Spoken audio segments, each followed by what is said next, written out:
our heroes. Talos, the Dragonborn Paladin. Dain, the Dwarven Paladin. Milo, the Halfling Rogue. And Dallen, the gunslinging Sorcerer Dragonborn. Our band of heroes had arrived at Ravenscrest. After having a look around the marketplace, the party decided to split up. Dain and Milo went off in search for leads about his ancestral armor at the auction house, while Dallen and Talos went off somewhere to find somewhere to train themselves as they felt that they were close to having a breakthrough physically. They just had a little bit more time.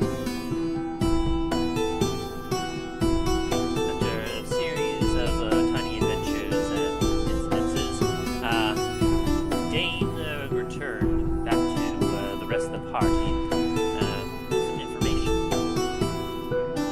The party had gathered up enough information to know that the armor Dain was looking for, that could be his ancestral armor, seemed very likely. It was indeed located at the auction house, but the mysterious murder occurred just after it was picked up, and the armor was gone. Leading the investigation of the murder was an individual known as Hemlock Dolmes, a detective. He was quite sharp at eye, but not as physically capable as the rest of the party, was hunting down who was responsible. And so, after an interesting night for Milo, because the rest of the party had to have issues, the party met up after breakfast, where Hemlock Dolmes introduced himself to the rest of the party and provided the party with what he knew, as well as lists to check his investigation. After the party helped rule out some of the places, they went to the north wall of the city to see about a missing guard that they had heard about. After some heavy investigation, the party followed a mysterious trail through the fields, past the spires, into the Veilwood Swamps. From there, as they tried to look through this very unfamiliar territory, Milo, or Dallen, happened to notice something strange off to the side of the path. Upon investigating it, reached down into the water and pulled up the decaying, leech-filled body of a city guard. What new dangers and what new adventures await our party? Find out on this exciting episode of The Adventures in Dundras.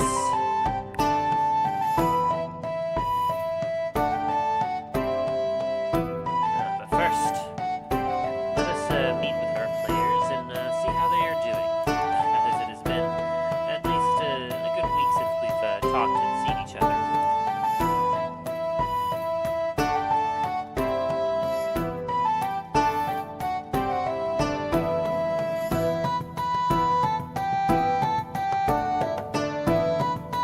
Uh-oh, he's here. Everyone quiet.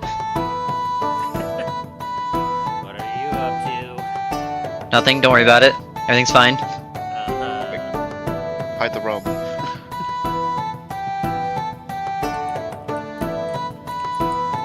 Everyone's being all, I guess, how are y'all doing? It's been a week. Or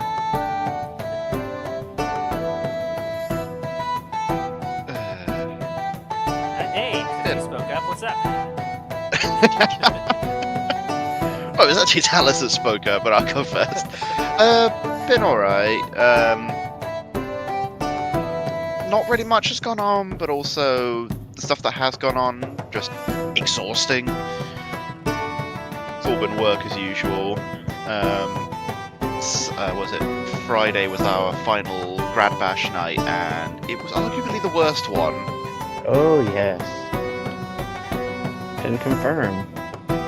Well, at least you guys went out with a bang. Now we have UCF nights and the middle schoolers version of Grad Bash. Grad Venture. Yeah. It's like a ballroom.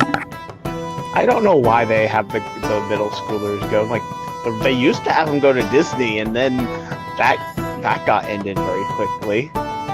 Well, they got banned from Disney because they trashed the park and caused like a few $1 million in damages Oh my. In a single night. in a single night. Oh It's also why Yep. Grand Bash is at Universal as well, because they damaged Yeah, that's the why you don't park, see a lot of. didn't they? That's why you don't see a lot of public schools in Florida taking school trips to Disney anymore. And you let them there? What's wrong with you guys? The thing is, they were left the kids. They were unsupervised. That generally causes lots of issues. Yeah, just a bit. It doesn't help that many of those children were. That's like, oh, we're also going to be past their bedtime and all that other shit. Sugar everywhere.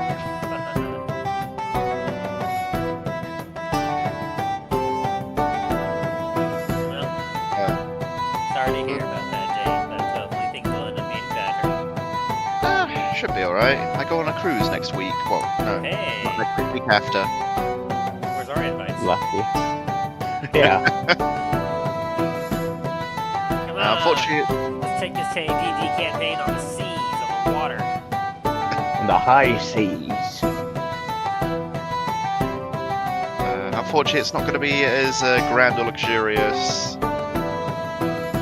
as the Kraken. No, The Basilisk hang on, Folly. Basilisk Folly. Yeah, I was going to say the Kraken's Folly. It's like, wait, no, I'm mixing the two ships together. They have merged and become one. I choose between two ships when you can choose one. How about you, Ryan? How are you doing today? I got a week off, so I'm doing great. Don't know what I'm gonna be doing with my week off, but I'll figure it out. Sounds alright. A good week off is always fun, though. Yeah.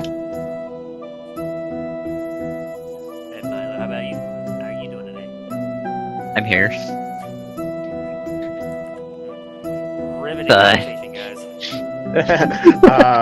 It's been a week, that's for sure. Yeah, I'm doing logistics right now for planning for a possible trip to Nevada in November Oh, fun. for the Fallout New Vegas cosplay meet and greet over at Good Springs at the old saloon that's actually in game. Wow. I mean, yeah, I know what you're talking about. Like, at least the in-game stuff. I know the area quite well. Yep. So right now I'm mostly looking at what the cost for flight will be and luggage and all that good stuff and what I have to do because yeah, TSA is a bitch when you want to bring props. Oh, I bet. It's like it's shaped like a weapon. I'm like it's foam.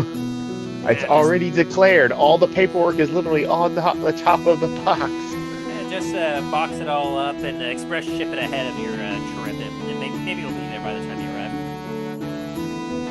Yeah. Maybe. I haven't had good luck with that, so no thanks. Yeah, no, it's not. According to Google, I could technically drive there in 1 day and 12 hours. Yeah. Bullshit. Also Google's driving a liar. non-stop. Yeah, I'm like, Google, you're a liar. It's like, now put what happens with humans. It's like, oh, you're a human driver. Okay, then it will take you 3 days. And a total of X amount of money, like, Be better for off taking gas. the train at that rate. If there was an actual, like, this is why we need to freaking invest in it, those intercontinental, the bullet train system that one guy proposed that would go across the country. It would literally, his design, it would take 20 minutes from Florida to Nevada. Holy shit. Yep, he's the same guy that designed all the bullet train systems in Asia and Japan. Yeah, I don't know why we haven't done anything like that sooner. Because Yep, the yeah. airfare companies have been lobbying. Yeah, that makes sense. Yeah, capitalism. It's like, and then it's all of a sudden you just hear Liberty Prime in the background. It's like, I sense communism affecting capitalism. Communism detected on American soil. Communism affected on American soil. Inconceivable. Have a dose of freedom and throws a freaking nuke at you, like literally throws it at you. Why do I hear whistling noise outside, guys? What I hear, like an American thing. My brain's not working. Sorry, can't make a joke. Apparently, there actually is a guy that's like he's in Nevada. He has he has like this whole bunker, so like basically a vault system down like in underground Nevada, and it's been regulated. It shows that it is fully able to survive bunker busters, a nuclear fallout, and everything. He has, it's kind of creepy. It's like all of it's like up to date stuff, but it's like, okay, he has a rat farm. It's like, okay, what we need for protein, we got the rat farm, we got the insect farm. My question is, how the hell do you actually, like, prove that it is, like, nuclear fallout proof Apparently when you can't really test it? They have specialists at that or something, which I'm like, lots of math. Source in this universe. And if math can't solve it, then it doesn't exist. But it is also Nevada, so I'm pretty sure if they really wanted to, there's enough irradiated desert out there. They could test it again. Oh yeah. What's one more? Who cares? He's just, if they drop it, he's just got to sit in a bunker for the rest of his life. Yep. Like it can hold How the about. ghouls started. Yeah, it's like how many? It's like it can house about 300 people at the mid range, and at max it can house 700 at if you're pushing the max.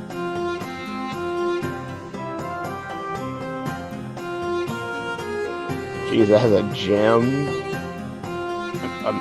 and of course it has an armory, and the armory is funded by a private weapons factory guy over in Texas. It's like, of course, it's you get the Texan to provide the weaponry. It's like, so what do you want? Everything. Why? Just in case. Follow me, sir. Follow me, monsieur.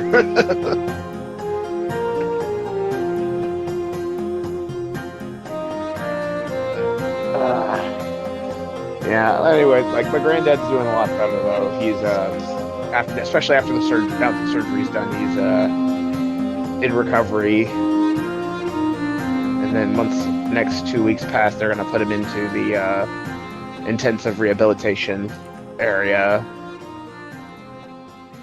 So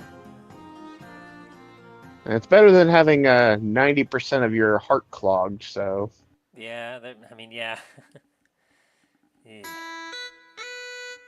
yeah, the one thing is that he is a stubborn old man, like having to constantly remind him, if you need something, you simply push the button.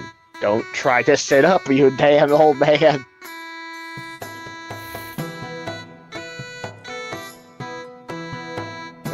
And then of course, like stuff for my grandma, we're basically setting up a schedule on what days each of us are gonna basically be helping her out.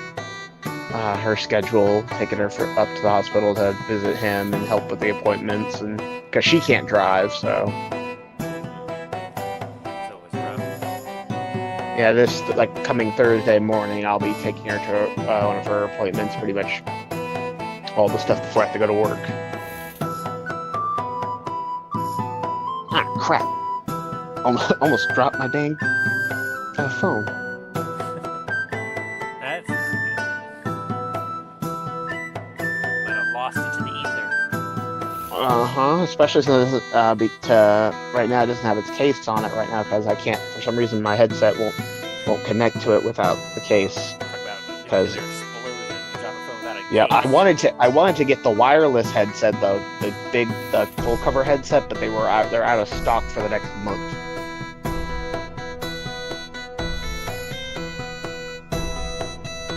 And the ones in stores are, I'm like, okay, why it's way cheap? It was way cheaper online. Why the hell is it like $20 more in store? For the convenience. Usually how it is. I'm also doing a new playthrough with the new Fallout, the Fallout 4 since they came out with the update. Oh, nice. Honestly, with performance mode on, it is so much smoother. Oh, that's good. I remember having so many issues with it on the Xbox One way back in the day. Well, apparently Xbox One is still having issues after the update. It's like someone put up a live screen video of it, and it's like literally it looks like someone's having cyberpsychosis. The screen, I thought honestly something was wrong with the dude's screen, like he broke the screen because it had like the pink, freaking glitch things. Like some of the trees were like just like the green outline. Oh, Dogmeat's head would suddenly roll away, like float away, while the rest of the body went on walking. But apparently it's mostly on Xbox. PlayStation, hasn't had too many problems. kind of crazy considering how Bethesda is supposed to be a Microsoft company now. Yep. I think they Which I'm like, down enough, like, but then again, I mean, PlayStation always has had better hardware and software than Xbox. yeah. Though I think the first meme I've seen about it with the glitches was someone literally putting up a freaking Nelson from Simpsons. It's like, so all those people that say, oh, Xbox is like better, I'm like so it's like when stuff starts happening. Ow, motherfucker. Very good. You have kind of follow. Guess what that sound was? That bottle cap. Yeah. Specifically Nuka-Cola Victory bottle caps. Ooh, fancy. Not sponsored, but there was a Jones special release that came out, and I had them at one and drank them. They were interesting, but I kind of like the novelty of like the bottle caps. I can't find them over here. I've been trying to find them. Strange. I just found them at the local grocery store. Which grocery store? Well, I mean, it's a local one, Hy-Vee, but I think I also saw them at the Price Chopper as well, but I doubt you have any of those up here, or down there. No, like the only Jones sodas I've been finding are the regular ones. It's a product of Canada.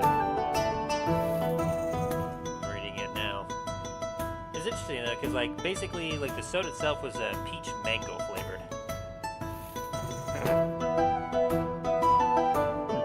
kind of want them just to release, like, a cola flavor and just call it Nuka-Cola.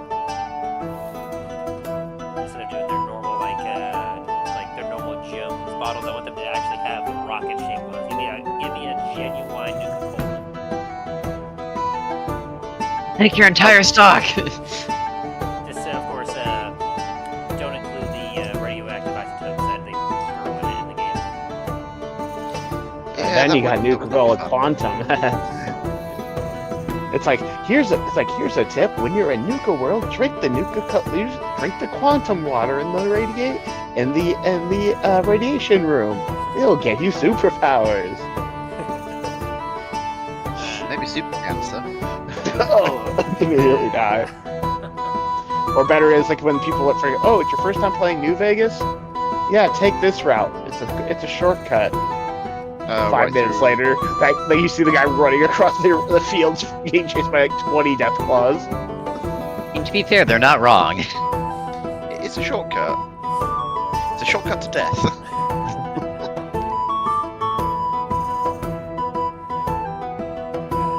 In any case, I imagine you all are ready to get back going into the game. I mean, that's after all, that's what we're here for. Unless you want to keep chatting, I mean, I'm always down for some nice chats. It's good hanging out with you guys and catching up. Yep, now to get to the swamp.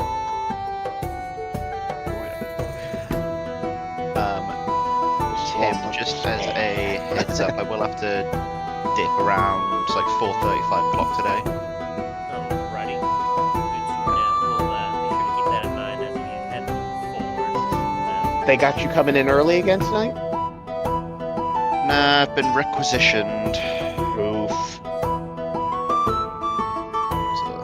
yeah. It's all good I though. feel that.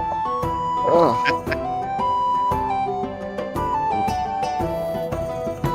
Keep that in mind, and we'll end it right on time, so long as the rest of you all are cool with that. Fine. And without further ado, I say, let us return to Dundras.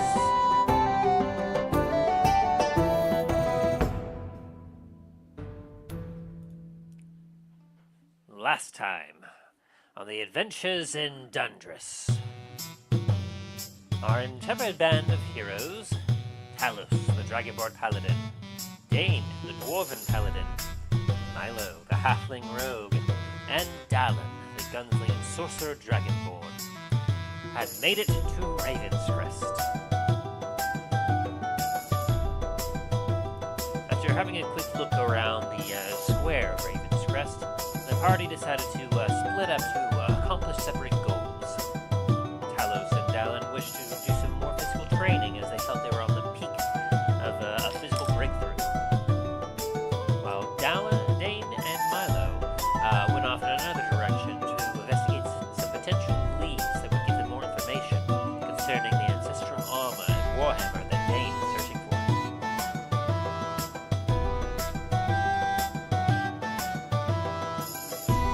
After splitting up, Milo went down into the underground system where he came across the city's Thieves Guild, a group of individuals known as the Rat Pack, following under their leader, RatMan.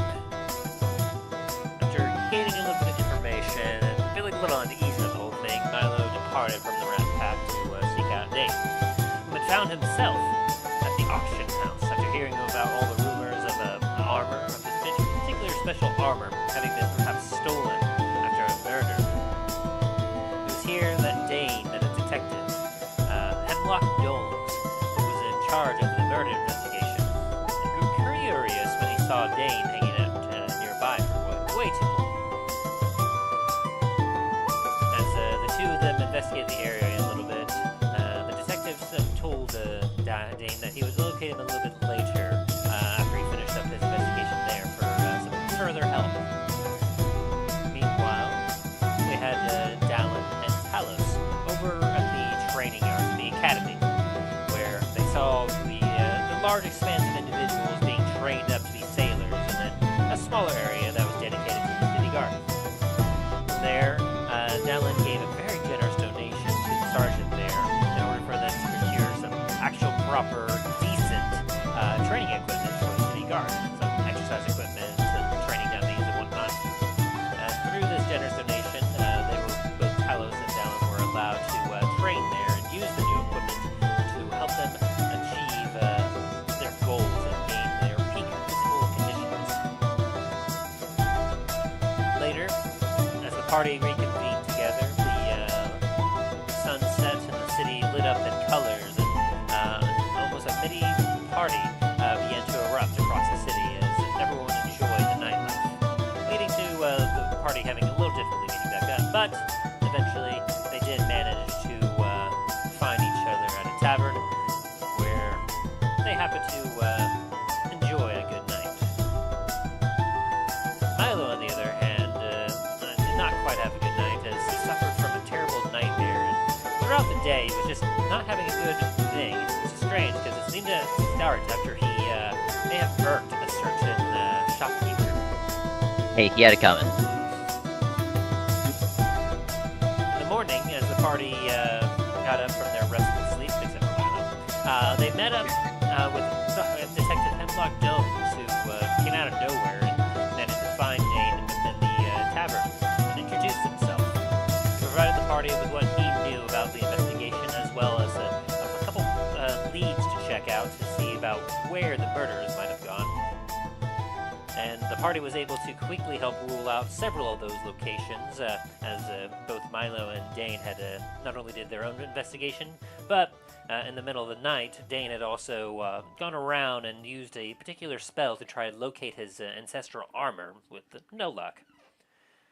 And so, with only a few options left, the party and the detective went to the northern walls of the city, where one last rumor they'd heard about but didn't quite investigate yet, a missing guard, they decided to check out. After some heavy investigating, the party discovered a small pool of blood outside the walls and something being dragged in the grass. As they followed the trail, they made their way through the large stone spires that blocked the city from the rest of the continent.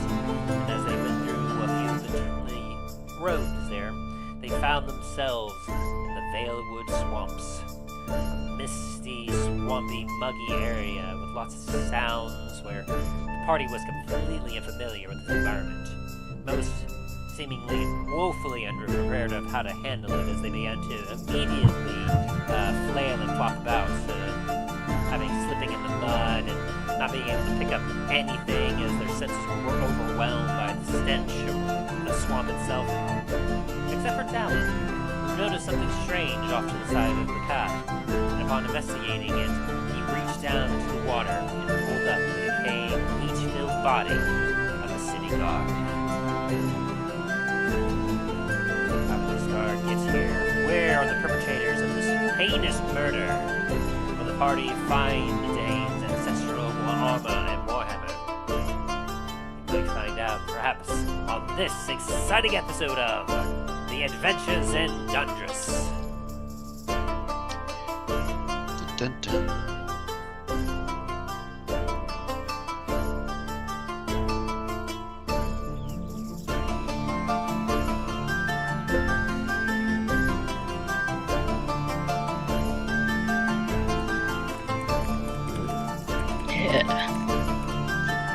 So,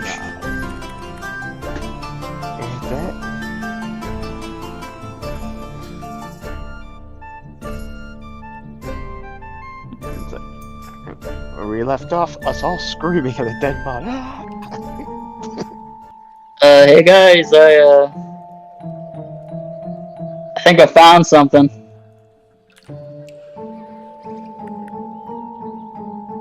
Huh?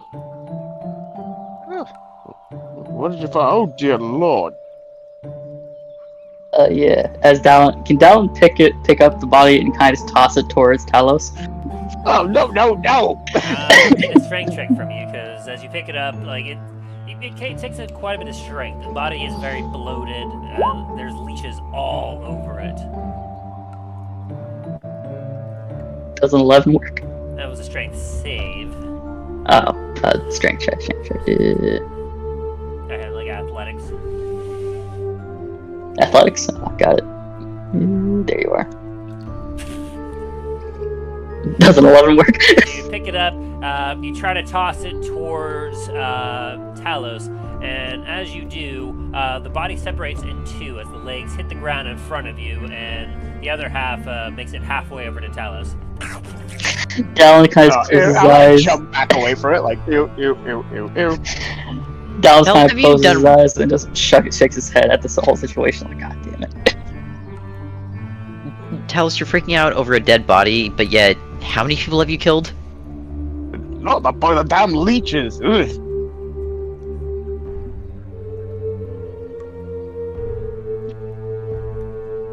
Hey, the undead in back in Duskwood were more appeasing than this unfortunate soul here.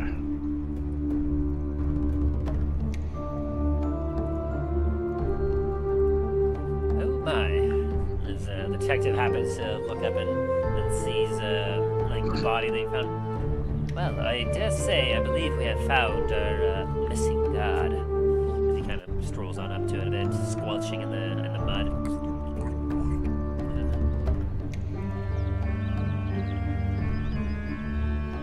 As he kind of pokes at it a little bit with a finger, and his finger goes into the flesh a little. Ooh. My, it seems as if the swamp itself has accelerated his decomposition quite a bit, as well as the amount of leeches and bugs and stuff that have decided to take the nutrients of his flesh. As he kind of shakes his finger a bit.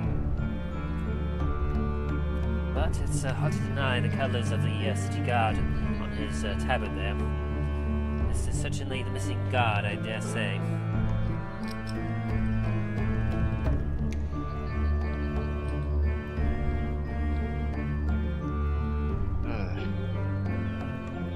Do you think we can determine the cause of death? Even with the amount of decay that it's had? Well, I suppose we can certainly have a look. Is anyone that wishes to try, go ahead and roll a medicine check. Sure, why not? No, I'm not that. Ooh, wow, that's a really good check for you, Dain. Considering it's also -1 as well. 16. Milo, you couldn't care less about this body. You just see it's ripped in half, and you're like, oh, whatever happened to him, he must have got ripped in half and is tossed in the swamp. Yeah, I'm usually the one putting the bodies here, not taking them out. The rest of you, as you take a look, you can certainly see quite a few broken bones, as like the bones are a little harder for swamp creatures to digest immediately. The rest of it is very heavily decomposed. There's lots of leeches, like just dangling off of the parts of flesh that are exposed. But you do see that the tabard is stained heavily with dark stains. The backside of it that is now exposed because of Dallen's toss shows that the backside of the tabard is completely rent in a dark liquid. More than likely, Dallen, you can easily tell that that's more than likely blood. And the skull that kind of remains, the eyeballs are gone, tongue is gone, but there is still the teeth and a little bit of flesh stuck to it. But the skull that is exposed, you can see that there is definitely like cracks in the skull in multiple different parts near the front, which you're able to determine likely seems to have been either deliberately placed by an instrument or perhaps something very strong. But the backside of the skull is heavily cracked, as if either something incredibly powerful struck it there, or perhaps it was received in a fall. Tell me, guard man. As Dallen looks at the guy who came with us. The detective, Yeah, the detective. Hemlock Dolmes. Tell me, Hemlock, do you know if there's anyone around here that can study blood? Or study dead bodies? I'm afraid I don't quite know that. I do know that there does exist some spells that would allow one to communicate with the dead. Or perhaps I know that some are able to revivify them. Although I don't believe this body has been... I don't think it's well past being able to be revived. It probably has to be some sort of powerful magic or something to revive this individual. Well, just in case. I don't suppose any of you Dallen's gonna take it. have any sort of way of speaking with the dead to you, because he looks at you all. Speak with dead.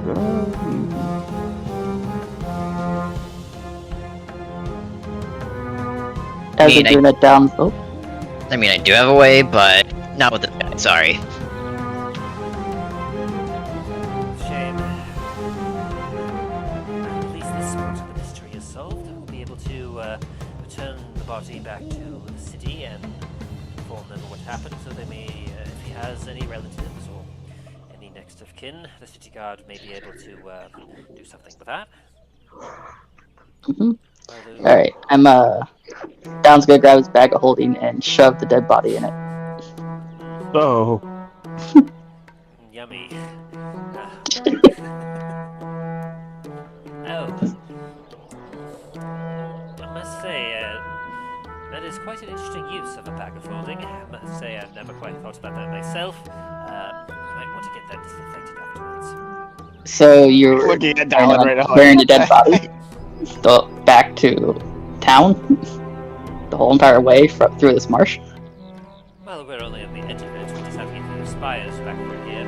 But we can certainly, I appreciate you taking the lead on this.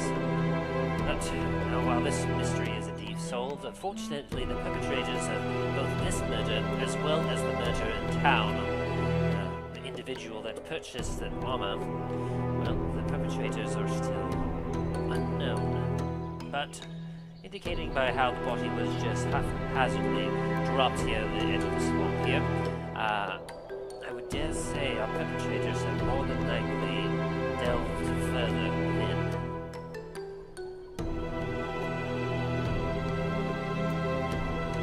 Though I don't know quite where they'd be wanting to go, or what they'd be wanting to do fleeing into the swamp. The Veilwoods are notoriously known as being quite dangerous.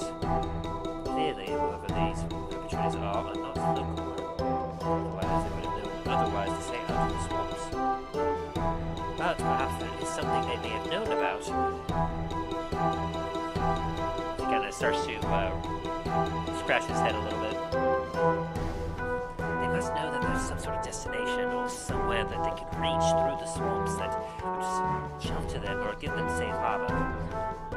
What? Not quite sure.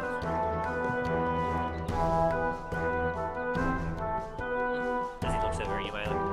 My dear sir, you did mention that the Rat Pack were involved in getting the armor to the auction house, yes?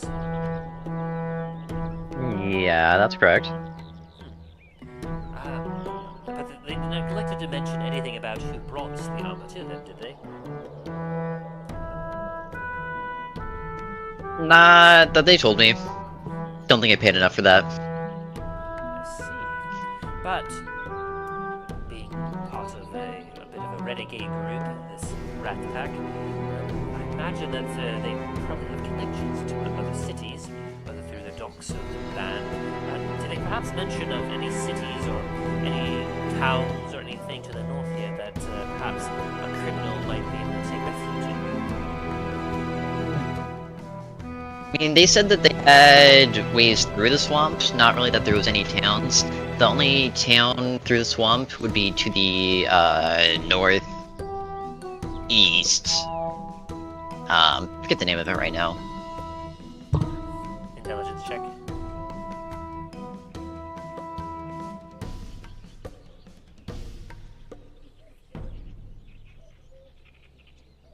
You want to do an intelligence check, Milo?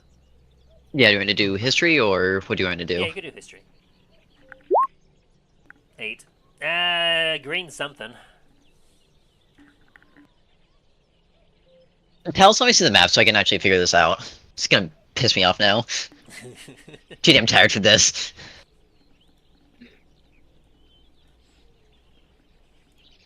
As you pull it out. Here, Evergreen Harbor. It was quite a bit of a trek through the swamps and leading up to it, but if our perpetrators were able to reach this Evergreen Harbor, they might be able to find a ship for themselves to sail out of here safely. Seeing as how the mountain range here would be quite irrepassable. What is that town there? As he points to Shadowvale. I must say, I don't quite recognize seeing that in any ordinary map. Called Shadowvale.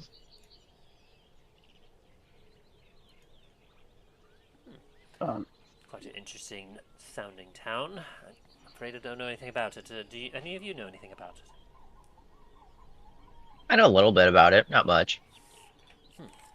Would it perhaps be a decent place for criminals to abscond to in order to hide or perhaps cover their tracks? Yep. Oh, interesting. So, we have 2 potential locations that our perpetrators may have absconded to in order to escape the law. And they felt that perhaps it would be more impossible, which they would be quite right, trying to escape through the ports of Ravenscrest. Therefore, that it seems logical that their only course of action would be to head through the swamps in order to find one of these safe havens. And if perhaps the Rat Pack had given them such information, that would explain why they would feel as if it is necessary, especially considering if they are not locals. In conclusion, I can determine that perhaps our perpetrators have absconded through the swamp in an attempt to escape the law to one of these two locations, and that if we are to locate them, we must track them down to see if either they fell to the swamps or if they indeed made it through, and therefore we may be able to track them further in that direction. Would you agree?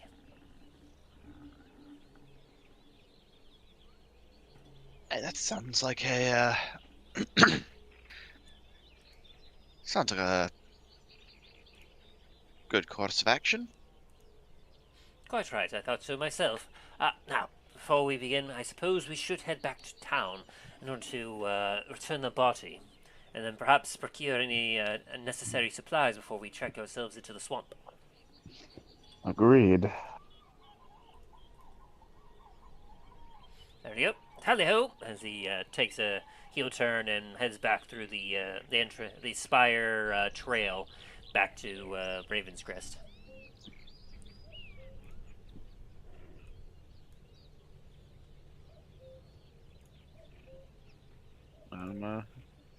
Dain's gonna follow him. Talos is also gonna follow.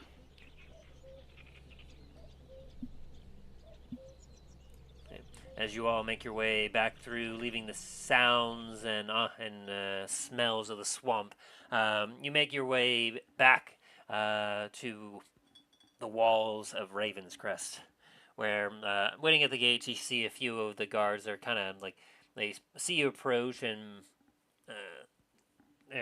you watch as a couple of them kind of point their fingers at each of you, counting and kind of shaking their heads like, oh, okay.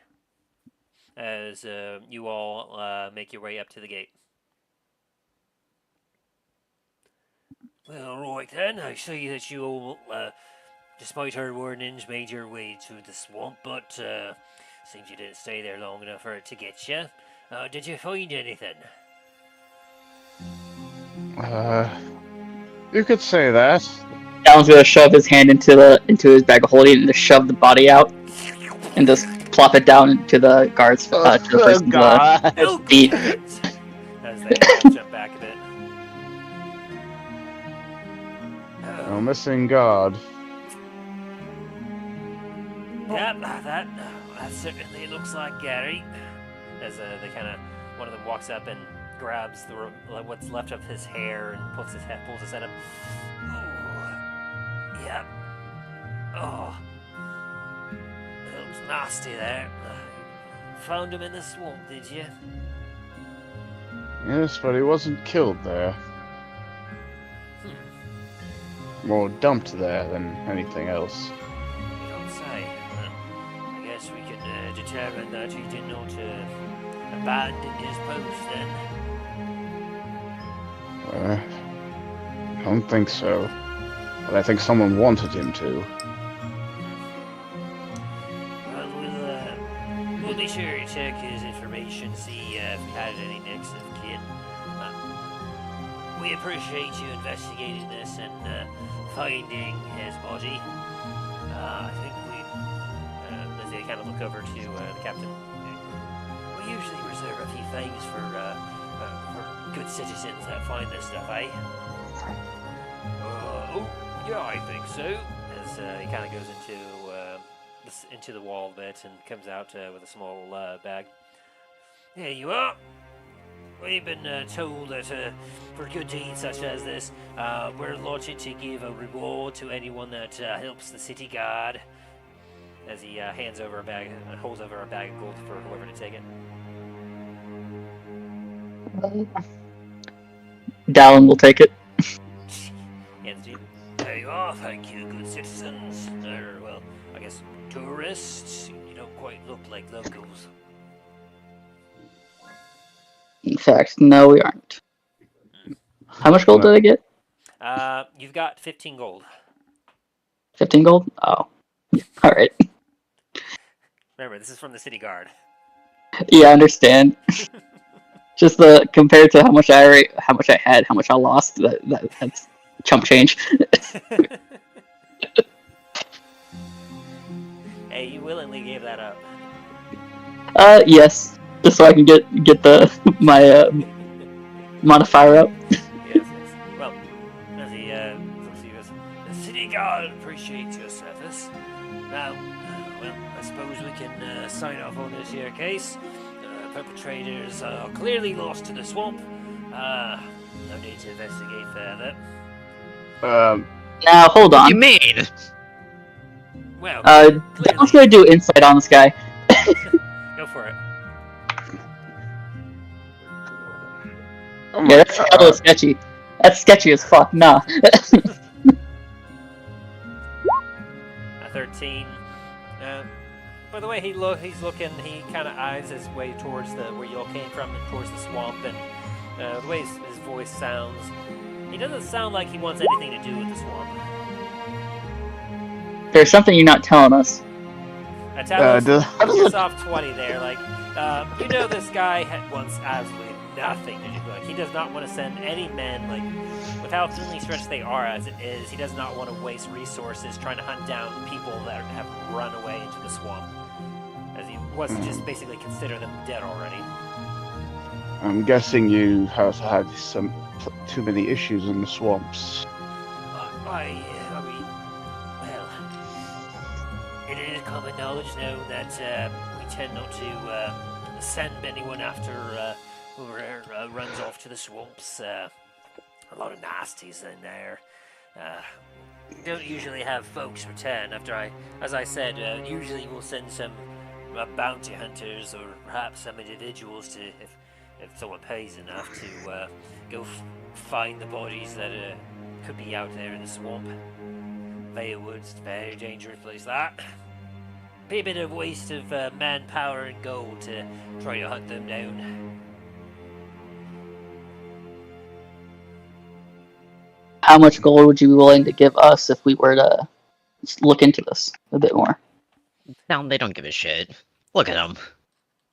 Well, as it so happens, as Hemlock comes up, well, we do appreciate that the case for the missing guard has been solved and whatnot. Unfortunately, my case is still not quite solved, as I do have the family investing quite a bit of gold to locate the murderers, as well as perhaps the armor attributed to the murder.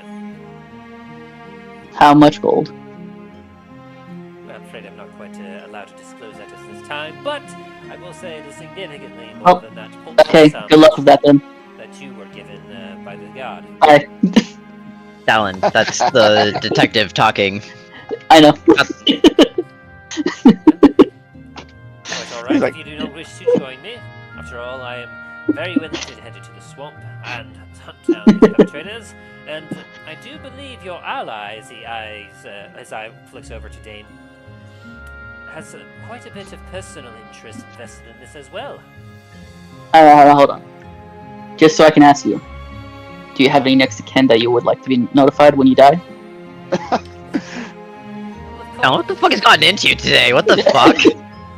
Of course, I do I think have, Talos is like looking at Dallen like, what? I do have What? quite the family of Dolens. After all, they can be found far and wide, but quite a few of us have fallen in the past, after all the adventures in our blood, and quite a few of us have, some of us have not fared as well as others in our family. But I digress. Now, I will head inside and proceed to gather my belongings as I prepare for the trek out of the swamp. Any of you that wish to join me on this excursion, feel free to join me here in about an hour. But of course, if you all wish to go off on your own, or if you have something else, feel free. After all, this is quite a dangerous little outing that I am partaking in, and I'm not formally hiring or asking any of you to join me. That is completely up to you. Dain, You look a little worried. At all? What do you think, Dain? Since this is more for, like, well, your families aren't like and everything. So, Well, now that I know now that I know heirlooms are out there, no swamp is going to stop me. especially if they might be going where it was located on that map, they might be taking that route to get to there.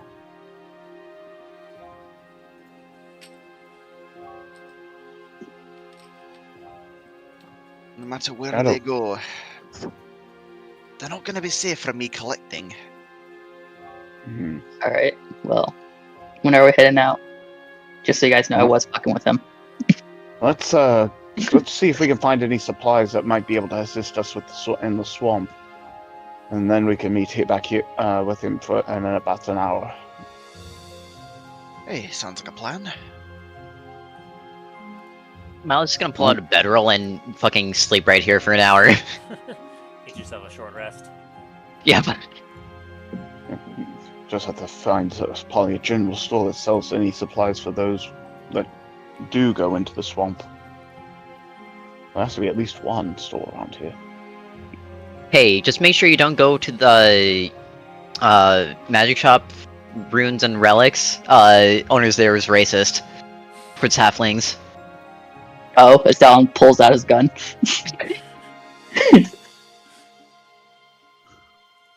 Dallen, we're already trying to solve one murder. Let's not make another. I can make it non-traceable. I find that very hard to believe, but Yeah, Dallen life. was lying about that.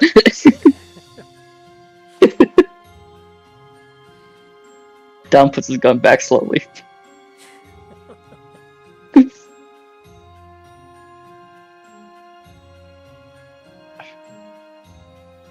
That's why we can't have nice things.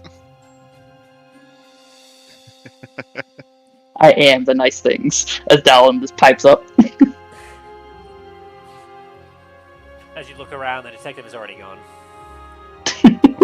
He is fast.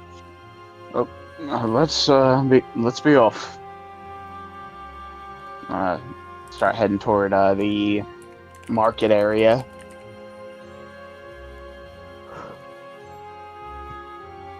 Find a store that appears to sell stuff that might be more for swamp travel. So you're looking for, like, specifically, like, a general store, magic store, potions, like... More of a general store, something that will sell like equipment that will assist more with traveling through the swamps. Sounds good. Through that kind of territory with that kind of geography. As you take a look around, you do happen, like, in the marketplace to spy perhaps a potential spot. Let me pull up the name of it.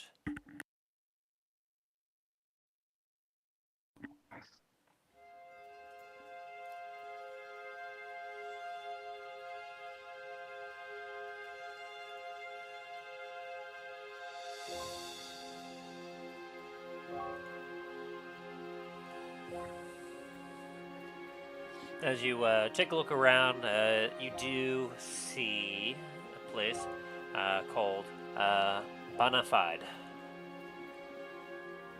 Bonafide? Yep. B-O-N-A space F-I-D-E. Bonafide. Bonafide. Huh. Interesting. As you enter the store, you see an older human. Got a nice gray beard and bushy eyebrows. As he looks up at you, he goes, "Oh, good morning. What can I do for you today, sir?" Greetings, sir. We're looking for possibly some equipment for an excursion to the swamps. To the swamps, you say? Oh, why would have you want to go up there? It's quite a dangerous place up there. Lots of Yes, nasty things. Yes, well, unfortunately, our quarry has decided to make it a venture that way, so we must follow. Oh dear. Well, I do carry a few things that could be of some use. Did you have anything in particular you were looking for? Any gear that might assist with travel through such geography and territory, as it were. Anything that might assist us without, so we don't get ourselves a bit stuck in. Well, I do have myself some vials of antitoxin that could prove useful. That could definitely be useful. And there's probably plenty of creatures out there that could cause some serious injury in that sort of way. Certainly. Each vial of these will cost quite a bit. About 50 gold for a vial. 50 gold per vial, huh? Rather hard to make, a little difficult to come by. But nevertheless, if you have the chance that you might get poisoned, this may just save your life. Besides that, do a few other things here. As he kind of starts to rummage through his place a bit. Here we are. I do have if you have yourself a map, which I highly recommend having a map as you go through the swamp, I do have this here case. As he brings out a what looks to be a metal tube. That would definitely come in handy. Is for any map or scroll that you so wish. It's a single gold for it. A little expensive, I know, but it will help ensure that your map stays in good condition against the more dangerous environment of there, in case you were to accidentally fall into the swamp yourself. Definitely. We'll definitely take that for sure. Yeah, very good. As he hands it over, it's just a single gold. Yep, I hand over a single gold. Actually, how about we get 8 of those vials for the toxin? Oh, let me check my Okay. stock. As he Let's see. takes a look at what he has. Oops, wrong thing. Well, I'm afraid I only have 3 vials remaining. But that's why, if you wish to have the lot, that would be 150 gold. Excellent, thank you. We'll definitely need to take those. Hopefully, with luck, we may not have to use them, but Of course. just in case. I hope that they will serve you well. And for these antitoxins, when you drink this vial, you will gain advantage on saving throws against poison for 1 hour.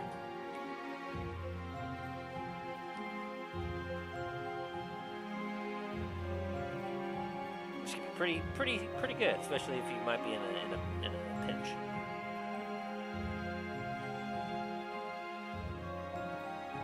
Let's see. I have a few other things that perhaps might be of use. Some healer's kits, if perhaps you might need to patch yourself up, or if you get yourself bit by any of the creatures out there. Alright, say again. I do have a healer's kit here. The one that uses it has some bandages, salve, splints. It might be useful in case any of you get bit by any creatures out there. Perhaps if one of you was on the risk of death, you might be able to use this to save their life. Yeah. Let me check. I'm checking my equipment right now, make sure if I don't already have one of those. Is the rest of the party with you? What are the rest of the party doing?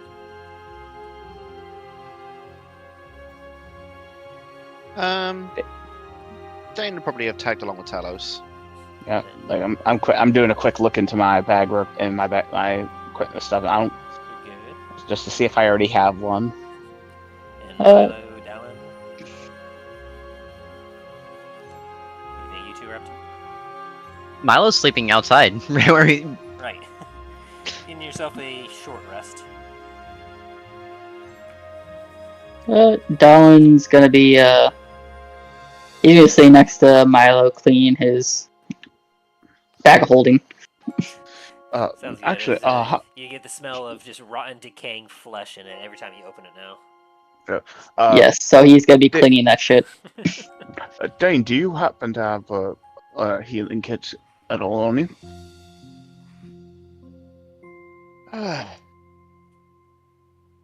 Dane's also just gonna like have a look around in his bag of holding. Not that I believe. I'm not really. Think we should maybe probably get one for each of us. Do you think? Hey, probably. I've got this, and I'm just gonna pull out my mess kit. It's like, I don't think that's gonna help though. I'm gonna put it away. Yeah. We'll take 4 if you have, if possible. Let me see here. He takes a look at his stock. Ah, yes. Looks like I just recently got a shipment of these, and I have 9 of them total. Now, they are a little expensive, mind you. They're 5 gold pieces apiece. Excellent. We'll go ahead and take 4. Ah, here you are, sir. As he hands over 4. For the healer's kits, just to kind of give an explanation of them, each kit has 10 uses. You can use your action to expend one of them to stabilize a creature that has 0 hit points without needing to make a medicine check. Alright, so that's 5 gold pieces apiece. Yep. So about 20 gold for the 4 of them. Alright. And also, maybe if you could find some creative uses for how you could use a healer's kit, I may give you some advantages on checks and other stuff. Should go without saying.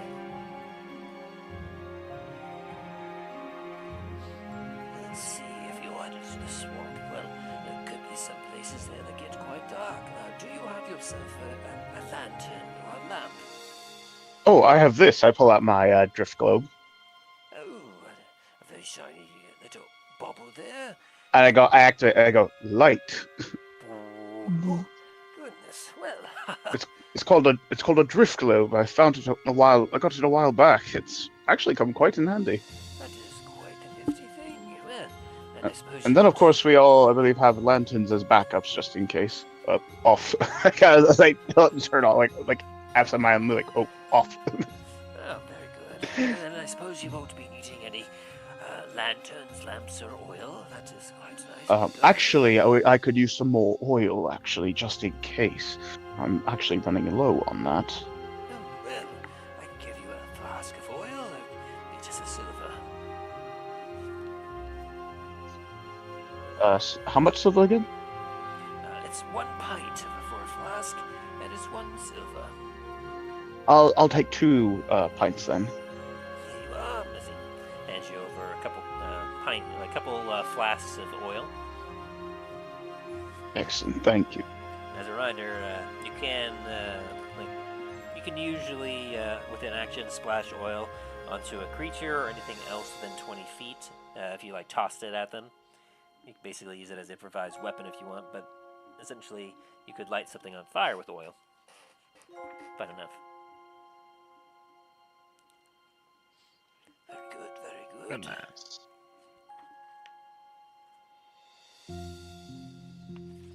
Excellent. There we go. Dane, did you need to grab anything?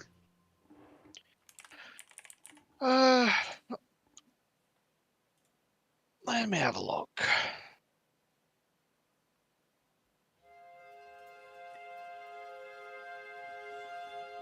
Let's see, and I don't imagine you're planning on doing any climbing if you're in the swamps after all. You're going through the swamps, not climbing up any of the spires. No, I'd hope not. And then you won't be needing any grappling hooks or pitons. Let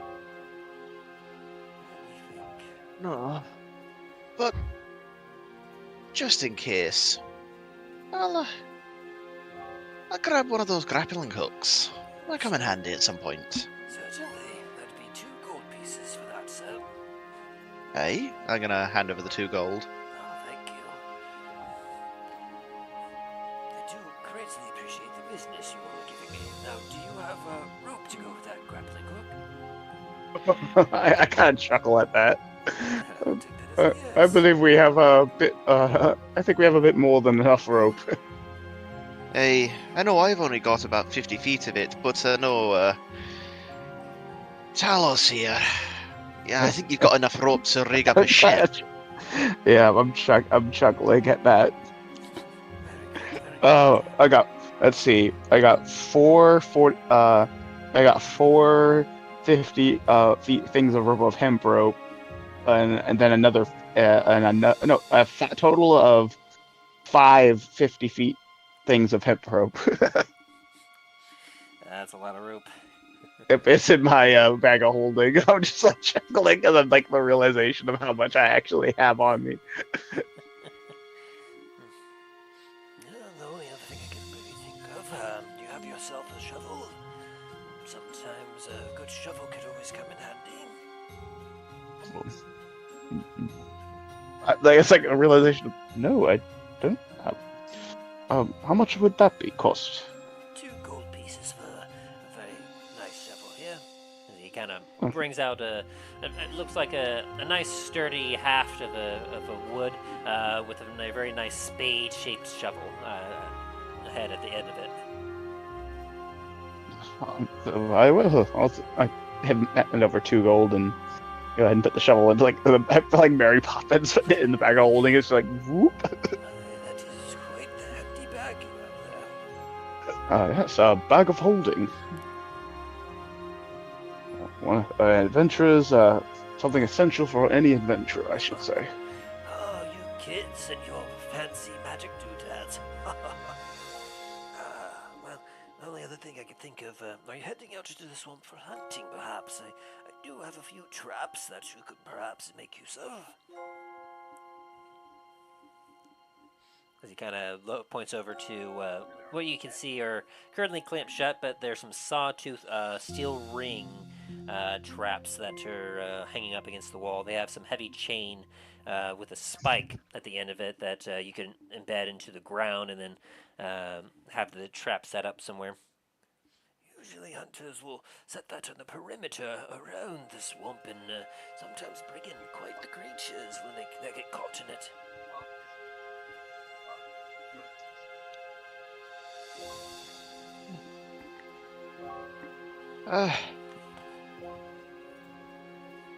I don't think I'll be procuring any of them. Talos?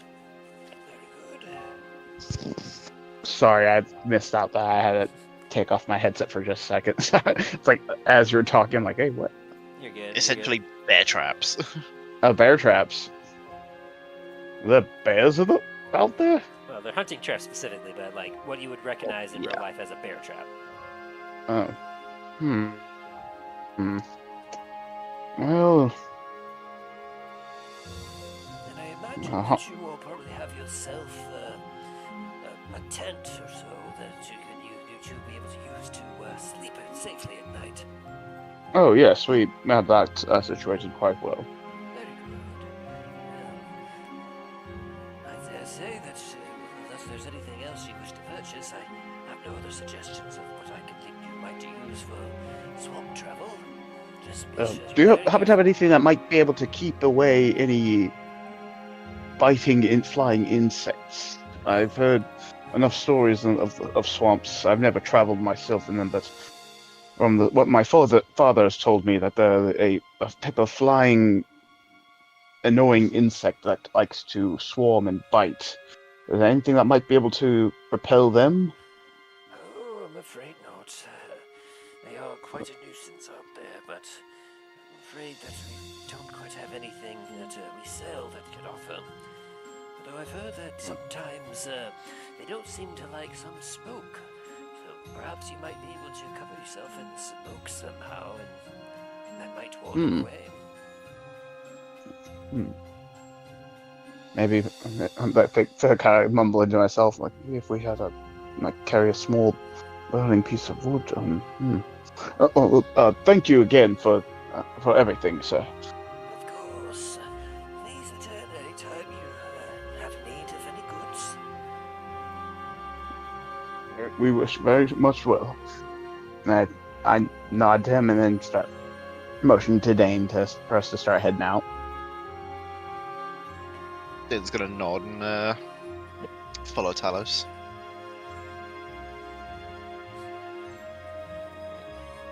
So you make your way out.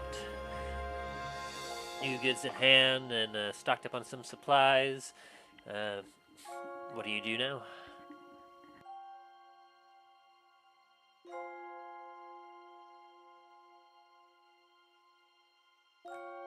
That is a good question.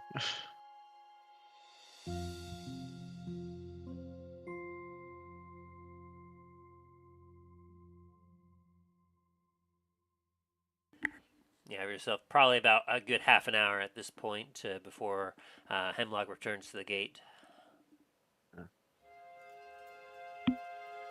Probably meet up, or probably get all the group together and just sort of dish out supplies, but also make sure that we have everything that we need.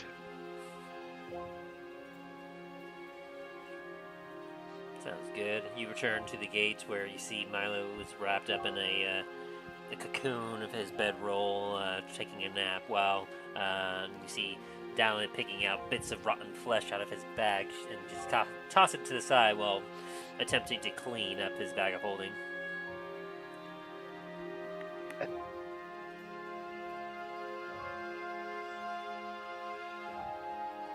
Alan, I might be able to help with that if you're willing to. If you'd be willing to, well, empty out your bag.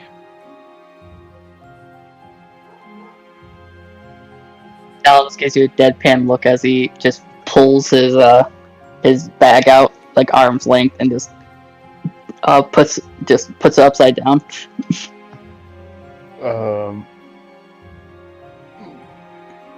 The smell is like kind of Talos is going to take a bit of a slight step back due to the smell.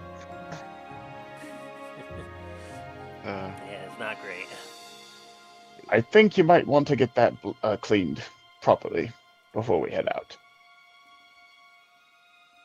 Dallen gives you even more of a deadpan look as he's just sitting. What do you think I'm doing? I think you need to get that professionally cleaned. Well, in the meantime, I do have this, and I'm gonna pull out my decanter of endless water. It's like, I can jet blast it if you want. Dallen walks over to you, puts his hand on your shoulder. You're a good friend. Because Talos, I don't think he has anything that might be able to clean that. Like,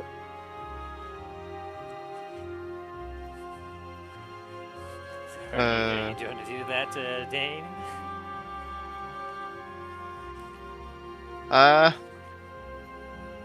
Can do. You hold up your decanter and you say geyser? Fountain. Oh, you're just doing fountain? Just for now. If it doesn't go away, I will use geyser. Alright, as you say fountain, a good, you feel the decanter shake a little bit and then settle down. And as you pop open the stopper, 5 gallons of water, fresh water, start to pour into the bag of holding.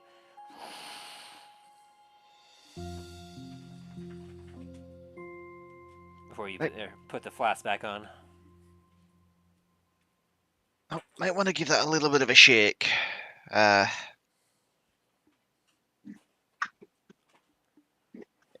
If it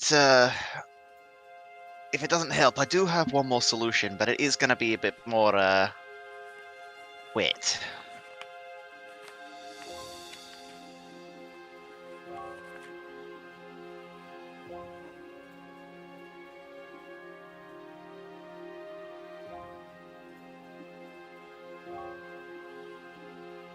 Dallen?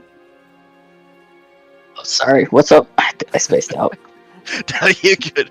I'm trying to clean your bag. Yeah, Well, at least- 5 gallons of water in your bag of holding now. Dallen puts his bag of holding upside down again, just to let the water out. What all do you have in your bag of holding right now?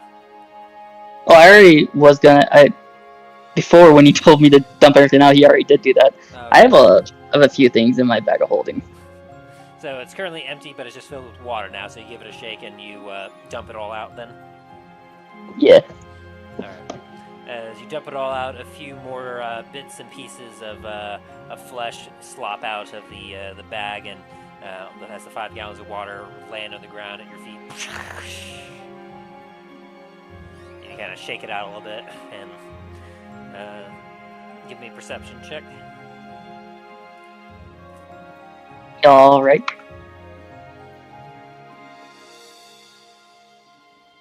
Perception. What's up? Natural 20.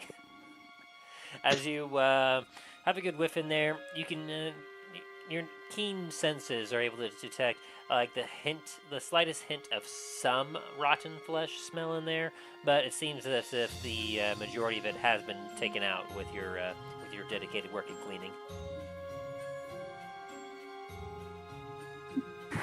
Can you do that one more time, please? Dal puts his bag back out. Well, you may want to, I can do it again. Might want to plant yourself for this one, though. Dallen takes a stance. Dain's gonna put the, was it the unstoppered decanter, like, into the mouth of the bag of holding and say geyser. Alright. Shit.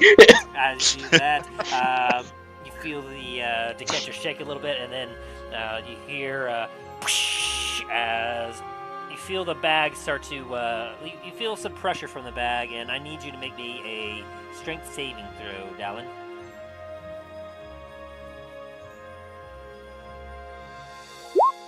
Does an 11 work?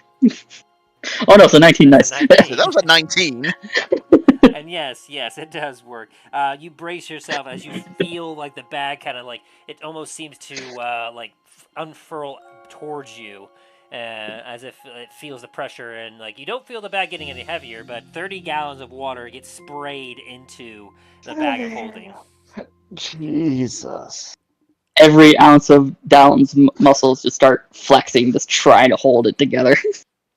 Yeah, you're able to keep holding on to it because you feel as if if you didn't prepare yourself, you didn't have that good of a grip. This thing could have been blown away from you. And after about 6 seconds, the geyser stops as you feel the bag become loose again. And Dallen just puts the bag of holding upside down again to dump everything out. He does it arm's length, trying to keep himself from getting hit by the water. Which is very hard as 30 gallons of water comes spilling out. It coats the entirety of the ground all around you, and like it gives you like a quick half foot of water covering up your feet and anything that's nearby, just as this 30 gallons just spills onto the ground and then just goes all over the place. How close would you say this was to Milo, Dallen? He walked away 20 feet away from you.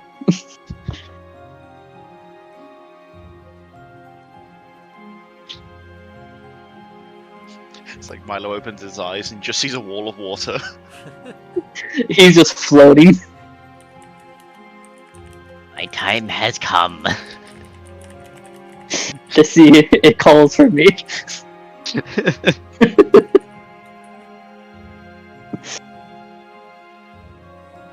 Alright. Alright, is the smell gone? I won't even you check as you have a smell inside. You cannot smell anything left. Alright, I put all my shit back in my bag.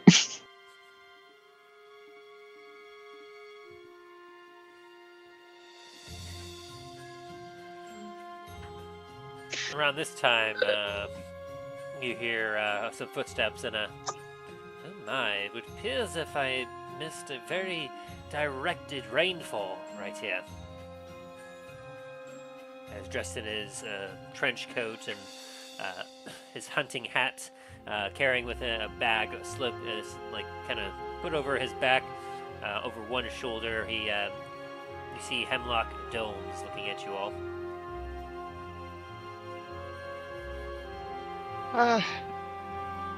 Not really. Just a little bit of cleaning going on.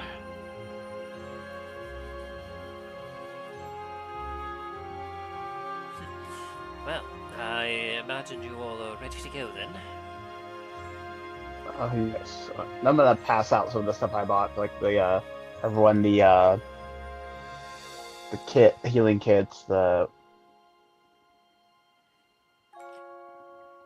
couple of other stuff.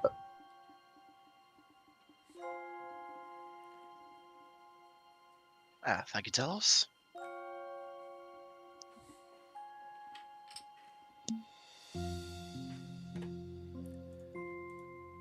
Well then, without further ado, let us be off back to the swamp.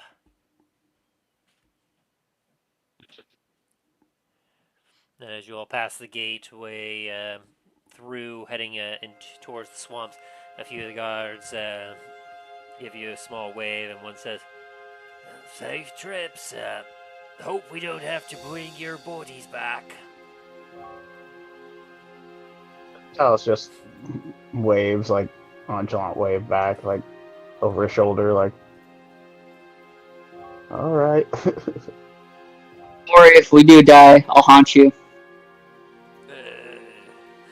As he looks a little nervous about that. He's joking. I hope.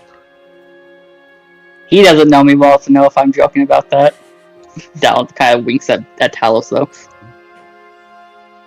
I do apologize for Dallen. Dallen's on one today. We apologize for the inconvenience this has caused, and thank you for your patience and cooperation with us. Oh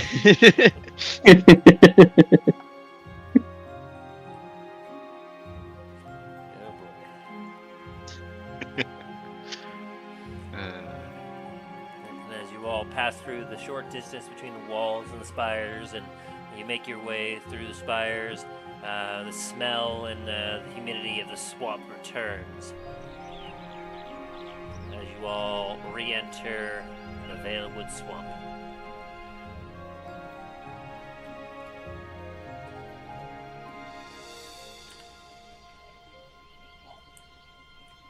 Been nice and nice. Boy.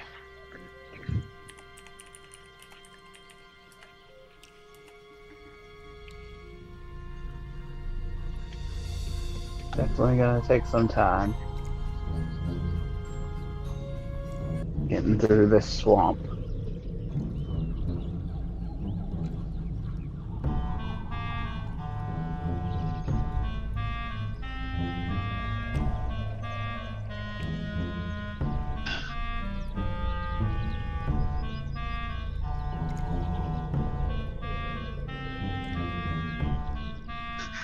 I feel like I'm playing like the Black Cauldron or something. Oh god, what? It's like I feel like I'm like playing like a game adaptation of the Black Cauldron. Oh no. It's dirty. Oh boy. Mentions the dungeons here somewhere.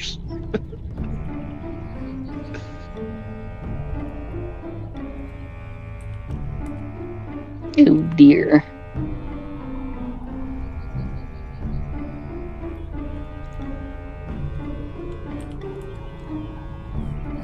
That's certainly a smell that I imagine we'll get used to. Oh. Hemlock kind of scratches his nose a bit.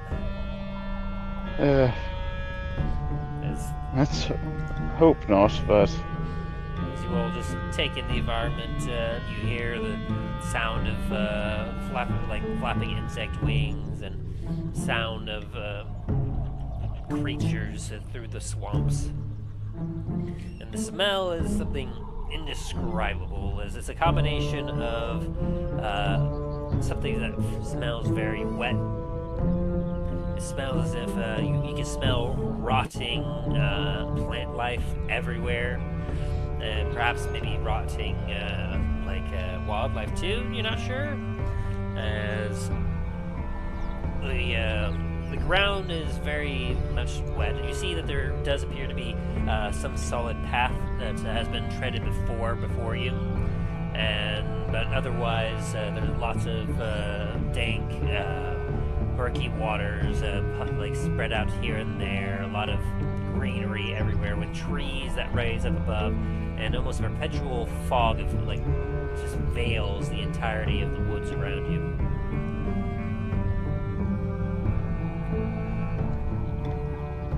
Dain, you really owe us after this. Hey, we'll go back on the cruise if you like. Maybe.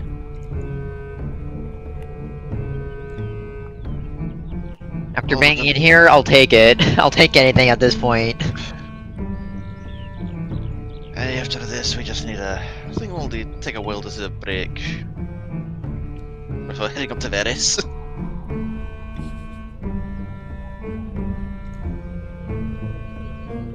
As you all make your way into the swamps.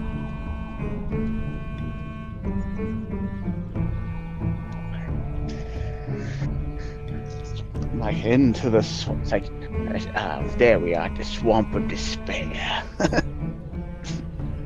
And as you all head into the swamp, one of you roll me a D100. Oh God. Do this one. Hey, as long as it's not the bog of eternal stench, I think we're fine. Oh God, yes, no. I'd take any other swamp.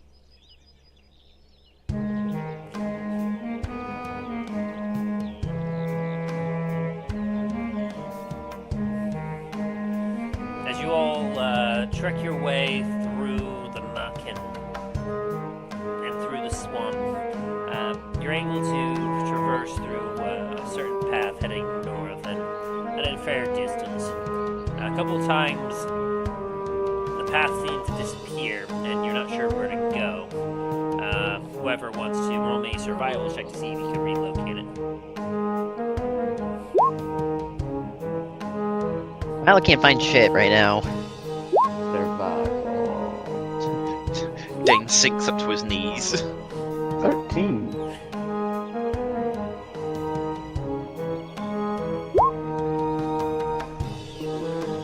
Talos has saved you as you just made the DC. As the rest of you all are like, maybe it's this way. No, perhaps it's this way. Talos is like, nope, right here. And you're able to help guide the party through a potentially hazardous area. But as you continue on forward, give me a perception check. Perception check. Ooh, natural Net. 20 for Talos. Talos is on the alert. As We're you in all unknown continue to make your way territory. through the swamp, you see something very interesting, Talos. You think you kind of scratch your eyes for a second because you're like, well, hang on a sec. You rub your eyes and because you have to take a double check. You see what looks to be a human male jogging through the swamp with a backpack on his back. And what's curious enough is, like, in his backpack, it appears to be some sort of really old, like, ancient-looking goblin. God damn it, Tim. Fucking amazing. As the individual comes, starts jogging, he notices you and gives you all an enthusiastic wave as he kind of jogs on up to you, and he goes, "Hello there, friends. I was not quite expecting to see anyone else out here." "What are you doing?" "Oh, sorry, there's some people here." As he kind of turns his back, and you see crusty eyes, very wrinkled, and a sickly green-skinned goblin just dangling out of his backpack and looks at you all and goes, "Don't interrupt his training. He is working hard." "Oh, yes, well, perhaps these individuals need some direction or something. I could certainly use the break." As you all can easily see, he's got a good sweat going on, but he otherwise seems to be quite healthy. You know, you really should go back to training and do as this goblin of yours is saying. Oh, I know, and trust me, I'll get there. After all, I'm training to be a great swordsman. I'm learning from the master himself as he indicates his head towards the goblin. Of course. For as long as I have lived, I have breathed and trained in the sword. It is an honor to meet you, sir. You yourself, you are a paladin, no? Yes, the Order of Bahamut. Oh, how so exciting! The young man says as he looks at you with some glimmer in his eyes. I'm training to be a paladin of light. These swamps are quite so dark and dreary. I want to bring light to them and serve the good of all. A noble endeavor indeed. I'm gonna walk up to the guy who's trying to be a swordsman. Just whisper him. It was better. What What was that? are you doing? What'd you say, Dallen? Dallen just flashes a gun and says, "A gun will whispers to him, a gun will do better." Dallen, just like smack him upside the back of the head, like. No, he whispered it. You can't hear him. You can't hear that shit. I'm gonna see if I can hear that. Like percent. Check. Hang on 1 second. 24. You definitely hear that. Well, I just come up behind Dallen and smack him upside the back, like you do to to discipline a child. Like, nope. Sorry. A gun? Hey, Apology. what is this gun? As, Dallen pulls out his gun. He's like, this is my boomstick. I apologize again for him. Yes, you should. Distracting him from his important training, you are. Yes, Yes, we should have him. We should be allow him to continue on with his training. Yes, and then we were just heading back to his hut where he told me that there was a fantastic striking maneuver that I would learn by driving in these fence posts into the soft, swampy ground. And then afterwards, I would be learning a more vertical, another striking maneuver as I would nail them in. After that, he told me I would work on some cardio by scaling up to the top of his hut and clearing out his gutters from muck and whatnot.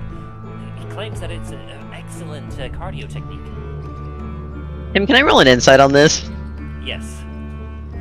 Oh, no, Talos is more like thinking of like. This kind of reminds you of something similar to one of the trainings that my father told me about. That one of his old teachers. Called. What are you looking for specifically with that check, Milo? Milo's trying to see if this goblin's just trying to use this human. As you kind of insight as he's saying, like the voice, he's incredibly naive, very young, full of life, and like seems dedicated to his training. The goblin is giving you all the stink eye, and as he's continuing to talk, he's starting to nudge the back of the human with his elbow, and you start hearing him mutter, "No, come on, no need to talk to him anymore. Let's go." Hey, kid. I think that goblin's just making you do his chores for him. What? As he kind of looks aghast at that and looks back at the goblin, and looks back at you. But that's impossible. He told me that, and he's been giving me quite a few tricks. And he kind of pulls out a wooden sword.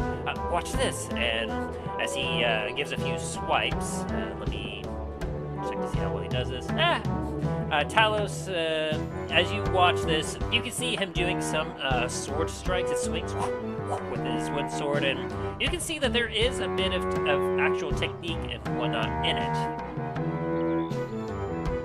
It's not very refined, but there is some technique.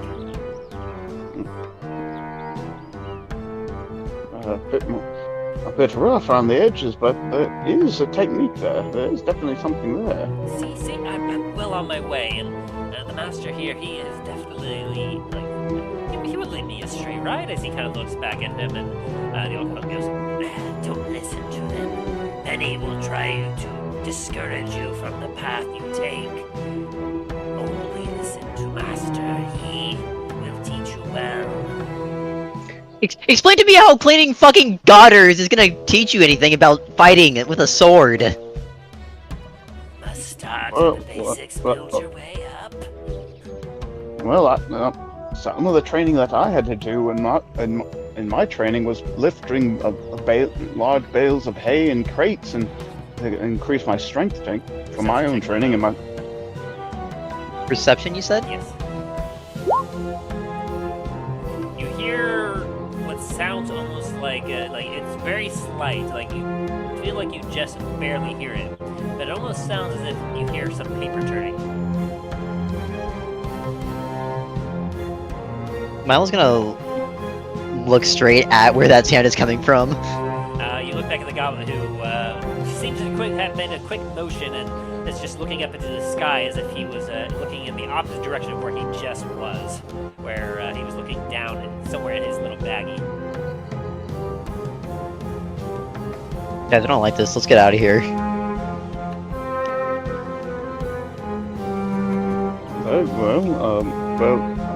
You continue on with your training. Thanks for the nice chat. It was a pleasure getting to talk with you all. Watch out for seagulls. What?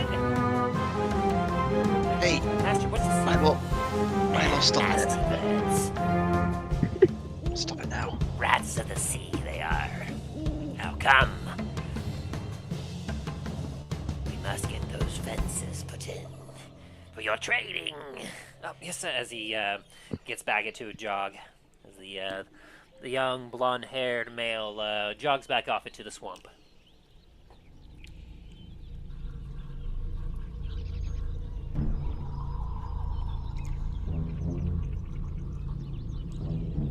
What an interesting encounter.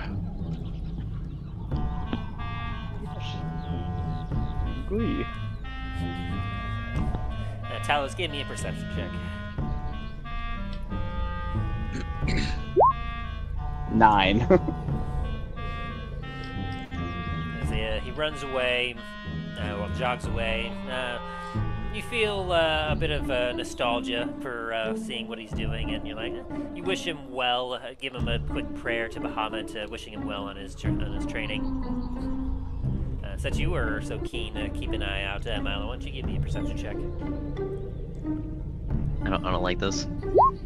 That's 16? You happen to notice, right where he was standing, there seems to be a parchment currently sinking into the murky water below and like sinking down. I grab it. As you pick it up, a bit of the ink ink on it is starting to splurge a little bit, but you are able to get a bit of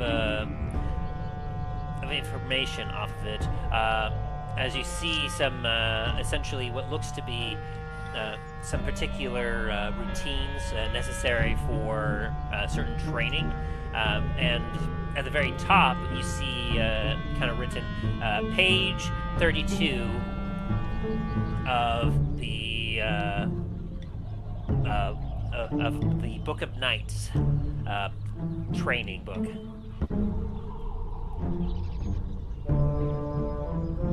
Milo's gonna kind of do his best to keep the ink from kind of like splotching anymore, and save it for later.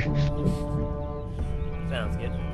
So you have one slightly damped parchment paper from an old Book of Knight training.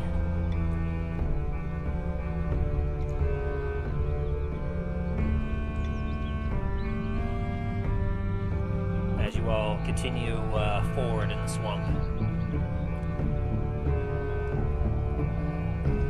As you all continue onward, you proceed to find yourself amidst sounds of nature. You see birds nearby, bugs are everywhere as you all are kind of feeling a little gross, just like having been in proximity with these interesting creatures. Are they really interesting if we think they're gross? That's up to you to decide.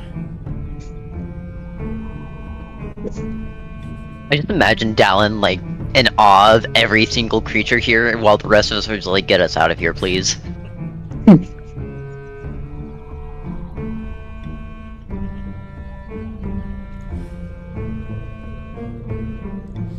before long, as you all continue to travel, you notice that your travel is significantly slowed down by the fact that the swamp itself, like the squelching of it and everything else, it seems to continuously slow you down, as sometimes you get hard ground that you walked on, but then you get sometimes it turns into a murky water that just seems to really debilitate your speed.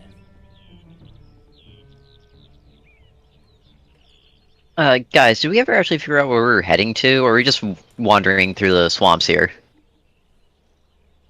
That's actually a very good question. Well, I myself was hoping that we would be perhaps on the track of our perpetrators of the murders, although I haven't quite seen much evidence of where they may have traveled. I've been trying to find essentially a nice solid place that they might have traversed, and see if perhaps maybe we can track them down that way. Can I make a perception check then? Go for it. All reliable. 16. Yeah, Hemlock has not got anything yet. He's, as he takes a look around, he's a little lost. But with a 16, Milo, you proceed to keep your eye out as you all are heading around, and you're not really seeing anything physical pop up that would be useful. That is, until you catch a whiff of something interesting. And as your kind of nose kind of brings you over to a flat piece of land, you notice that this particular smell, while everything else smells rotten and nothing really smells terribly great around you, this one stands out in particular for the fact that it seems to smell of a very bad rotten egg that you're not accustomed to smelling normally. Oh god. Well, I might have something. It smells like rotten eggs over here. Rotten eggs, you say, as Hemlock scurries over quite quickly, and he gets to... Yes, this is just quite like the smell that I noticed at the crime scene. Dain's gonna come over as well. Yeah, you don't really make a check, Dain. You smell sulfur. Ugh. Sulfur. Ugh. So I was gonna take a whiff and like how when like an animal like they sneeze and shake their head like they don't like it. Like, ugh. The hells. You good there, Talos? What is that? Ugh. That is sulfur. Not sure what it's doing out here. As you take a sniff and you take a look, you see that, like, anyone that wants to roll a quick investigation check. Investigation. 14. Dallen, you're the one that gets this. Like, Talos, unfortunately, just a little too low. You're a little too focused on that smell, Talos. You're like, ugh. Dallen, you notice that in this particular area where the smell is, you see that in particular is a little bit flatter and drier than most of the other areas of the swamp. And as you take a closer look down, you see a few depressions, about 5 in total, that appear to be perhaps something had laid itself down for a while. I think something rested here for a bit.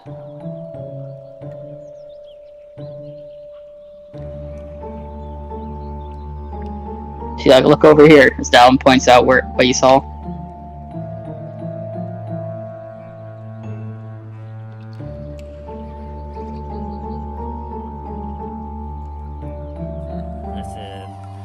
Hemlock kind of bends down and takes a look. 5 and yes, right here, as he kind of points down at a particular spot near a pool of water. If you can see here, there's a bit of a displacement of both mud as well as foliage here. Perhaps an individual happened to accidentally step into a murky part of the water before shaking it off his foot. And as he grabs you, Dain, and pulls you down. If you look here, Dain, look. Does this not look exactly like the displacement of that dust we saw in the alleyway? Hey, that's definitely a similar, a similar shape and size, and that pattern right there looks like possibly the bottom of a boot. Indeed. I dare say that, well, it has taken us a few hours. We seem to have located a campsite for the perpetrators. Dain has no idea what the fuck he's talking about. He's just nodding along with him. Yes, indeed. Yes, boots. Yes. Indentations. Yes. Like trying to help out, but also just like, yes. I have no idea what I'm doing, but yes. I'm doing my part. Fascinating.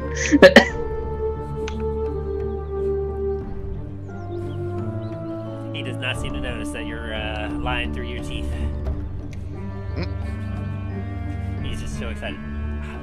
Very good. That means, and he follows it for a little bit. Yes, it would appear as if they have gone in this direction. I imagine if we follow this, we might be able to find further clues, perhaps some more of a trail. Excellent find, my dear Milo. You have such a keen eye.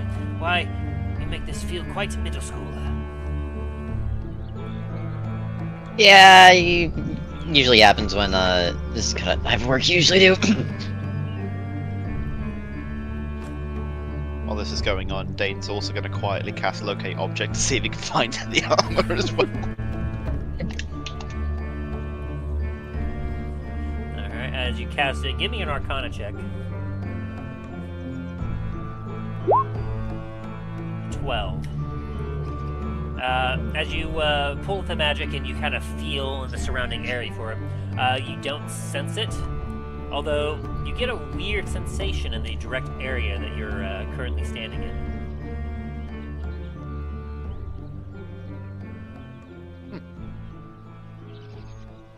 Could I help Dean with that by any chance? By giving him aid? Well, he's using this through the spell Locate Object, so unfortunately, since Fair enough. unless you casted it, but you wouldn't be able to since you're not familiar with the particular item. Very well.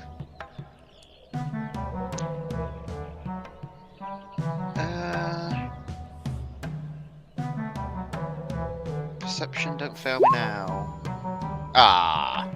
Bugger. And as you try to catch onto that feeling as the spell fades away, you're not able to determine exactly what that kind of weird feeling is. It's it feels familiar, but you're not sure why.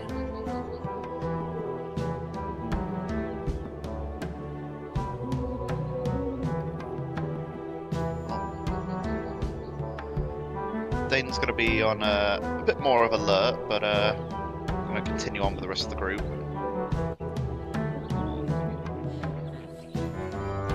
Let's see. I suppose they went off in this direction here. Now, the thing is, as we prepare to herd ourselves up this way, it has been quite a few hours. We can probably go a little further, but I dare say we're going to have to spend a night out here in the swamp. Did you all pack an accommodating set of perhaps some nightwear as well as perhaps tents and otherwise? Yes. Do. We have a tent? Yes, I remember the tents I bought.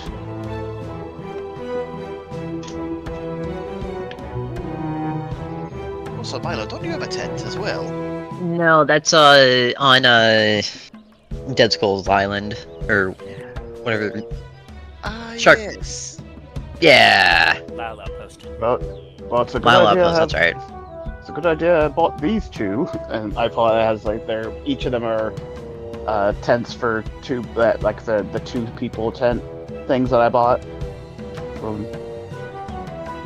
back when we first were planning our trip to escort the treasurer. Oh, quite so. Now, let's just be off then. He said that perpetrators have had a few days of head start ahead of us, but there could be anything in the swamp that may have slowed them down. As I always noticed, those who are being hunted are never nearly as fast as the hunters. Haha! Tally-ho! As he trumps off after the trail. Sally, oh. Kind of abused and follow after him.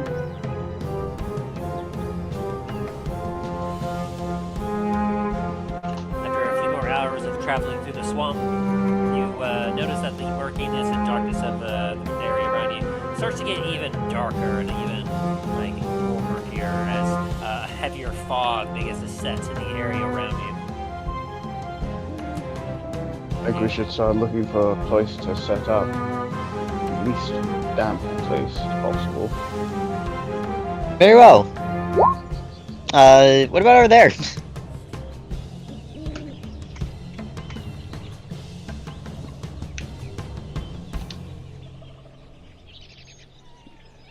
Looks like a fine spot to me. And as you have a look around, Milo, you see a few potential areas. Same with you, Talos, as you both kind of work together, and you notice a couple areas where the ground seems to be a little higher, a little drier.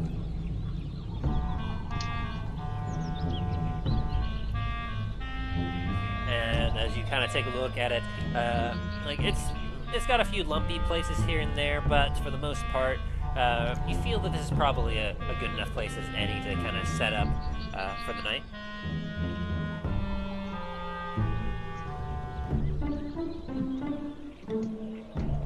Good eye. Well, I suppose then, this here shall be where we will set up for the night. Excellent, Veilwood. I pull out those two tents and start setting them up.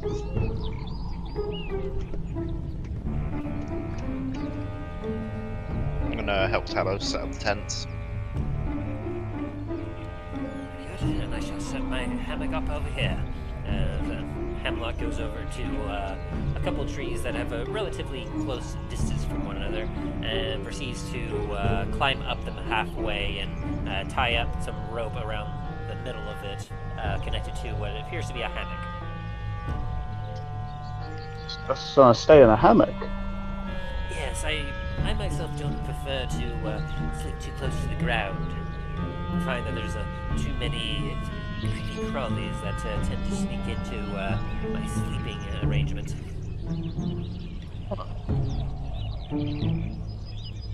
Would it be possible to show me how you do that?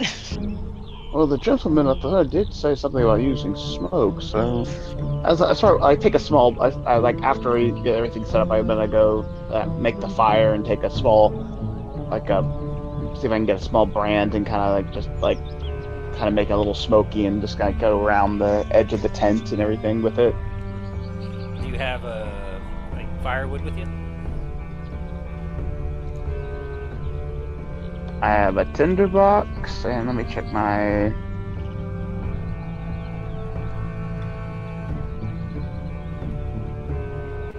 I actually do. I have a single thing of firewood. Hey. Literally a single thing, just one. So since you have yourself a dry wood that you can actually use, you are indeed able to get yourself set up to create yourself a good fire. You don't have to hunt for any nearby wood. Definitely need to find some wood later, but this will do for now. So it's nice.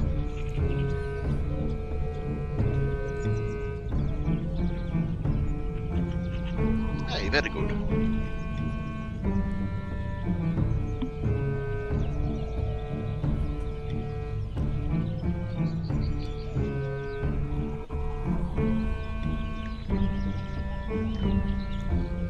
So, and hopefully this will help also assist us with keeping away some of those little creepy crawlies, as he says. Yes, quite.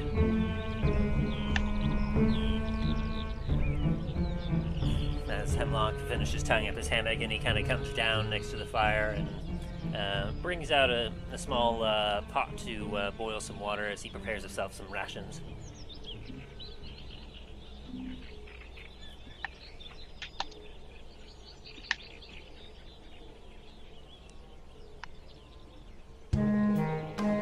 Also, like, start preparing some rations, some of the rations that I have as well.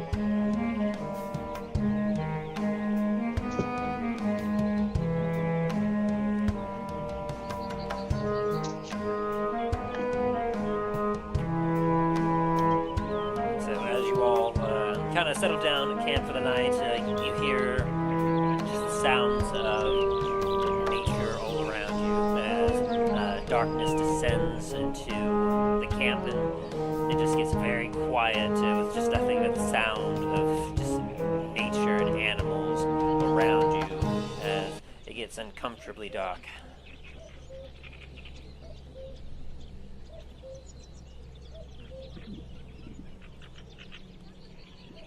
This is it's spooky. Yes, I must admit it is. Wasn't quite expecting such a lively place to feel so foreboding.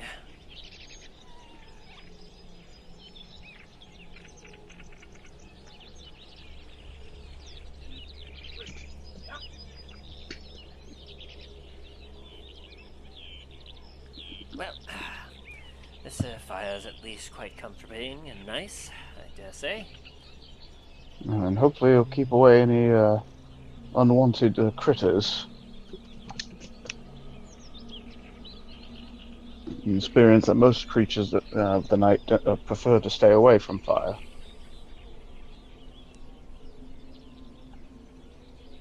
Probably should kind of put that out a little bit, considering, yes, creatures of the night stay away. However, other things, not so much.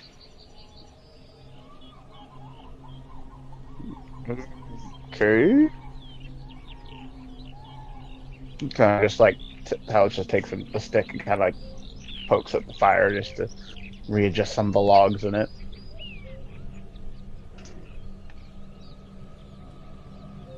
Oh, also, who's going to be first watch tonight? I'll take first watch. I'll do it. Oh. Yeah, okay. I'll take after him. I'll take third then. Thank God I get last. Fuck me. Oh well. Let's finish up our meals and then turn in. Agreed. Well, as Hemlock finishes cleaning up his mess kit and stashes it in his bag, he climbs up into the tree, into the hammock, and spins around a few times in it to kind of enclose himself up as you hear, Well, good night, gentlemen. Be sure to let me know in case you need any help. I will do. Enjoy your sleep. Do you as well, friends. Do you as well.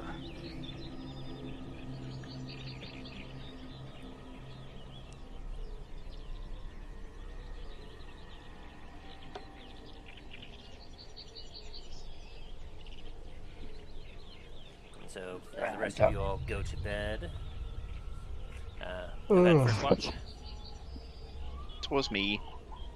Very good, very good. Go ahead and give me a perception check. Alrighty. Perception. Oh dear. Oof. Roll Well. 20 never does like my rolls. Well, you didn't fall asleep, at least. Hooray! As you go around, the campfire kind of goes down into more of a small smolder. You fortunately have night vision, your dark vision, of course, so you don't have to worry about light. But as you look around, you can see the murkiness of the water all around you. You hear a couple of splashes here and there, some gurgling here and there, but otherwise, you don't seem to notice anything.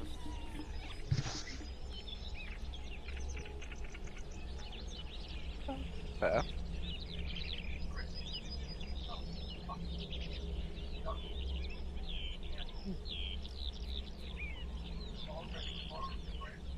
I guess Dain will just relax and take in the swamp scenery Yeah, good. before waking up Dallen.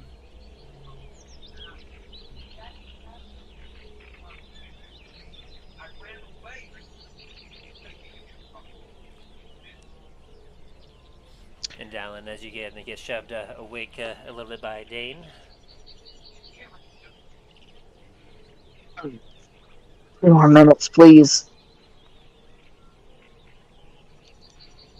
I'll give you a couple extra minutes, but you know, your watch is starting. Oh, hey, Dal pats you on your beard. It's fine. It's fine. As he's like lazily getting up. While Dallen's doing that, Dain's also going to cast what's it? Locate object, just to see if he can find anything.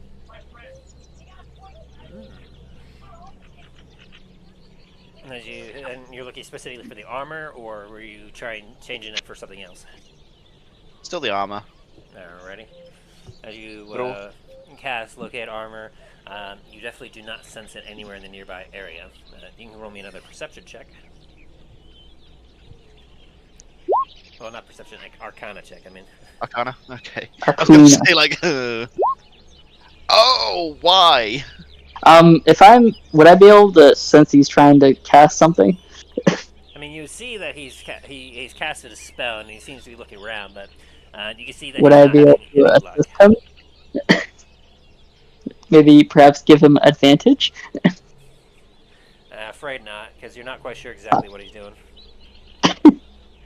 Alright. Dain's just going to give a frustrated sigh and...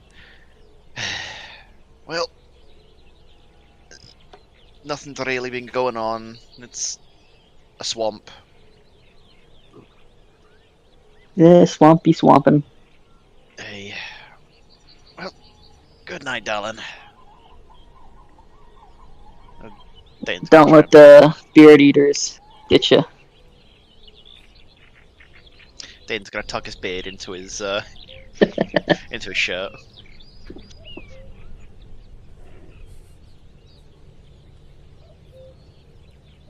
Alright. I had a 21 for perception. I see that. And as you kind of look around, you don't have night vision, so do you have any way of, like... I have my goggles. Goggles of night? Very good. Yep.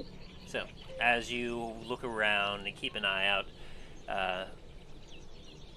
you hear a bit of burbling coming from the water's edge nearby. So, and as you look over, you notice what looks to be something floating in the water. Something that looks medium-sized in its shape.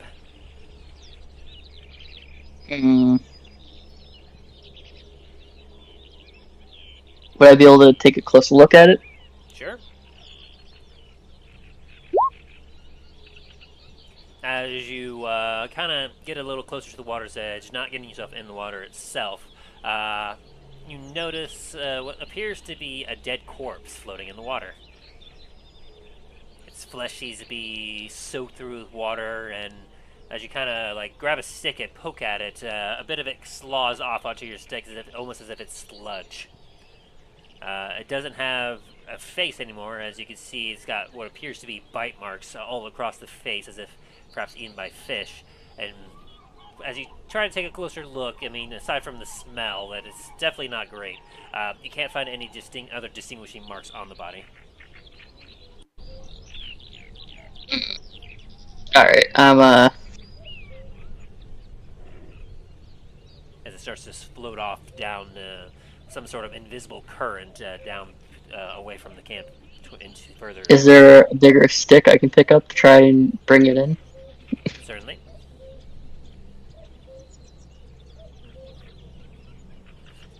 As you do, go ahead and roll me an athletics check.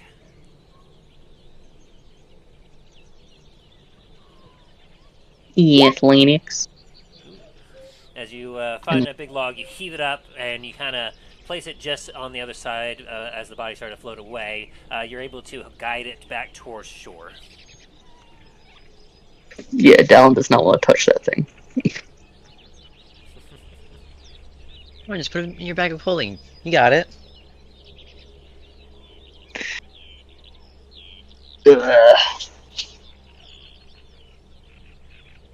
Alright. Oh, this is gonna be trouble. As it washes up the shore, can I get a closer look at it without touching it? Again, I mean, you got a what was it, a 17 on your perception? Yep. So that essentially, you've had a good look at it. There's really nothing else distinguishing. Its clothes seem to have kind of been eaten away by whatever the wildlife was, and you're not really able to determine much else about it. It just seems to be very bloated and just really gross. Would I be able to determine how this body died? You could do a quick medicine check to see if you can see.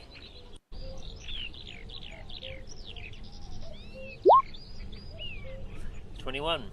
As you take a look, a lot of what you can see on the body, you're not able to determine much. It's hard. But from what you can see, you could tell that there's a few hefty chunks taken out of the body in certain areas. One, aside from like the face being like eaten off, you can see that the head itself was still barely attached to the body. It seems like the front half of it may have been almost completely bitten off.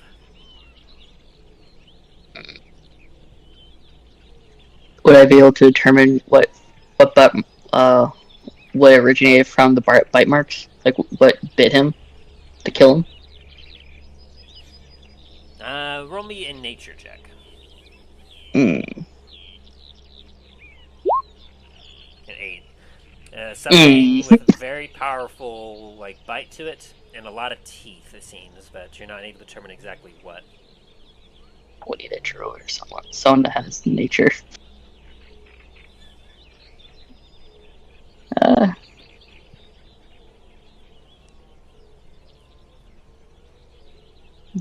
Maybe the next person who gets up will be able to determine what's going on with this thing. I don't like it gives bad juju. Dallen's gonna go back to his post. Okay. The rest of your watch goes off without a hitch. And it's time for the next person to take their watch. Dallen's gonna go over to Talos and just not give him some flicks on his forehead. Wake up. I kind of roll over. Dallen grabs him, rolls him further off of his bedding. Right up into the mud, what the hell? I told you to wake up. Oh, all right. I brush the mud off of myself and get up and stretch. All right. I'll grab a quick swig from my water skin. Let's say, oh no, man's getting drunk. No, I think water. Go to sleep. And I take out my drift globe and turn it on to hold on. A low light, not like a bright light, but more of a low, a dim light. Now hold on. I did find a body. I'm gonna bring you over to it. I'm gonna turn the brightness up on that as I come close to the body. Dallen,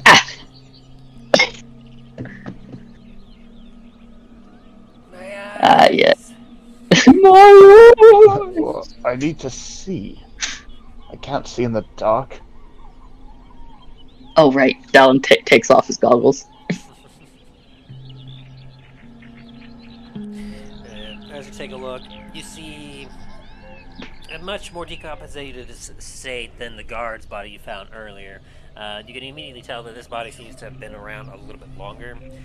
You see it in like a naked humanoid, missing their face and their throat, and you see a few other chunks of flesh missing, but it seems to be very bloated, and a lot of what is the meat that it seems to be left seems to be more sludge than organic matter. Ugh.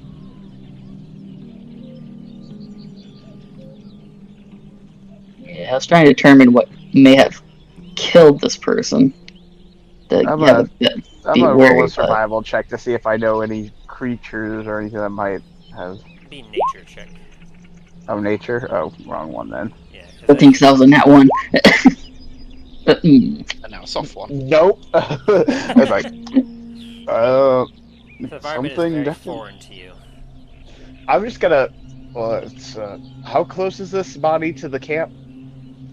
It's on the outskirts of the camp. As Dallen found it on kind of the southwestern like shore of like this particular dry spot you found. Since I have a second, I'm taking a second look at this thing. Can I do another nature check? I'm gonna say no. You've had Fuck. a fair amount of checks on it already. Got it. I'm like, Talos a bit concerned with just like a naked dead body just over here.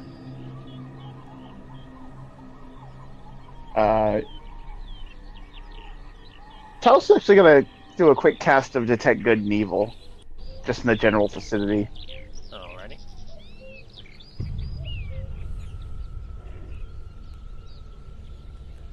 As you cast Detect Good and Evil, let me see. That one specifically is to point out if there's any fiends, undead, celestials, or anything else like that. If I remember correctly.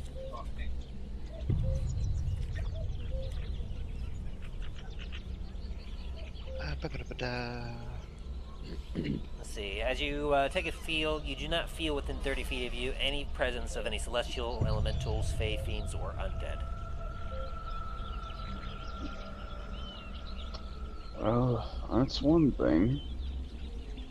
Nor do you feel anything that has been consecrated or desecrated nearby either.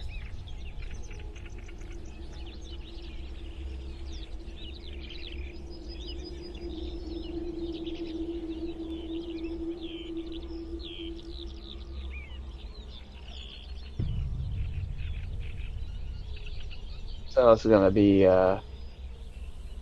still very much on his guard with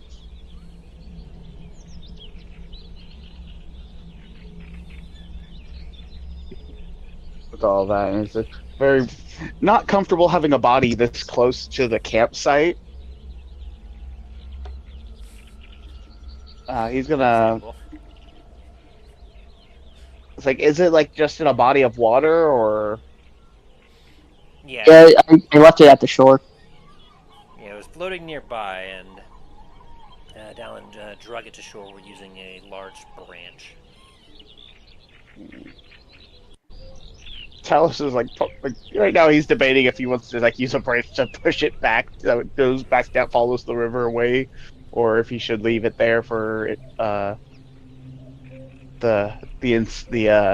inspector to check out. But at the same time, he's like he doesn't want to have it attracting anything. Well, Dallen's gonna go to bed now. Leave this mess to Talos. Mm,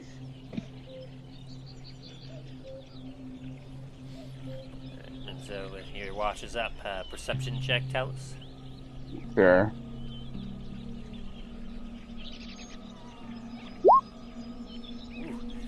Not comfortable with this nearby. Your eye is extra watchful this night as you have a look around, attempting to see if there's anything nearby that could be a potential risk to you or your friends. Anything that might be attracted by this body. It's like, oh boy. And you notice being out of the water now, there's a significant amount of flies and other bugs that have made their way nearby and have begun working on the body as more of its flesh is exposed from the water. As much as Talos doesn't want to, he's going to try taking a stick and kind of a large branch, kind of push it farther out back into the water to be taken by the river. As much as part of him wants to, like, but at the same time he doesn't feel it's like the risk is worth it. Athletics check. All right, well, athletics. Natural 20. It's just like shove, one big shove. Very expertly, you're able to take a couple other branches, and as you start to push on the body, you feel it starting to break apart, and you feel like it was going to be very messy. So you're able to just like put pressure in just the right areas to where you get the whole body shoved back into the water as the bugs and everything float away. As you start to feel some of the bugs starting to get onto your skin, you're able to get away just in time. Like shake them off, like.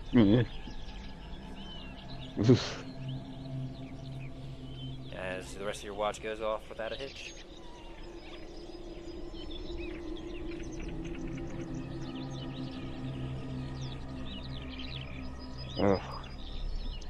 Just kind of do a little bit of patrolling around the area with my light.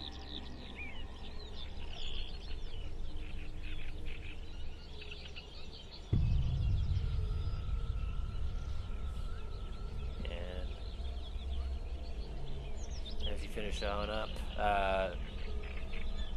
you look to Milo for the last watch of the night. Dim the light so it doesn't blind him as I wake him up. Milo, wake up. Sure. Milo's not even gonna say anything. He's just gonna stretch his arm out towards where this noise is and kind of just like start tapping on Talos' shoe, trying to get it to stop. Come on, wake up. Just gonna slap the thing harder. All right. I slowly start making the light brighter from my drift globe, like ever so slightly. Like it's like slowly getting brighter and brighter. You wanted me to wake up, just fucking shake me next time. Don't sit there and be like, Milo, wake up. It's time for school. All right. But just a heads up, Dallen did find something, a body that washed up on shore. Very Bro, is much fucking been dead. Dallen becoming a necromancer or something? What the fuck? It was definitely dead for quite some time. It was stark naked. Unfortunately, I didn't feel comfortable letting it sit this close to camp, so it floated down down the river. Alright.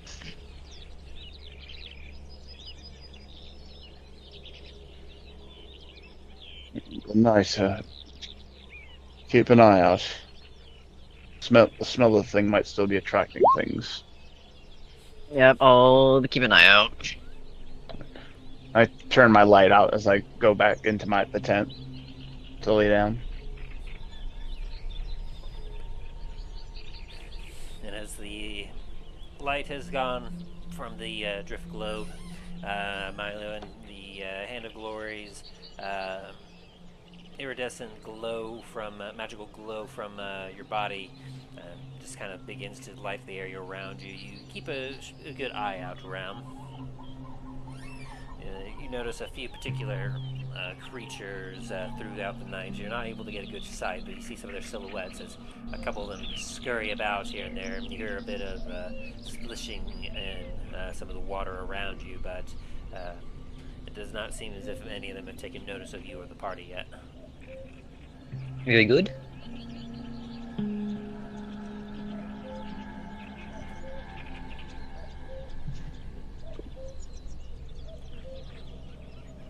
As your watch goes off without a hitch, and you watch as the light from the sky above you gets to become a little bit more and more lighter, as eventually it is bright enough that the rest of you start to stir from your slumber, and you all have benefited from a long rest. You no longer have a point of exhaustion, Milo. Woo! Ugh. Free.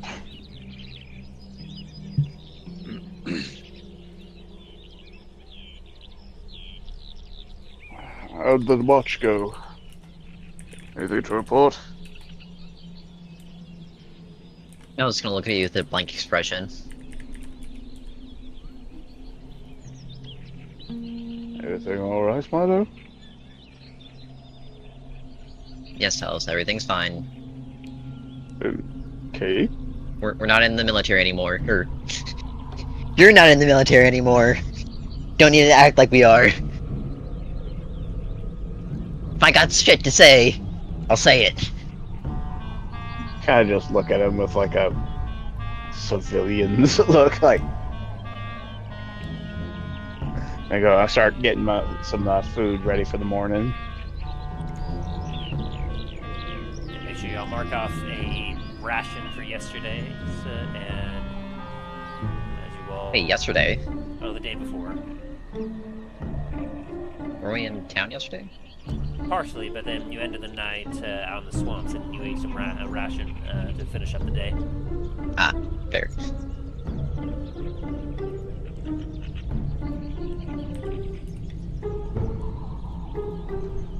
I am down to 36 rations.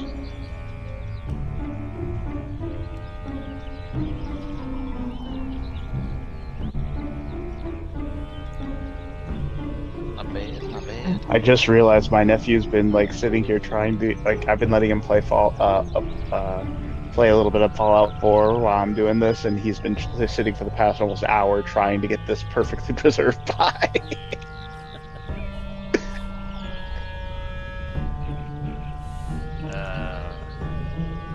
There is one in particular that I know there's one machine that will give you that pie. It's an Yeah. Fallout. He is. See, where is he at? Hey, pull up the map. Where are you? Boston He is City, by the- probably. He's in Lexington at the Super Duper Mart.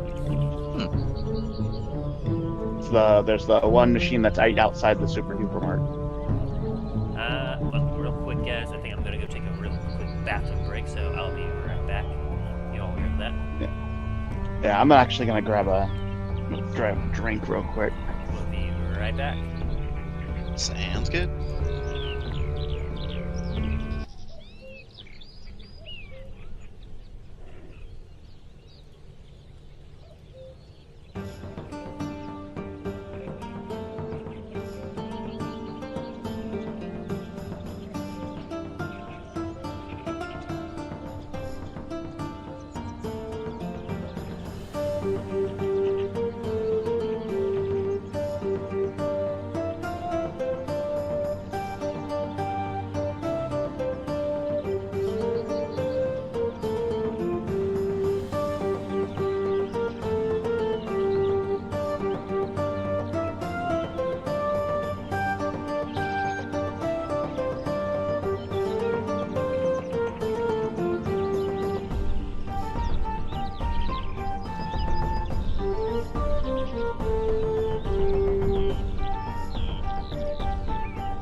Oh, hi, Tim. Aye. Oh, Ryan back too? No, he actually just left. Oh.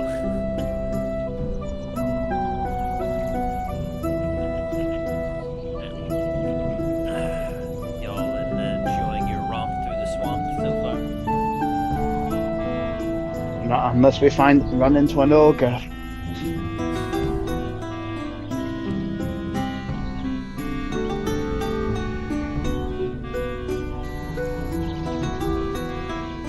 An ogre with a pet talking donkey. What are you doing in a legally distinct swamp?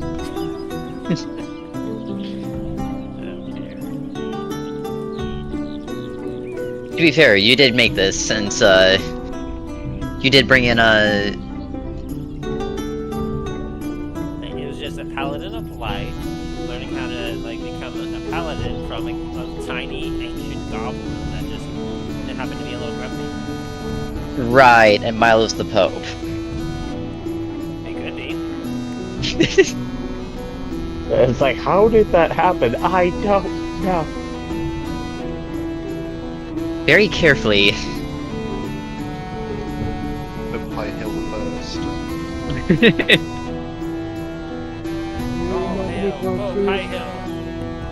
Hey, granted, one of my old games, we had a cult formed around a frog that was literally just it was imbued with wild magic and the ability to talk, but regardless, it was still a frog. It reacted like the instincts of a frog. So you can imagine the insanity that ensued. Oh dear. And whenever its wild magic triggered, it would do the the little frog squeak. That's what would happen. Sonorous cry. Its eyes would start to glow bright, like a aurora borealis kind of color would sort of go around its body. It would float into the air, shriek, and then something would happen.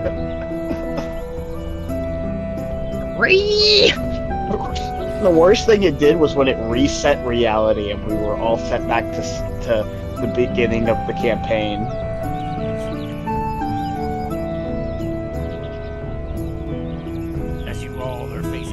God itself, wounded and bludgeoning, you see his wild magic start to surge, and you think to yourself, oh great, this random magical thing might just be the thing to save us! And then, as a flash of brilliant life,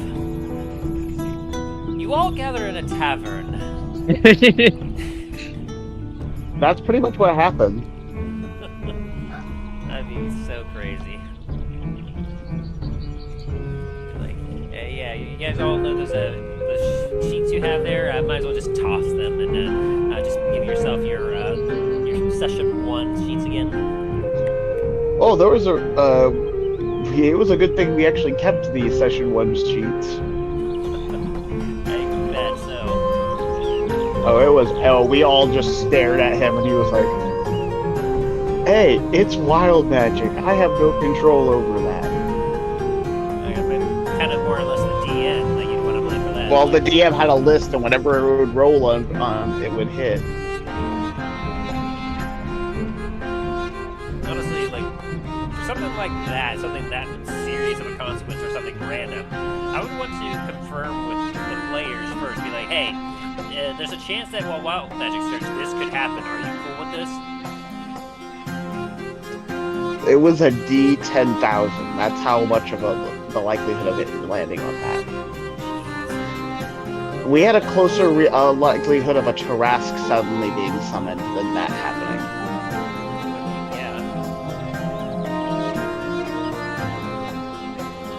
Yeah, all of us were like, okay. So this is what's happening.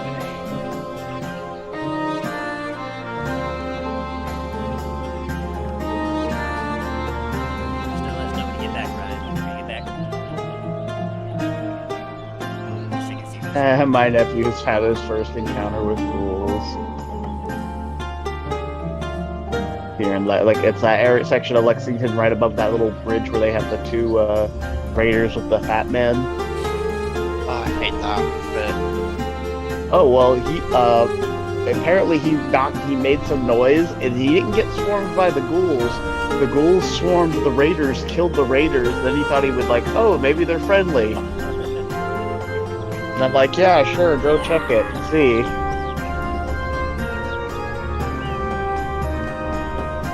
Existential screaming ensues. Yep. Yeah, sorry, son. Oh, They got feral. Oh, when he walked, I was like, he didn't, like, I'm just letting him play for a little bit, right? I guess exploring stuff right now, but, like, when he first saw me playing again and fighting the Death Claw, he's like, they ain't so bad. I'm like, I'm in a set of power armor, and it's and this is the first Death Claw encounter. Of course, it's not going to be as hard. Wait till later, buddy. I mean, to be fair, in Fallout 4, that first Death Claw encounter, like, that can still kill you, mess you up if you're not careful. Oh yeah, it ripped off 3 pieces. It just completely destroyed 3 pieces of armor from the power armor suit. Yeah. I'm surprised, honestly. Yep, and I had no more minigun ammo at all left after that.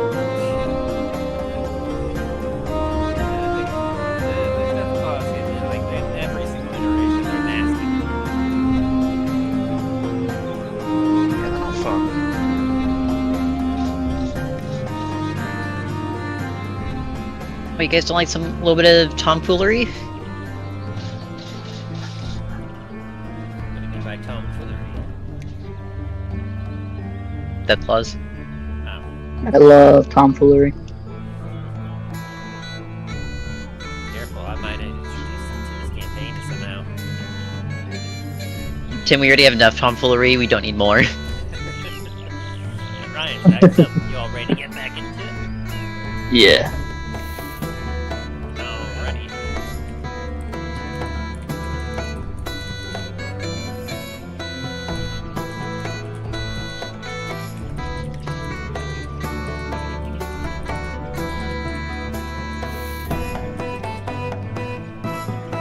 So, as you all packed up your camp for the day, as a new dawn has arrived, you've gotten yourself a long rest. You follow Hemlock along the path into the distance as you continue to follow and seek out the perpetrators of the crime, these sulfur-smelling fiends.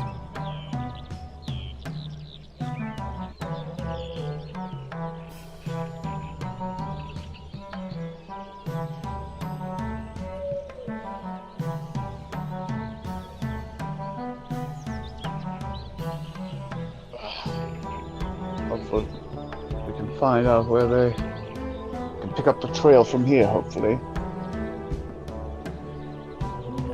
Oh, I am gonna inform him about the body that Dallen found and how it is unfortunately farther down the river because we didn't feel comfortable letting it stay close to the camp. Probably a good idea. I'm not sure what kind of nasty bugs or nasty creatures such a thing might attract. But you said there were no distinguishing features amongst them. Perhaps it was one of the many unfortunate accidents and unfortunate victims of the swamp that you may have come across. Yes, it was wasn't a distinguishing thing, as it was stark naked. Perhaps its clothing may have disintegrated or been eaten up by the wildlife. It could really be anything. True. Unfortunately, not much more we can do for them.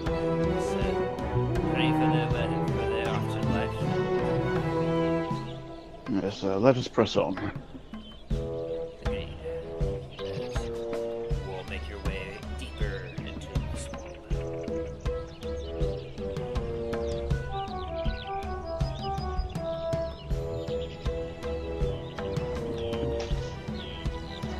And as you all continue delving deeper and deeper into the swamp, you don't make note of much else happening around as you continue to proceed. Hemlock occasionally checking the ground, following tracks and trails as you can find them here and there. Keeping out for a whiff. And the first half of your Sulfur. day is uneventful.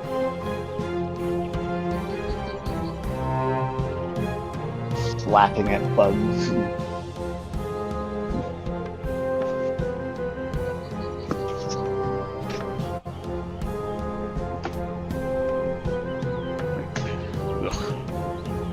After about midday, you all kind of take a stop to wring out some of your wet cloaks, perhaps get some muck out of your boots.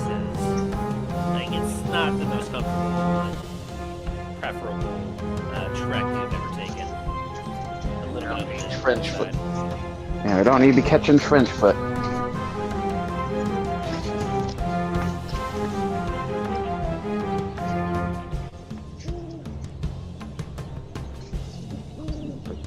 Taking out my boots and trying to get them as dry as possible. Hey Tim, Yes. to keep bugs off me, can I have Morse mimic a frog? I mean, you can. Whether or not that will work or not, we'll see. That's fine. As you all are trekking, you suddenly notice that there's a frog with a multitude of eyes sitting on Milo's shoulder now.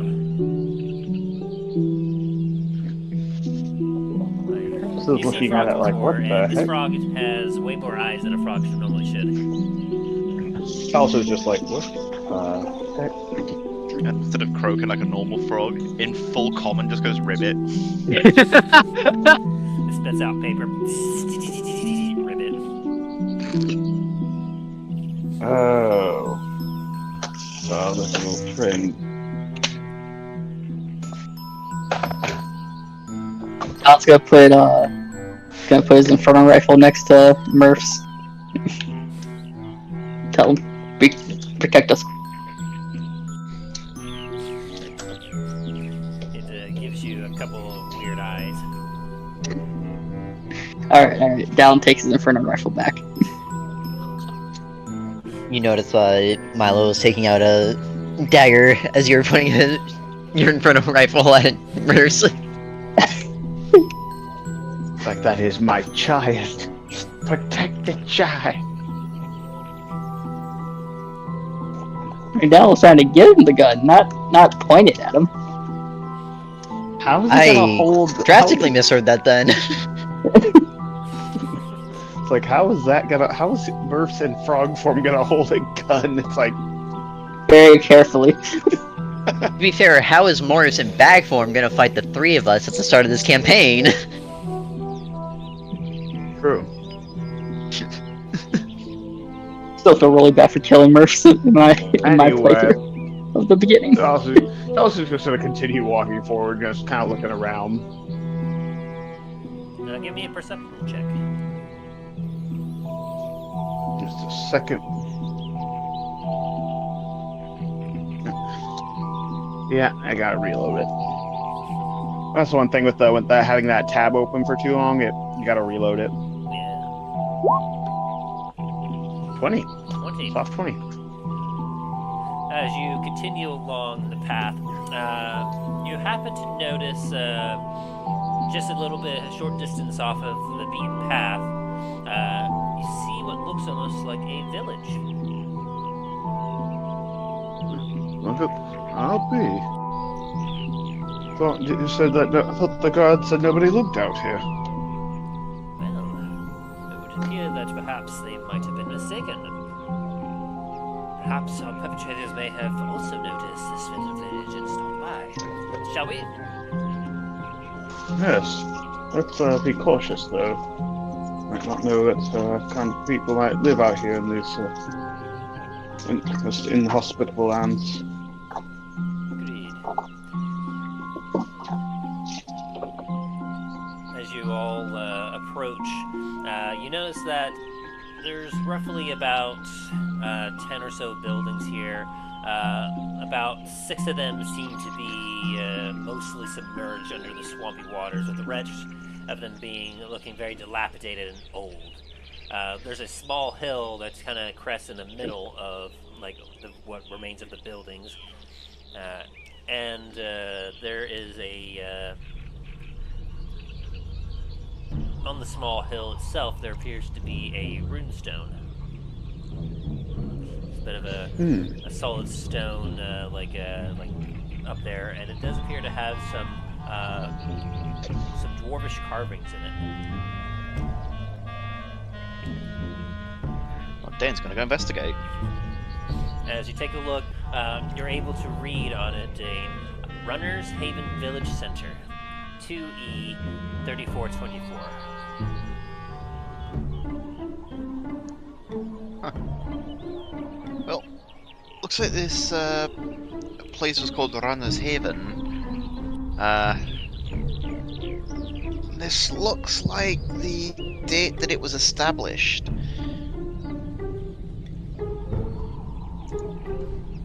Anyone who wants to can roll a history check on 2E 3424.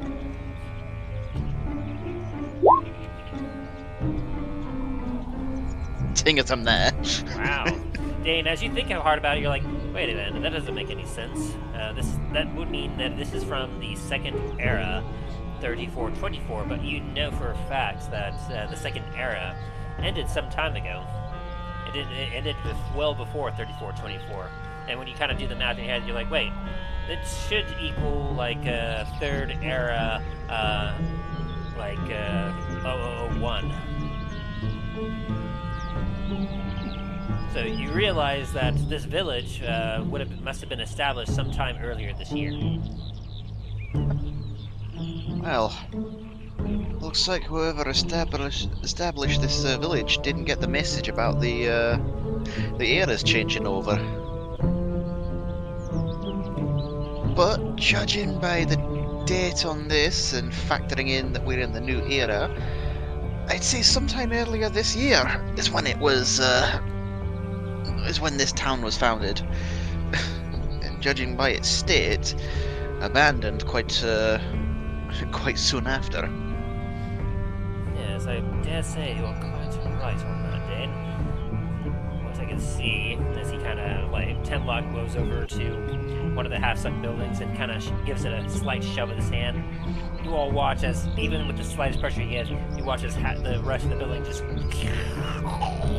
sinks down into the mud and muck, almost completely submerging. Oh, It appears that wow. whoever constructed this did not quite know what they were doing. Or they didn't upkeep it properly. Runner's Haven. It doesn't sound like a normal village that one would make. perhaps it was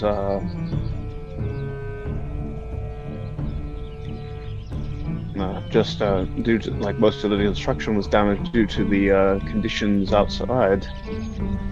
Hey Milo, insight check. I was just about to ask. Fuck! Yeah, this is some shoddy work around here, like, what a dump. Can I do a history? Sure. Very nice.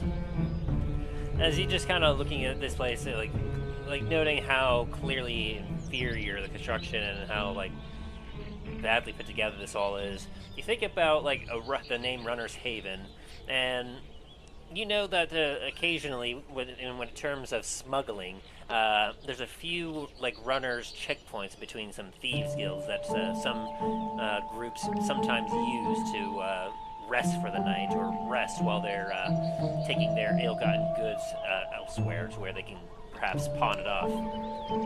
You feel as if perhaps maybe this might have been what this location was all about.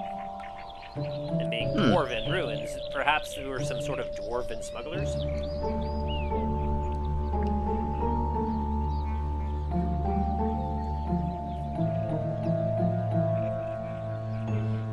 Share that if you want or not.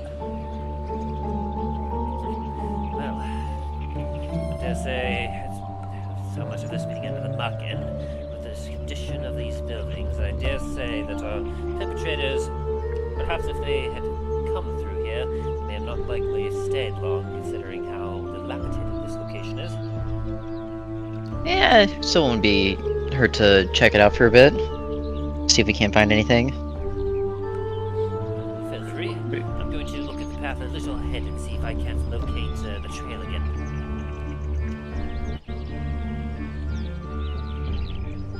Can I make perception? See if anything pops out to me? You can do an investigation.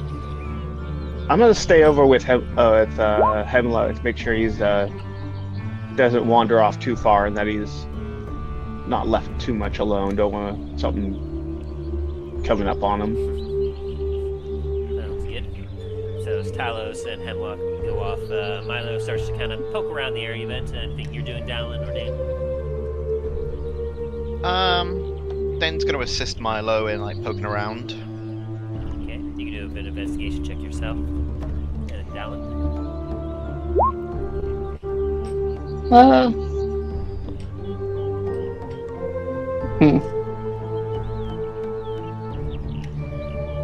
Dallen's gonna help out with the investigation. Actually, no. No, Dallen's gonna help out with with Talos. See what he can help out there. Alrighty. So party kind of splits in half a bit. Three of the Yeah. members heading off to a little bit, just down the road a little bit from the village, looking for potential leads of if the perpetrators that you're hunting for were indeed near here, or if perhaps you can find maybe a trail. With that check there, Milo, as you look around, you kind of sludge around a bit in a muck a little bit here and there, trying to look at some of the submerged buildings. You're able to find like some old pots and pans that are rusted to all get out. In a couple other places you see some crates that are broken up, moving and apart. In one particular spot, you do actually find the skeletal remains of a dwarf. Hey Dain, I think I found one of your relatives. Then as you're looking around, you happen to find yourself a small pack. Happens to be well contained in an unbroken container. Inside, you'll find 23 gold pieces, a potion of healing, as well as a crowbar. I'm gonna pocket all of it. Have yourself a slightly rusted crowbar. Does it make a warm sound when I pick it up? Aside from that, you two don't really find much of anything else here in this dilapidated village.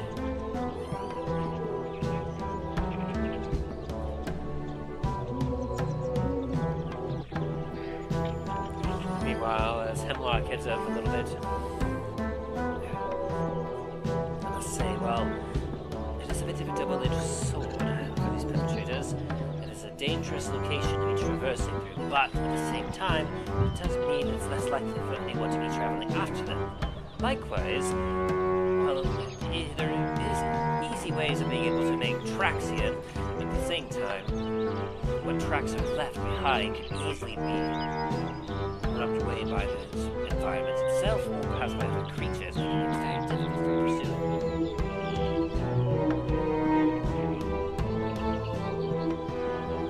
If Talos and Dallen, you want to roll investigation checks to help them look. Sure. Nah, I don't want to. How dare you ask me to do such a thing? I'm gonna use a lucky to re-roll that one. Fair, fair. 15, that's much better. Much better.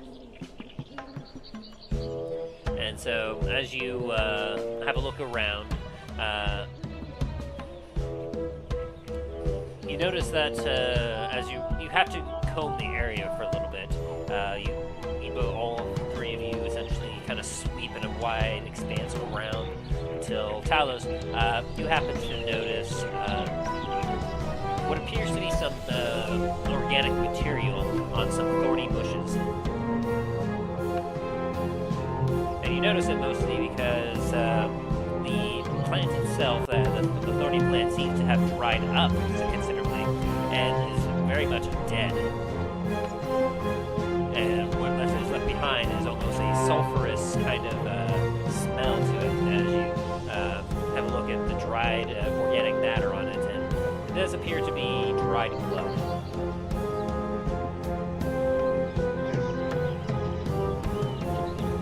Definitely blood, and that's that same smell from before. I'm not locating anything around here. How about you, Dallen? Over here.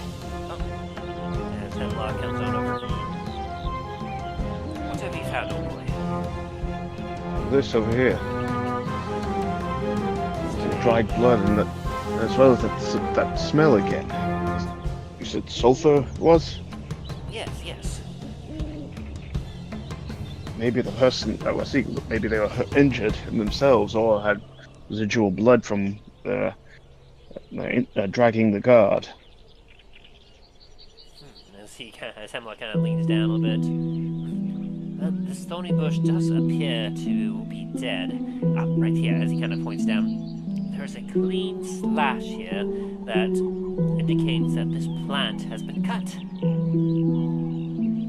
With the blood here, I deduce that perhaps whoever was traveling through here, they happened to get snagged by this thorny bush, and in their rage they might have slashed it with a blade.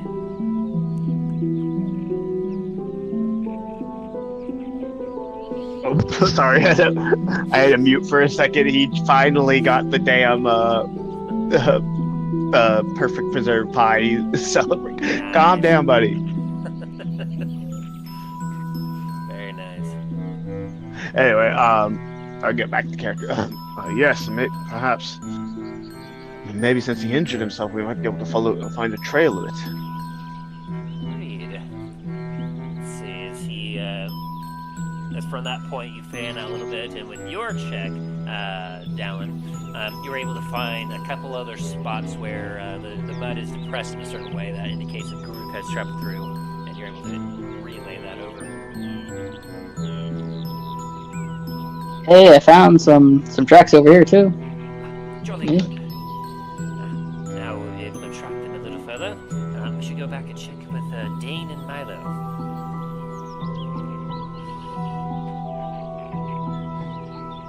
As you all go back to the village, as you see Dain and Milo emerging with Dain kind of pocketing a few gold pieces as well as taking a crowbar and putting it in his bag of holding.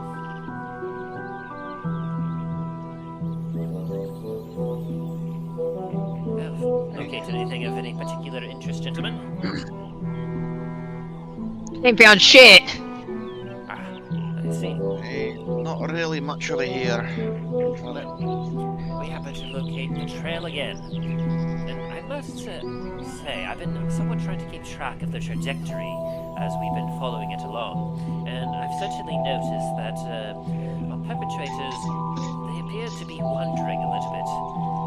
Now, whether or not, due to the spacing and everything else and whatnot, I'm not able to determine exactly the reason, but I can determine one of two things, that either A, our perpetrators are traversing through the swamp lost, or they're attempting to lose any possible pursuers by taking a rather interesting trajectory.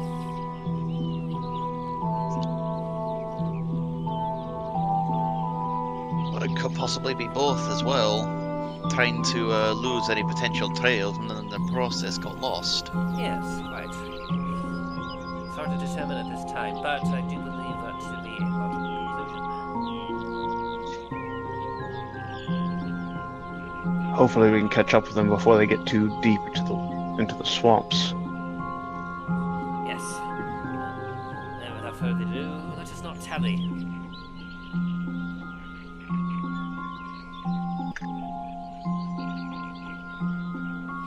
As you all make off into the swamp again.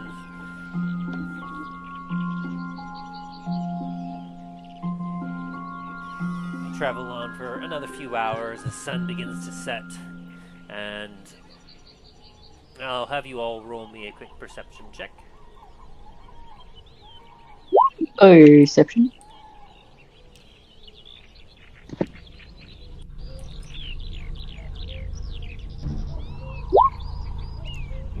$24. I see everything. Nothing escapes my sight. Watch. It's like, I got you in my sights.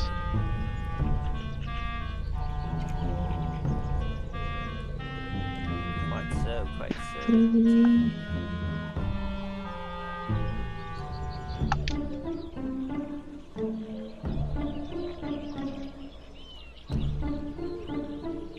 So Dallen and Talos, you both notice this as you all are traversing the swamps. It's starting to get darker.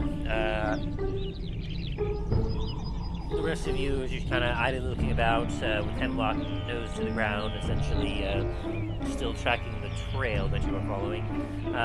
Dallen and Talos, you notice the slightest bit of movement in water nearby, and as you kind of stop and look a little bit, you see what looks like a big old log floating in the water.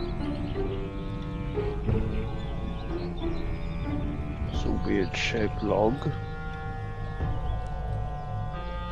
As you both kind of stopped and stare for a second, you watch as a pair of black eyes opens on the log and seems to stare at you. Thomas kind of freezes, like, up, like, what? Does it look similar to Princess in a way, the log? Nature check. Okay.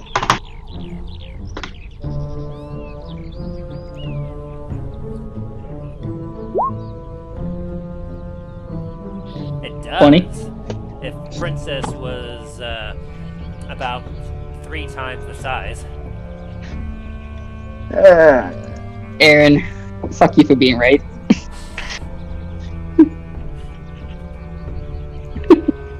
God damn it. Yeah. Do it. Don't do it. As this is a pretty huge log in the water. It is massive.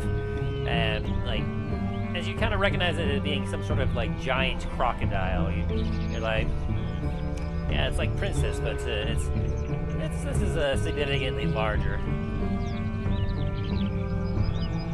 Shit. It's like Princess. Hey guys, let's get away from the water. What, you don't want to go say hi?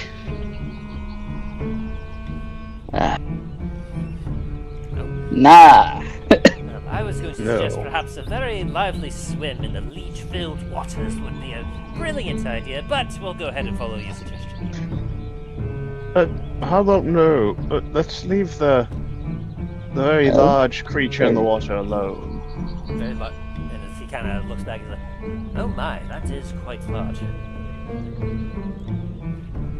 dare say that my dear boy is even larger than you are. That's why I say to leave it to be. Come on, Dallen, you don't want to go play with it? You played with one before. Why not this one? I would love to, but I got life to live.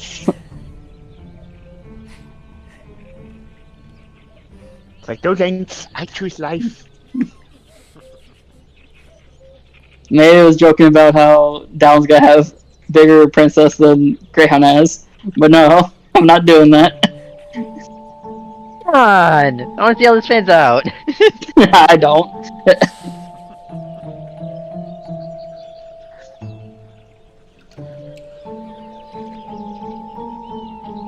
And so as you all continue to make your way onward, well past as the large log slowly floats after you a little bit before just losing interest. Night falls as starts to become very dark.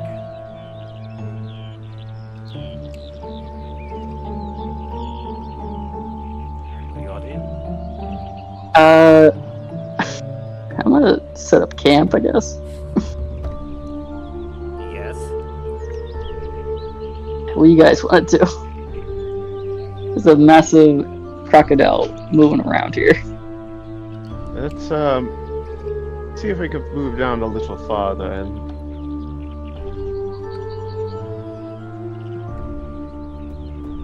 Alright. For those of you who wish survival check to find a significantly safer location to camp. Yeah. It's a nature check? Survival. Survival? Okay. Oh, Milo knows what he's doing. Talos knows what he's doing. Dallen doesn't know shit.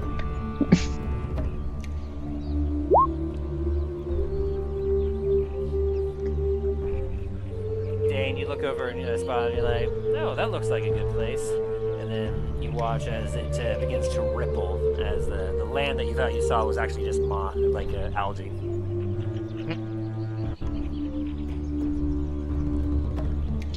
Like, ah, yes. No.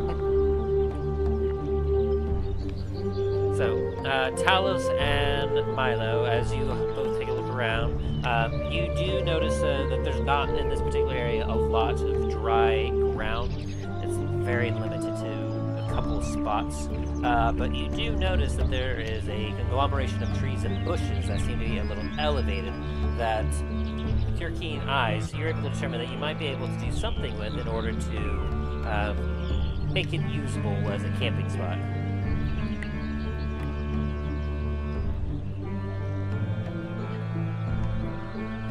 Pretty sure we can do something. Like maybe stack up some of this stuff here and.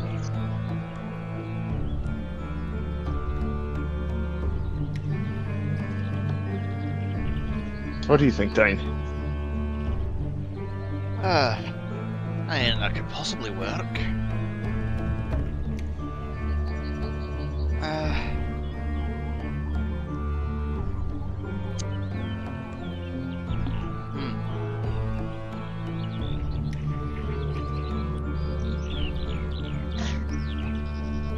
Well, I may not recommend it. If you all wish, we could continue to trek on through the night. If you all wish, we might be a little more exhausted for tomorrow, but we'd be able to make up a lot more ground.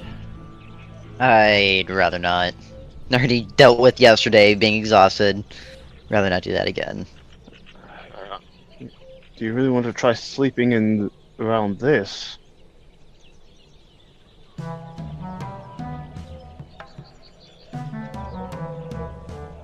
I mean, Hemlock, couldn't you want to show us how to make those hammocks of yours? Certainly.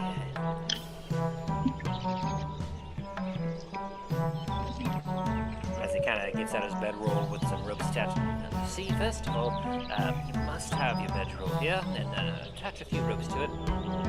And of course, you want to tie off the parts right here and right here. And from that point, you want to tie one side up to one tree, another to another tree. You're able to suspend it off the ground. There's in a few areas where there's some particularly large, nasty creatures that like to roam on the ground. I broke up a few nights of them crawling all over me, and it was not appreciated. So I found a way of getting myself higher up, which allowed me to avoid them.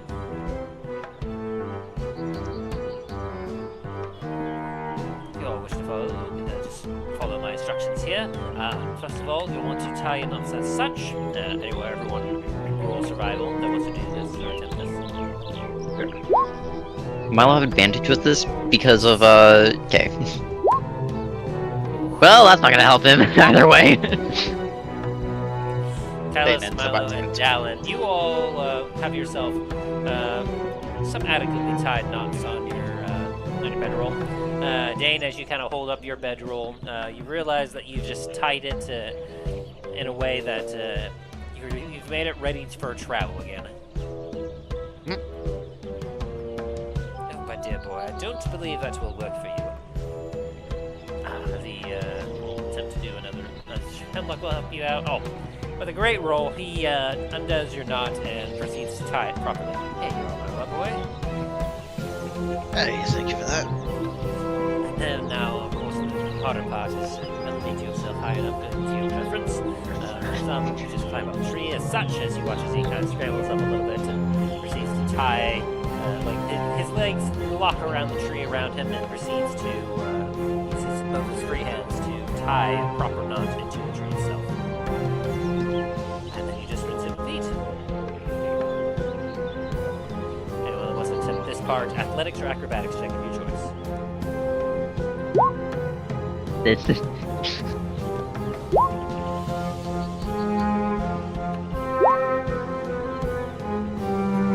Wow, look at these checks. And then Talos. Do it. Oh, yeah, athletic. Natural 20. Having gone past the difficult part of tying this complicated knot on your bedroll to make it comfortable, you all scramble up onto some trees, and before long, you all have yourself a campsite of hammocks.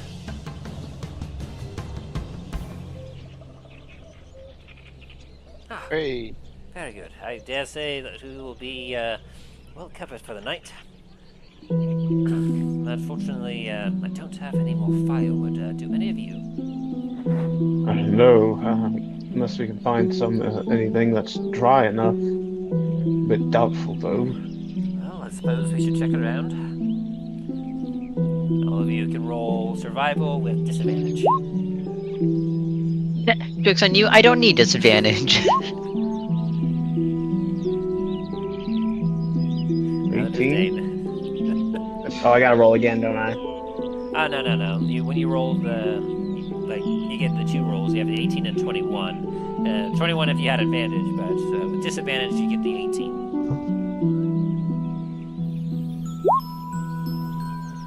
Talos, it is fortunate enough that as you're looking around, you happen to find a log, and after taking a careful poke at it with your warhammer, you realize that it is perfectly fine.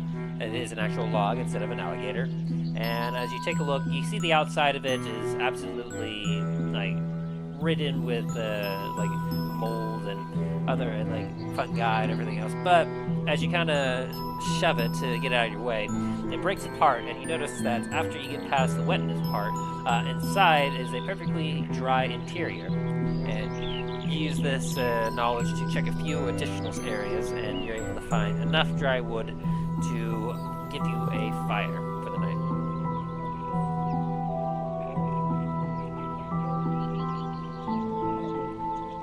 And since you have a fire in this particular part of the woods, I need you all to roll me Constitution saving throws with advantage.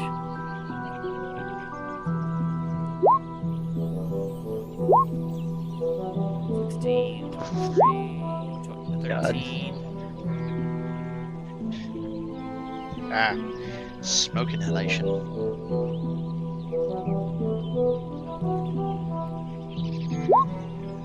And a 19. Very good. You barely passed Milo. But as the rest of you all are there, you do notice a significant amount of insects activity has increased around you. And Milo, you start feeling some of your soft, supple skin begin to be eaten up by the bugs, but you manage to kind of get yourself positioned by the fire where the smoke blows over you, and as you cough your lungs out, you no longer feel the biting of insects on your body. Morse, you had one job. 2 full. As it spits out a message.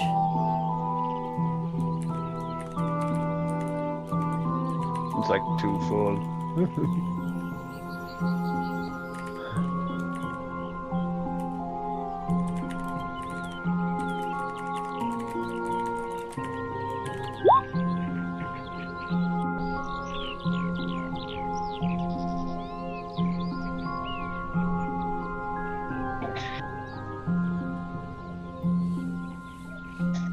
Notice that Murphs is eating a few of the bugs. Kind of lashing out his tongue, but there just seems to be more bugs than he can handle. Fair enough. And his presence alone is not enough to scare him away either. Morse, can you just be like a little bit bigger of a frog?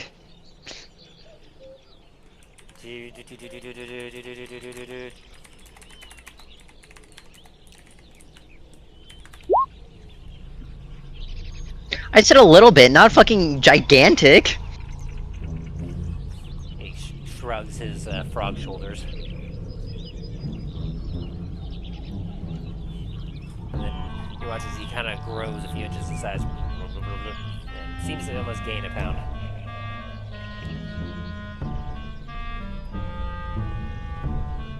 Hopefully this will help.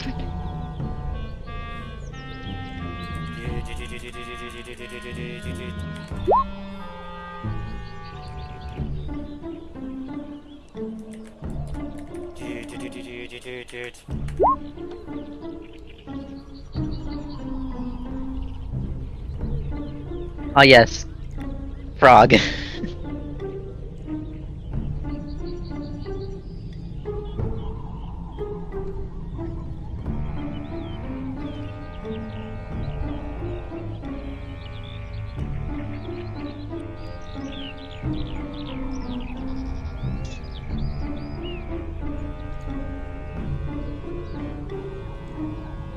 Hey, did I lose you guys? I think I lost.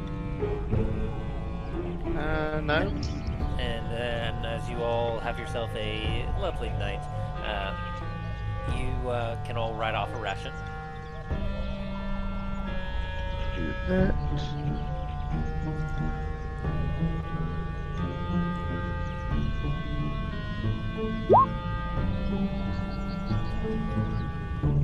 As Hemlock kind of finishes up his pallet, he stretches a little bit and looks around and goes, very well. I suppose we should head to bed for the night. Dare say I feel as if we are getting close to our quarry. Do hope so, at least. Good. I'll be out of this swamp as soon as possible. Agreed. I must say that this particular swampy air is not great for my complexion. For me, it's these damned bugs. Yes, quite. Dare say I'm going to have scars for a while after all these bites I'm receiving. That'll buff out. Well, good night, gentlemen. I'll see you in the morning. As Hemlock climbs up into his roll and gets himself comfortable in his hammock.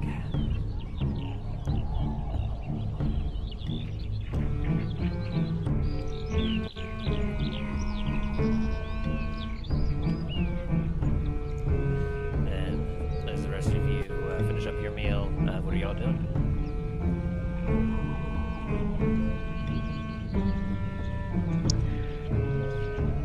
Well,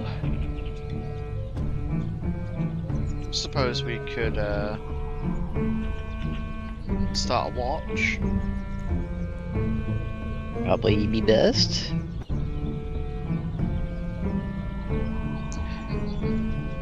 Though before that, Dain is going to cast his locate object again.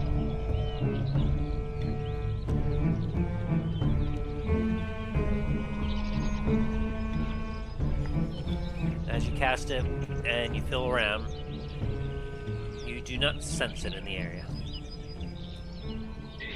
So it's not within a quarter mile of you right now. Fair. Do I sense that weird, like, arcane feeling as well, or? Arcana check. No, you do not actually sense it in this area, and feel quite confident that you don't. Fair.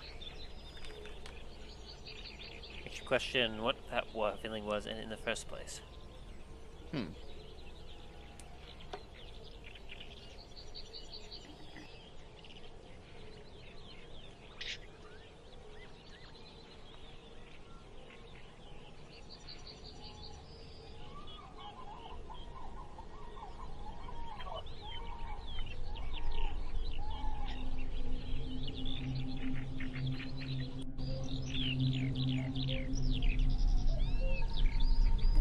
So who's first up on the night watch? I'll go ahead and take the first watch. Alright, roll me a perception check. For me. Here.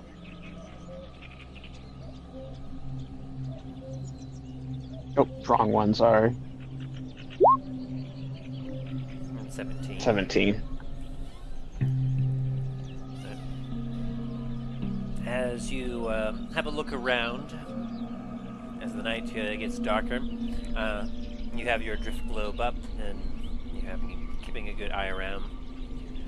You're noticing that in this deeper part of the swamp, that it's a little bit more difficult to see even with the light. The light seems to kind of just be almost a small candle in a sea of darkness, as you're not able to see anything else around, and even through your drift globe, it feels almost dampened by the heavy fog that has rolled in. It's always a bit of a misty fog that is always apparent during the daytime, but at night it almost becomes like a thick pea soup of a fog that just kind of blocks a lot of the vision.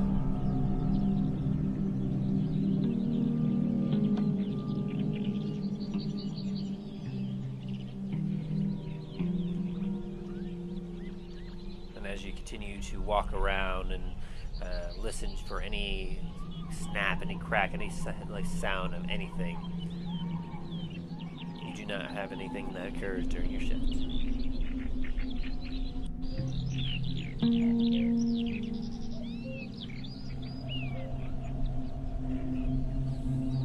And it's time for the next watch.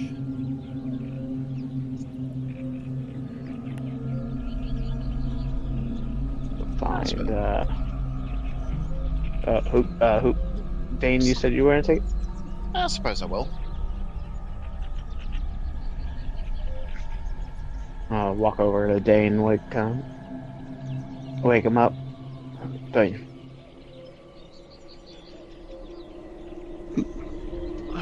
You'll watch, my friend. Thank you, Talos.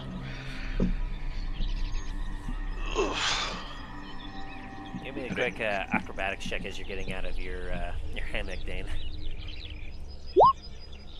13. You kind of get your leg caught up in your hammock a little bit, but after stumbling a little bit onto the drier land, you catch yourself and you don't fall flat face first into the mud.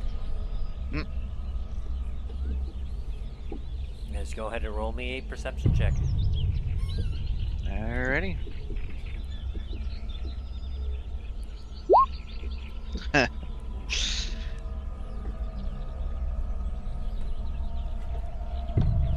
As you are keeping a look around, your dark vision helps see things around you a fair distance, up to about 60 feet, I believe. It's still very dark and murky through the swamp, and you're feeling a little uneasy, and you feel as if your dark vision is starting to get more limited as the fire behind you dies, and you feel that maybe you should probably go try and find some more wood for the fire. I can try and do that. Will that be survival check or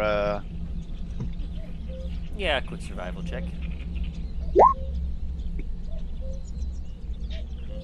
As you take a look around, you see what appears to be a log that reminds you of perhaps a log that Talos used earlier. oh no. Then you think to yourself, oh hey, Talos broke up a log and found some usable wood inside. Perhaps I could do the same.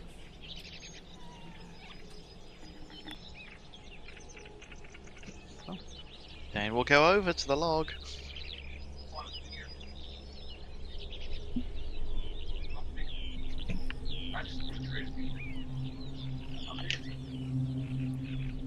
Right, you walk over to the log. Hey. It's a log. What's the worst that could happen?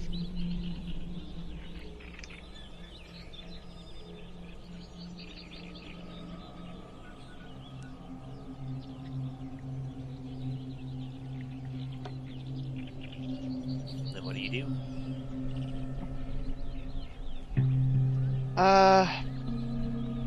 Gonna kind of inspect the log, see if I can find any dry patches that might indicate drier wood. Alright, an investigation check.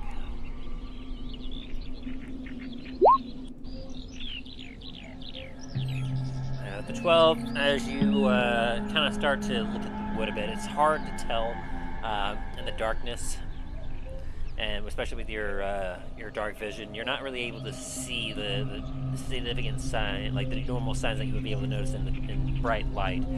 What would obviously be wet and dry wood.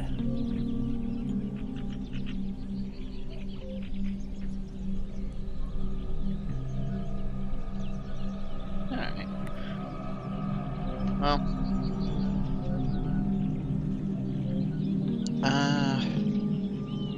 I'm gonna try and take the log and drag it back to the campfire just to try and get a little bit more of the light to try and see.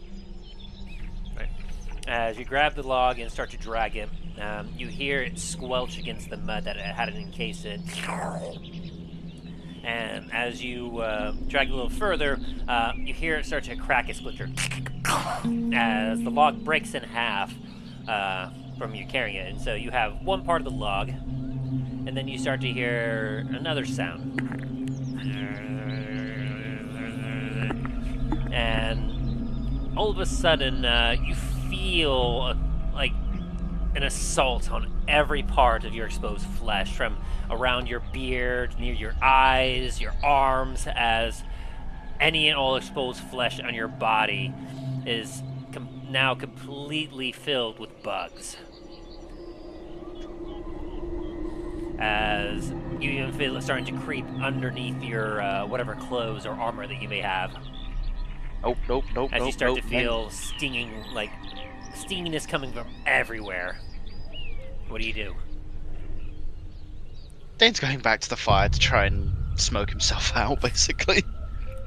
Alright, as you go over to the fire and you have a better look at yourself, you just see all sorts of tiny flying insects and some that weren't even flying, that or just crawling all over your body, biting and gnashing at you.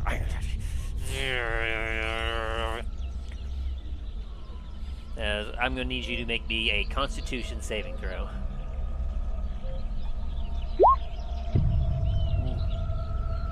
Using the smoke, you're able to and you're patting yourself down, you're able to get most of the bugs off, and eventually, after a few minutes, you are cleared of bugs, although you have lost 2 hit points, and you have a lot of bite wounds all over your body. A lot of bite and stinging wounds. Ow. But fortunately, we're strong enough not to take in any other negative benefits or any negative effects from this attack. Well, that's good.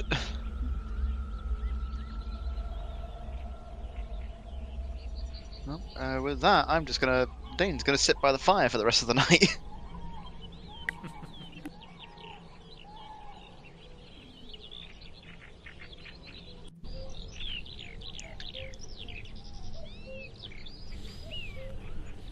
And at the end of your shift, you feel sore and just itchy all over as you go to change out your shift.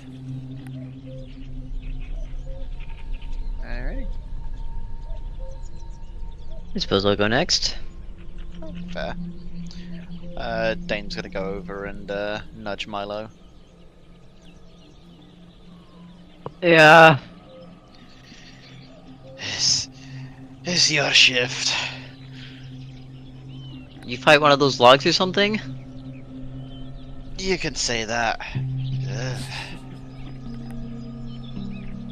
You look over and there's just what's left of one of the half log just thrown in the mud. Oh, you actually did fight a log. Just a bit. I'm going back to bed. Okay. Don't touch the log. Okay. I love how you don't provide any context for him. No.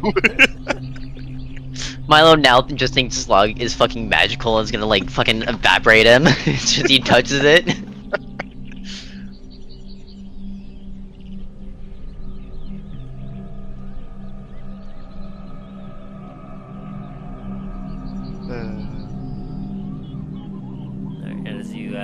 perception check there, Milo. Quick question for you though. Would this consider the end of my long rest or not yet? Not quite yet. Okay. 21, very nice. So as you look around, with the glow of the Hand of Glory just kind of illuminating the area around you, you do, as you go near the fire, see a bunch of insect bodies just laying on the ground near the fire. And then as you kind of mosey around a little bit, you keep a close extra eye on that log there, just not sure what kind of eldritch horror is coming from it. As you do hear with a sound of almost sounds like skittering and buzzing coming from the log.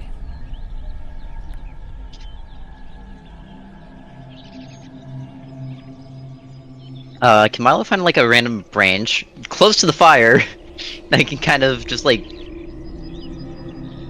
use to poke it further in Sure, survival. or further away from camp? You look around and you don't see any particular logs, sticks, or otherwise that would be useful for this purpose. Very well.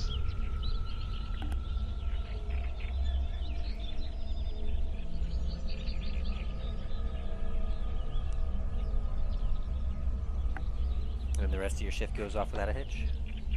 Very well.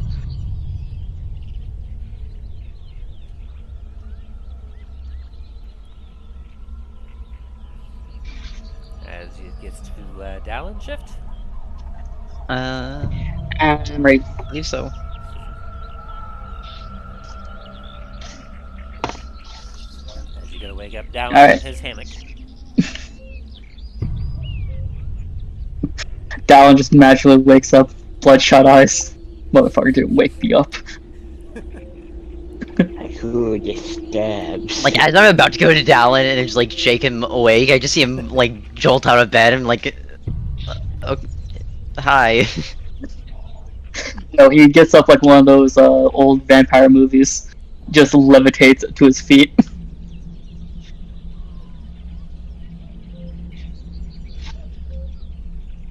Alright. Give me like 5 more minutes, please. No, log's cursed. Good luck. Log's cursed. Oh, Down's gonna go over to it and do Arcana. Alright. As you take you step trepidatiously towards this log, just kind of your head's back and your arms forward as you prepare a fireball. You don't sense anything magical from this log. Down's gonna stare at Milo, stare back at it. Yeah, it's cursed, and goes over to, just sits down to keep watch. Oh, Milo's already asleep. Oh. You do hear a distinct buzzing coming from the log, though. Dallen contemplates using a fireball on it. You contemplate for a moment and realize that if you did that, you may not benefit from a long rest. Yeah. And with a 12, as you look around and you keep watch for your thing, you don't see anything. Oh, okay.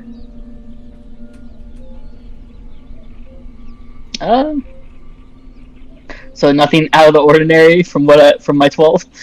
Nope. But does he hear anything? Do I feel a presence? You don't perceive anything. Perceive. I must perceive, though. That's my thing. I mean, it wasn't before, but now it is.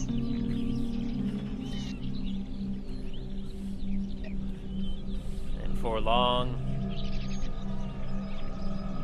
night goes away as you feel a little bit of the heat and humidity start to increase around you as light returns to the swamp.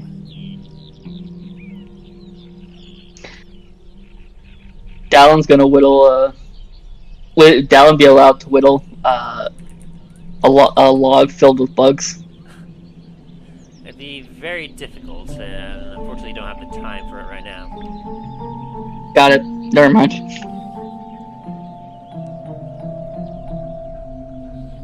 by the time like you think about it, it's daylight and everyone else is already waking up, ready to go on with the day. Gotcha.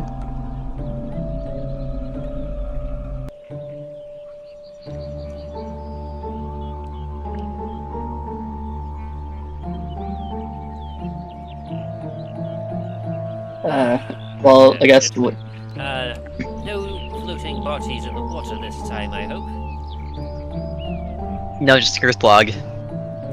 Cursed log, you say? Kind of looks a little trepidatiously around, like, I dare say, exactly what kind of curse are we talking about? Oh, I don't know. Dain was the one that said it was cursed. Well, Dain, what? Oh, good heavens, what has happened to you? So many bugs. Jesus. Maybe we should take care of that first before we try to travel, and don't want any of those to fester. Bugs. Dain is just afraid of everything that flies now. If they got wings, they shouldn't live. They live underground. I shouldn't be dealing with airborne pests. Man, it's just become racist to anything that has a wing.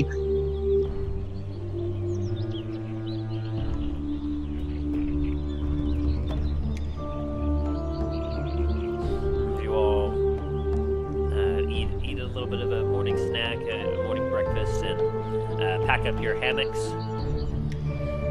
You all carry on into the swamps.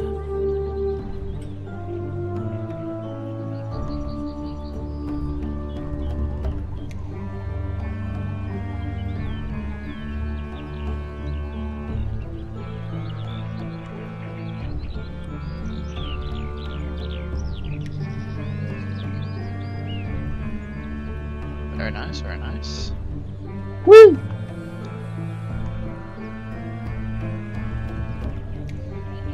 As you all proceed forward, I'll need some survival checks. You can help find your trail.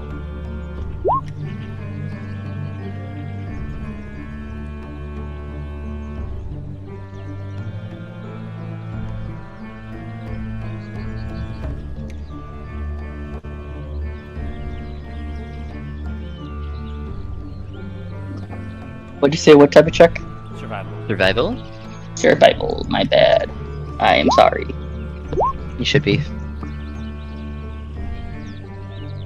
I should be. I'm not helping you guys out with this one. Now, Milo, you make the check. Everyone else not. But after a couple hours of traversing through the muck and mud, your boots fully caked with muck, you all start to get lost for a moment as you're looking about and going, I can't find the path anywhere. Do any of you spy any sort of clue or any indication of anything human or humanoid having traveled through here? The trail's right here. As he kind of bucks on over to you. Ah, yes, the displacement. Good eye as always, Milo. Onward. As you all proceed to follow the path a little further until you come across something quite interesting. As you all proceed forward, you notice what appears to be another abandoned village. Much like the other one, you can see that this one seems to be similarly constructed, as it is pretty much almost all of the buildings are half sunk into the muck. There is one particular hut, though, that seems to be a bit of the largest one, still standing near the edge.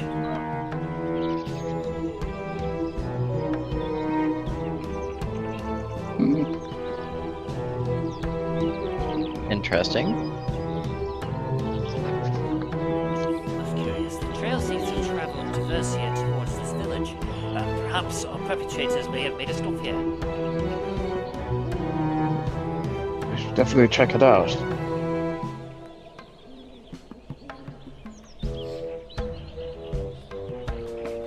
Righto, as Hemlock begins to make his way over to the big hut.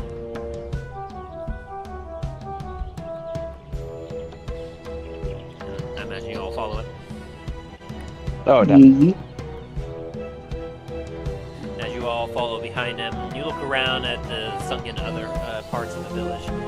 The rest of the buildings and huts there are very shabby looking, very ramshackle, very reminiscent of the previous village that you just came across. It seemed to be well crafted at all. But as you reach the hut, you can see that part of it is submerged, but the rest of it seems to have been placed just enough on a hill of drier land that it has not completely sunk into the muck. And as you all go in, the door's completely busted apart. There is no more door. You can see that it looks like it's been left in splinters just out from just all over the ground. Anyone that wants to do a survival check on that. Milo, you recognize that the way the splinters are spread out, this door was broken from the inside.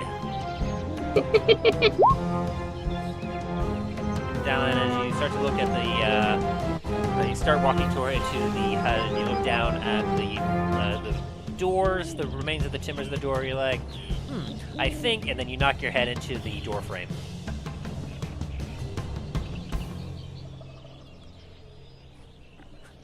Dallen's gonna lay down for a bit.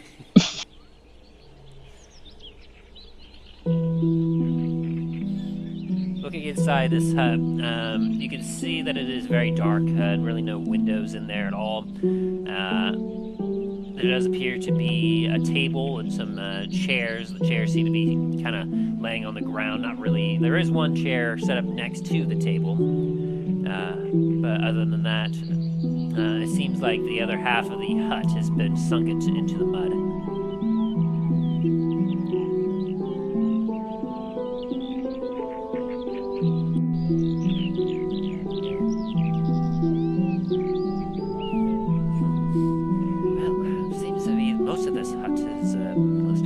Everyone look around for clues. Does anyone roll an investigation check?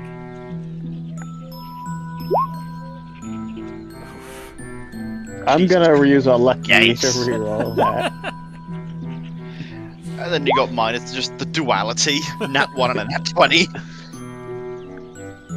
Wow, Dallen, look at that roll. You got a 19. Dallen got a 26. Well, I'm saying he got a 19, and plus the 7, Oh. he got a 26. Gotcha. That's a good roll. Talos, as you're kind of investigating near the door, you do happen to notice some dark stains on the floor as you kind of bring up your drift globe to bring some light in here. And the consistency of the stains seem to almost indicate spatters of blood. Definitely something happened here.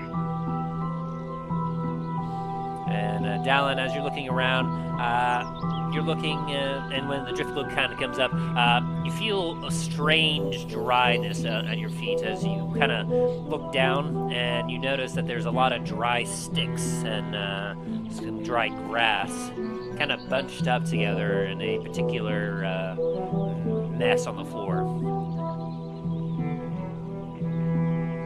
Well, that don't seem right. Dallen's gonna look at that shit. And as you look closer with your 26, you notice that in this mess of grass and other things, you see some strange calcium-like shells scattered about here and there.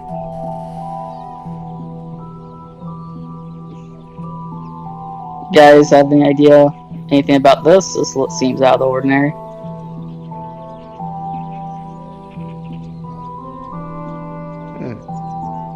Take a look at that.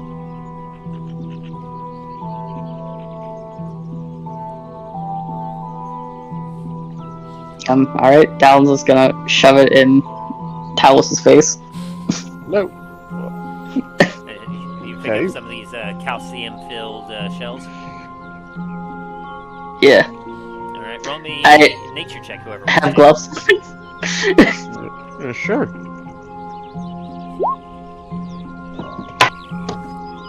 11. With your 12, you barely get this, Dain, as you look at these. You haven't seen too many things like this, and definitely not this size, but it almost appears to be like an eggshell. An eggshell of what? You're not sure. It almost looks like a large eggshell. It's odd. I don't think I've ever seen anything like this. I haven't either. But whatever left it, well, that's a big egg. I hope No the question about parents- that. And the door looks like it's been broken from the inside out, and there's blood at the entrance.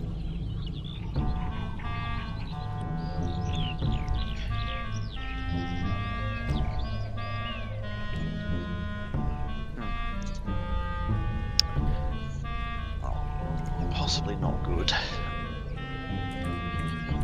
Oh my god.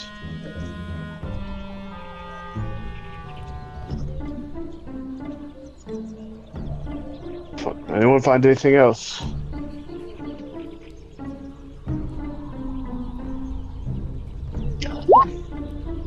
And that's what I found. Might say anything else, Dim?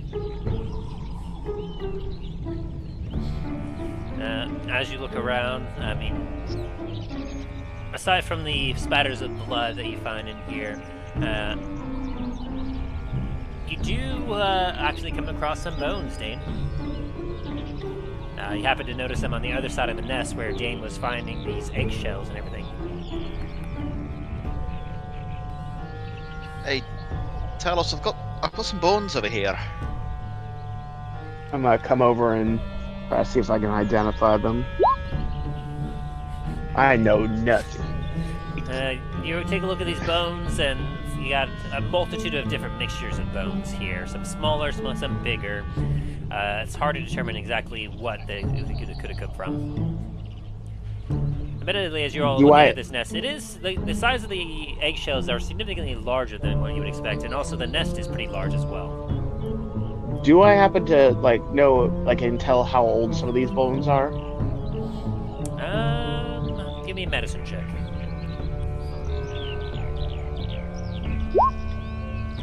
Seven.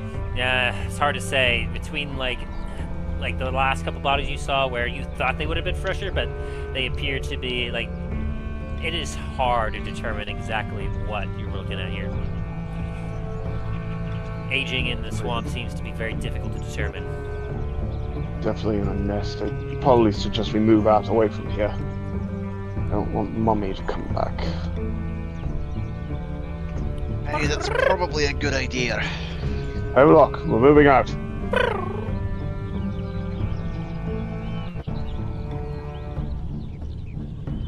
Hemlock? Did you all hear that? Hear what?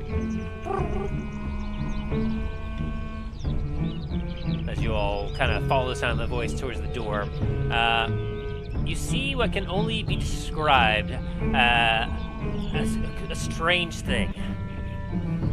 Standing on 4 legs and having a mixture of fur and feathers, you see something that looks about the size of a large dog, cocking its head at you.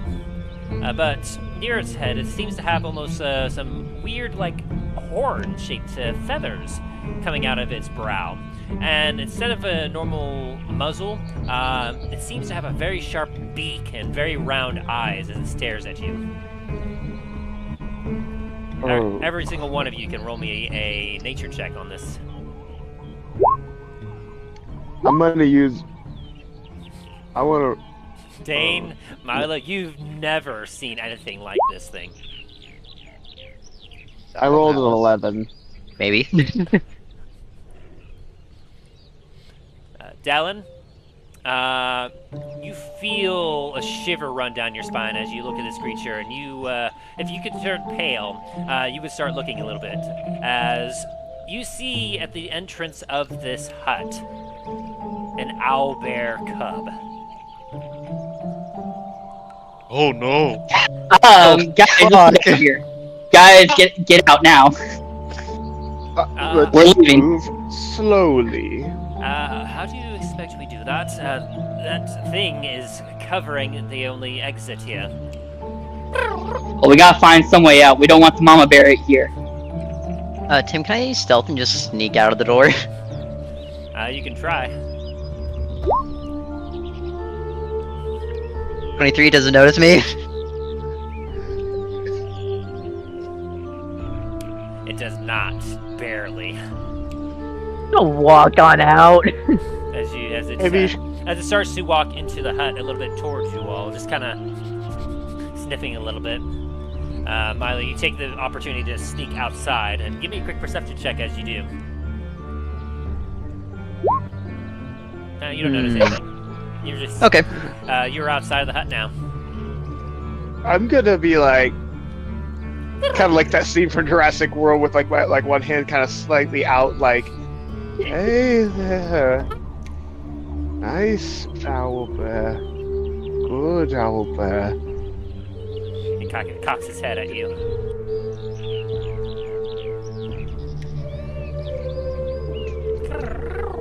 As it starts to move closer to you, Talos. I'm With a gonna very try curious look in its using. I'm gonna try using some animal handling on it to like see if I can pacify it, make it look like more. See, like we're not a threat. face. Go for it. Buff 20. Hey. Anything you do in particular to kind of befriend this thing?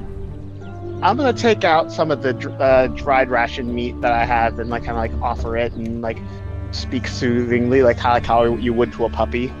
Like, hey there, little guy. It's all right.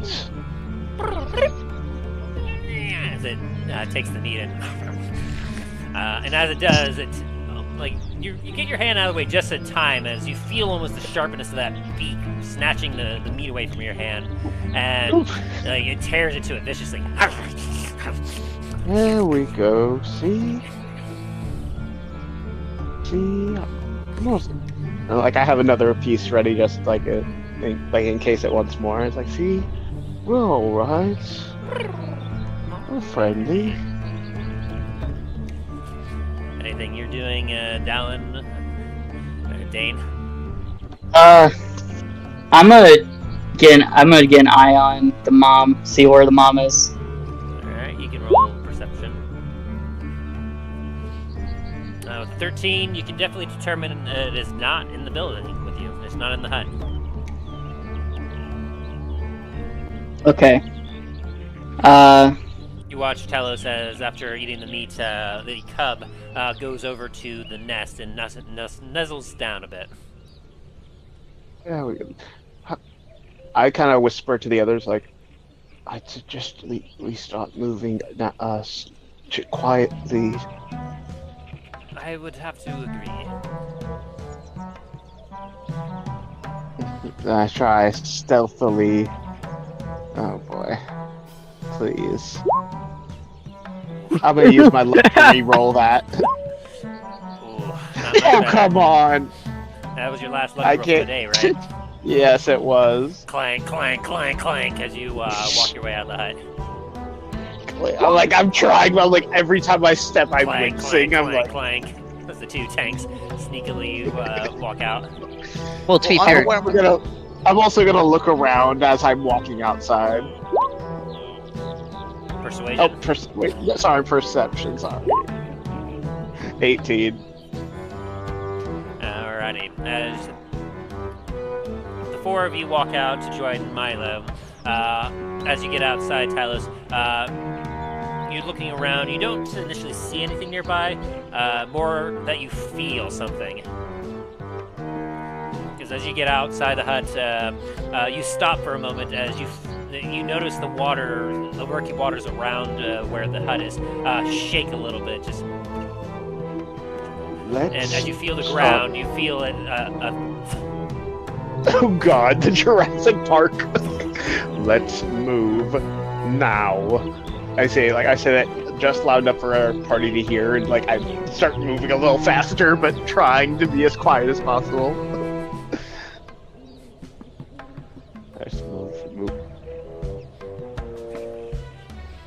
as Hemlock is very much right behind you, currently also trying to be sneaky as you all get out. And as you all make your way a little bit just outside of the village,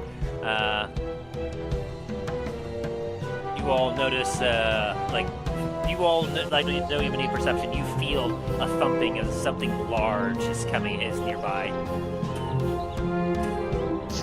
I think we'll find those who we're looking for. What is that? I'm gonna look around myself again and be like, that little guy better not have followed me. Now this one is a lot deeper sounding. As you kind of look back into the village and you see this visage here. With giant paws with claws on it and a head of an owl, body of a bear.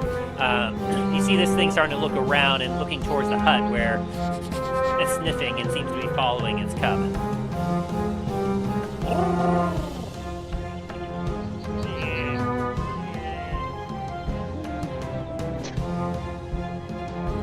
Oh dear.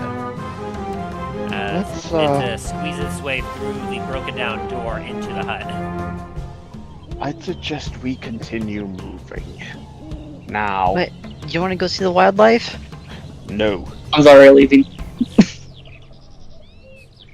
Yes, I would have to happen to agree. That, I must admit, that's a particular terrifying thing there. I would not like it to become its dinner. I saw those bones in there. I dare say they were humanoid. Agrees that was an owl bear, right?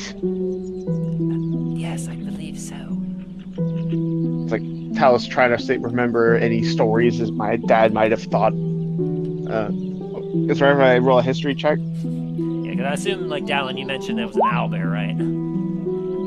I said I want to get out here before the mama cub showed up. The mama bear showed up. I didn't say owl bear or anything. 23. So I'm pretty sure I remember. Yeah, never having seen one yourself. There are stories about. Description. Yeah, there are stories about the monstrosity known as the owl bear. Rather rare creatures to find out in the wild. Their eggs can be particularly rare for collectors, especially those that could potentially actually take an owlbear cub and raise it up to be a companion at times. There have been stories of people actually riding owlbears into combat, but for the most part, about 95% of all stories involving owlbears usually involve the one survivor being able to tell the story and countless individuals being dead in their wake. As much as the stories intrigue me, I'd rather not have to fight a fearsome creature like that. That, and I wouldn't want to separate a child from its mother. Let's be off. Hey, we should probably get out of here while we still can. And Talos, you remember an old saying with that 23? Basically, kind of an old quote from a professor at a university when you were reading some of these reports about owlbears or hearing some of the stories. Like, the common consensus is the only good thing about owlbears is that the wizard who created them is probably dead.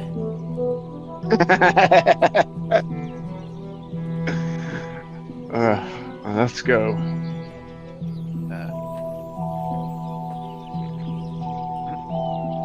Dain will be looking at that owlbear and kind of recalling it to memory as well before heading out. You hear one final thump and a bit of a shake in the ground and water reverberating around the hut as it gets silent in the hut. I'd rather this not happen to me. Dain, would you mind perhaps, I mean, there's a chance that perhaps that owlbear may have, maybe the armor is located somewhere nearby. If perhaps the perpetrators were apprehended by this owlbear, if you could. Possibly. I'm going to cast Locate Object on the armor. As you cast it and you feel around for a quarter mile around you, you do not sense it, but Arcana check. Nope. You get nothing else from it. Damn. I'm getting really unlucky with these rolls. Yeah, you got like a +5 to Arcana. Yeah. Well then, let's move off of this direction away from the village and see if we can't locate the trail again. I can help with that. Does 21 find me the trail? That it does. As you kind of look around, this check is a little bit easier as you're able to find like a couple of trails that seem to conjoin into one singular trail. As you look around, you could tell that there was fleeing that occurred here. And you find 4 distinct trails that seem to conjoin into one, and the group moves off very quickly in a direction. Well, it's gonna be that way, guys. Very good. Let's just move on as Hemlock proceeds to quickly follow the trail.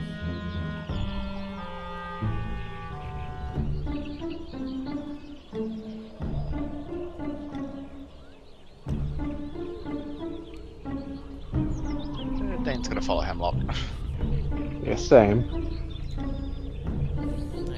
After about another hour of traveling through the muck and water, your lower halves are very much just covered in just ick and, like, you fear that perhaps your lower regions may possibly start growing mushrooms at this point with how wet and damp everything is, and it's just, you're terribly uncomfortable.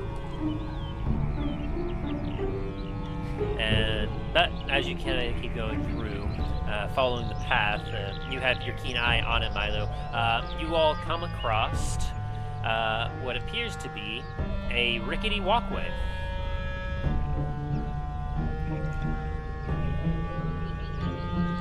How rickety are we talking about? It's got a few boards missing here and there, but it appears to be some kind of boardwalk that kind of winds itself around. It doesn't look like it was the best created, but you do see that ahead of you is a significantly larger portion of water and some familiar looking log type things in the water as well. Guys, I'll be honest, I don't want to cross that. So, as Milo was saying this, he's gonna pull out his flying carpet. Or magic carpet, sorry.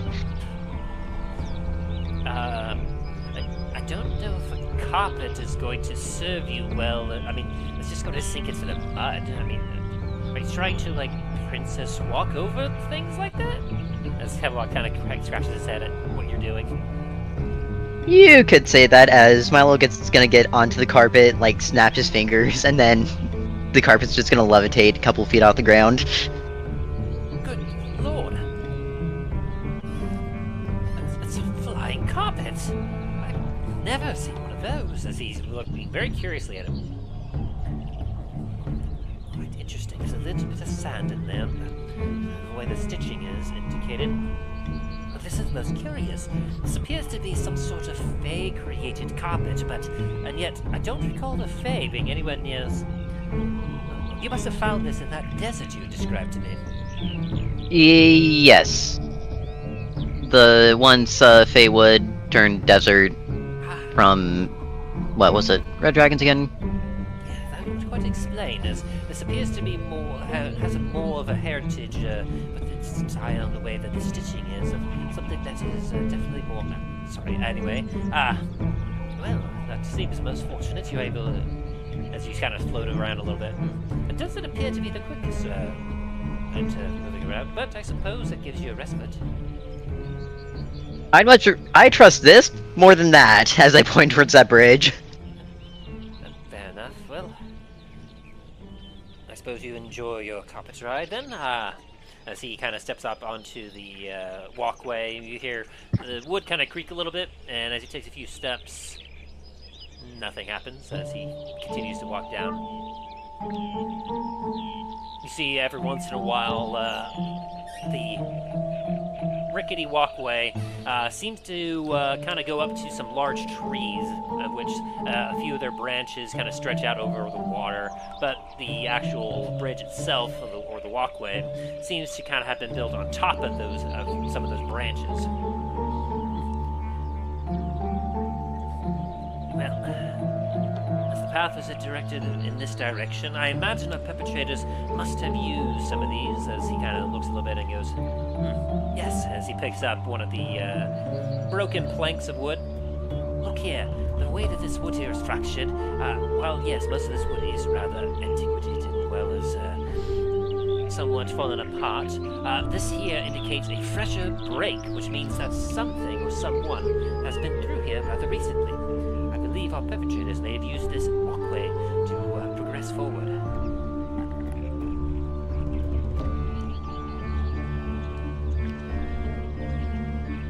Well, gentlemen, Hey, shall we? Very well.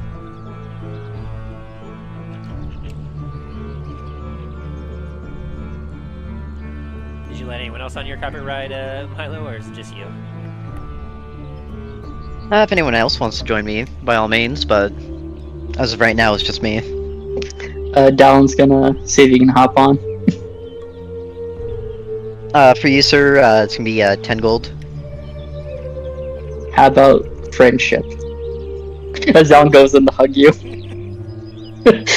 Dallen, do you remember the last time you grabbed me? Yes, very vividly. Milo says, friendship doesn't pay the bills. Alright, I'll go walk then. Dallen gets off.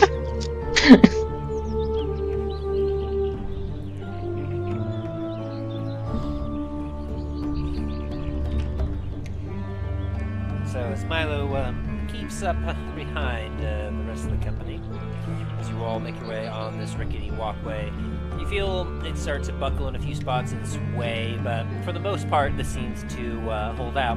And after about an hour or so of traveling on this walkway, your feet finally dry out a little bit, which is a nice change of pace. Very nice, very nice. Let's see. You had the 5x7 carpet, didn't you, Milo? Or was it the 4x6? Let me double check. I believe it was the 4x6. 5x7. So you have a flying speed of about 40 feet, so you're able to easily kind of keep up and maybe even scout ahead if you so wish. I still don't trust that bridge, so I'm just gonna stay close by just in case.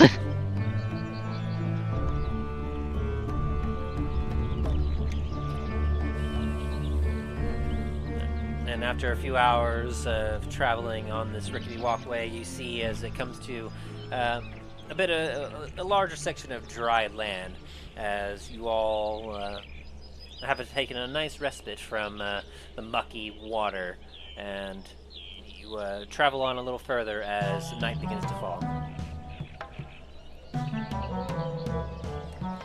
While you're all traveling on this, I'll go ahead and have you all roll me a Constitution saving throw real quick.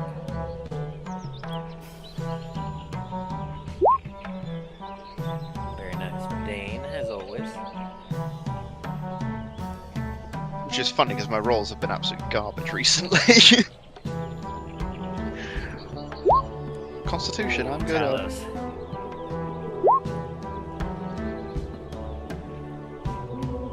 Dallen, very nice from Dallen. And then from Milo. Oh, you want me to roll also? Yeah. Oh, you said the people on walking on the bridge, so I thought I was exempt. My bad. No, sorry, I meant all of you. Gotcha. You still did good, though. Fortunately for Talos, though, my dear friend, you notice how everyone else is kind of swatting away bugs and whatnot, but you happen to get a few more extra times than the others, and you feel a little sick as for the rest of the night you are poisoned.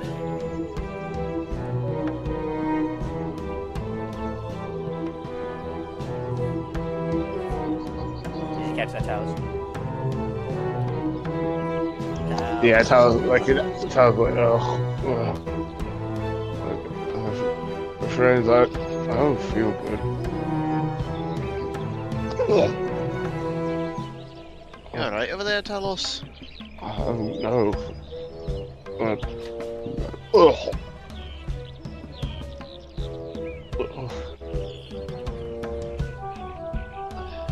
Maybe one of these bottles of healing potion might work. And I take one of the bottles and take a swig. Well, the antitoxins. Yeah. Talos, don't you have healing properties through Bahamut or something? I'm trying, I'm fumbling with the lid of this as you're saying that, I do.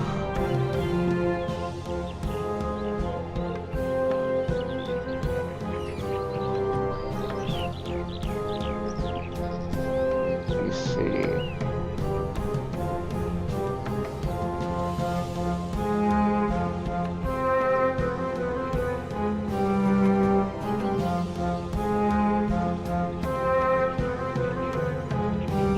Might be something. Trying to see which. Lay on hands. Yeah, that's what I'm gonna do. I was like, wait a minute. I'm gonna go ahead and use lay on hands on myself.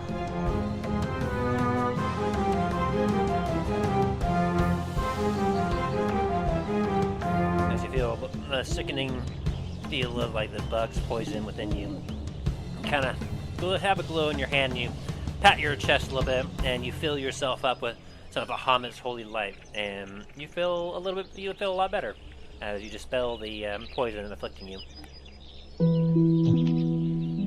Oh, and my head's clearer too. Good thinking.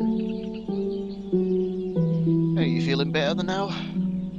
Yes. It is getting a bit dark. We probably should find a good place to rest up. Unless you want to continue to see if we can follow these tracks here. Well,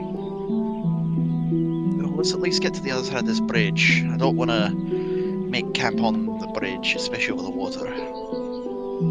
What? Why's that? Agreed.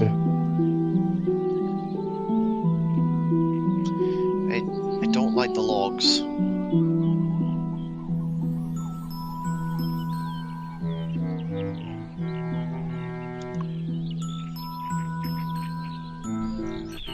Alright, as you all move a little bit further away onto some drier land, go ahead and roll me a survival check.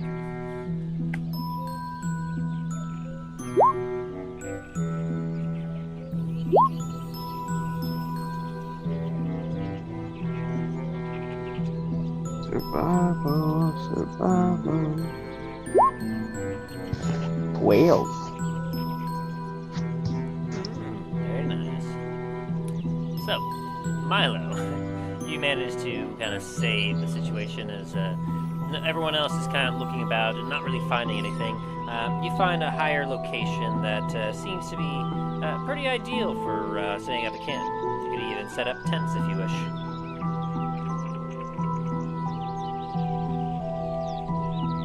Here should be good enough for camp for the night.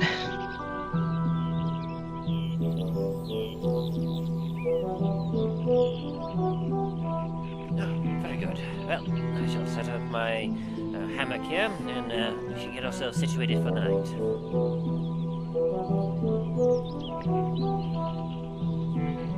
As Hemlock goes and gets himself his sleeping arrangements fixed up and ready to go.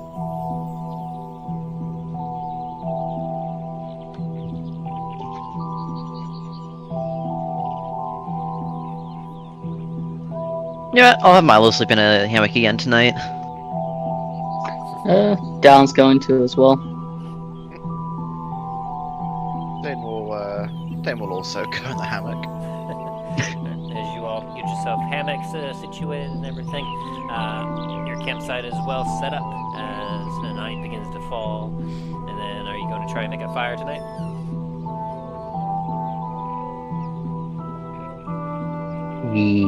Probably. Alrighty, you have to try and find some usable wood. Is that survival? It would indeed be. I am very glad I changed proficiencies for that. Things are coming in handy as you look around. All of you kind of like, some of you grab some dry grass here and there, but Milo, you're able to actually find some actual trees that seem to be dry. they're a little on the higher ground areas, enabling you to actually gather enough wood for a fire tonight.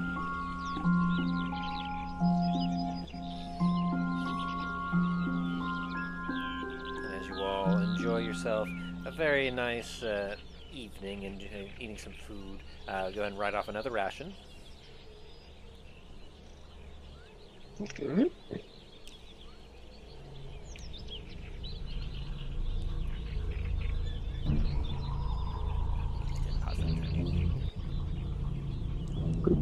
Yeah, it's about 4:30. See. Yeah, go about half an hour-ish, or we need to wrap up real quick. I got about half hour. Okay. That should time out just about well, I believe. Yeah, part of me's happy we didn't fight that owlbear. I did not want to get my head rocked tonight. Yeah, come on! Alright. As you all get yourself ready for bed, it's time for your night watch. I'll start. Alright. Or section. Which one? Ooh. I like eyes on the back of your head. If that's when shows up, Dallen's head just does a 180 looking straight at him. Little did you know, I was an owlbear.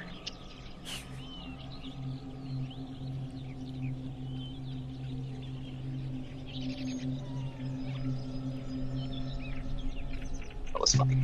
Okay. And making sure that owlbear doesn't show back up again.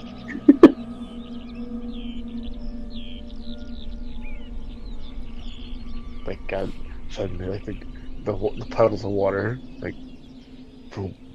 As you were hanging out in this area, Dallen, you kind of walking around, keeping an eye on things. Your goggles of night vision happened upon a glint coming from a tree.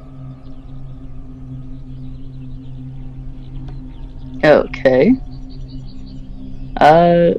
Dallen's gonna take his Inferno rifle out and just point it at her. It's like, hello? He's also gonna get a fireball ready. As you prepare everything, you don't Yes. get a response. And you don't see any movement. You just If I don't get a response within a minute, that tree is gonna stop existing. As a few seconds of silence go by, you still don't notice any movement. You do still see a strange glinting coming from the tree with your night vision. You can tell it's You like called it's my not a bluff. natural light. It almost seems to be like something refracting in a way. Well, you called my bluff, but I know someone's there. Something's there. Talos is just...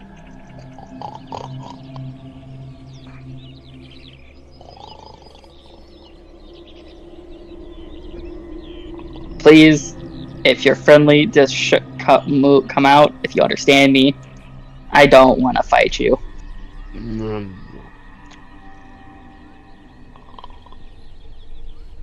There's no response. Is everyone in a safe place? The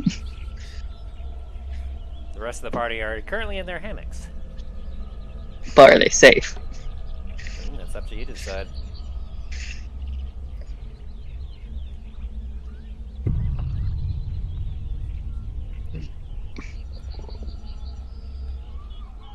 Now I'm going to try something. Alright. Is there Oh, God. any trees? Is there any trees that are close enough to where I could use my cloak, walk on the branches to get over to that tree without having to be on the ground? Yes. Okay, I shall do that. Go over to the tree that has a glint on it, and just take a closer look at what the hell that glint is.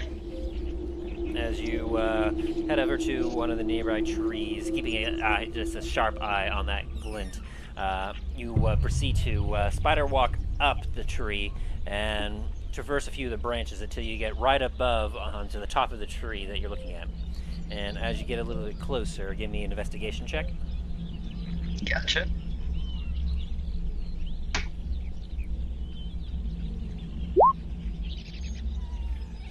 The 14, you no longer see that glint from this angle, but as you start to get closer, you're noticing that there appears to be some sort of weird formation in this particular tree that seems part natural, part unnatural.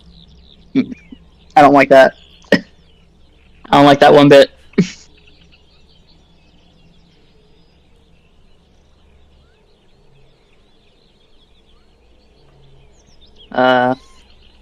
Down to a second. Hello. Please be friendly.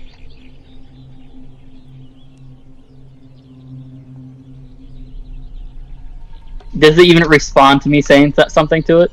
Complete silence. No? Alright, I'm taking my gun out and I'm shooting it. My pistol, not my infernal rifle. Oh god. Gunshot in the middle of a dang night. I mean, it is blackout, so it's not going to be as loud, but... Go ahead and roll to hit.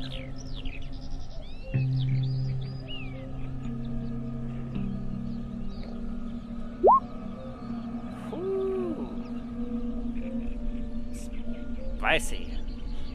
I mean, yeah, you definitely hit. Actually, no, I'm not going to hit it. I'm gonna shoot straight, close up to it, to where it's like a warning shot. I don't want to start a okay, fine. I'm hitting it. I'm hitting it. You already declared and you rolled. What happens is happening now. I've given it plenty of warnings. And you hear a and you see some sort of fluid spill out from the tree all across the ground. As the rest of you constitution saving throws. Right, God, if I don't get a long rest, I'm gonna kill Dallen. Hey, we have something scaring at us. I just shoot out of my freaking thing. Yeah, Talos and Dain, my hammer's in my hand. Like you're immediately alerted, and as you're ready for combat. Milo, you're still asleep. Oh, thank God. No. And same with Hemlock. In my head, I want to start a fight, but can't really give me much choice. I have my freaking sunblade, like it's active. As the entire area becomes illuminated in almost sunlight.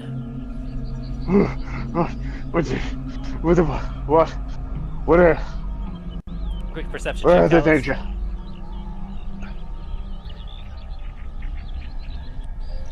By the ancestors, 11. my eyes! You're able to see Dallen currently dangling from a tree, his feet stuck to a branch, and gun smoking as he was pointing it at the tree that he is currently dangling off of. I look immediately over to the tree. You see what appears to be liquid spilling out of the tree. This. I'm gonna go over to it, like, and check it out, like. Investigation.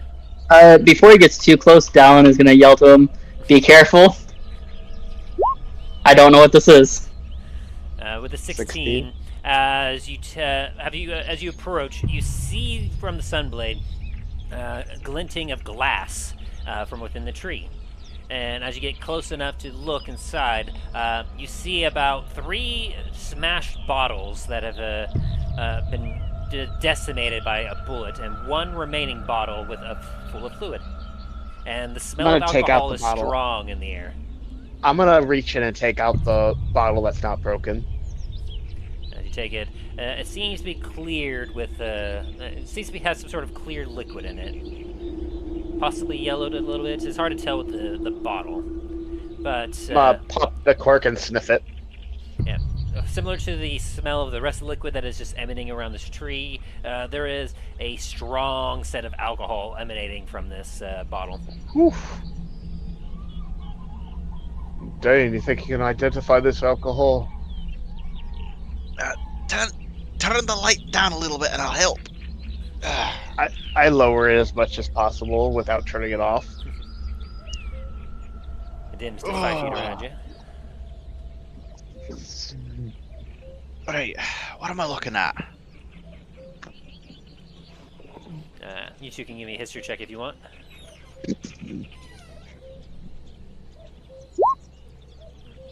Dain, this smells like rum. Talos, this smells like Wait, rum. I don't get to do a history check? You're way up in the tree. Oh, alright. All you can smell is gunpowder. It's rum. Hey, it is. I think might be some type of smuggler's hideout or someone's secret stash.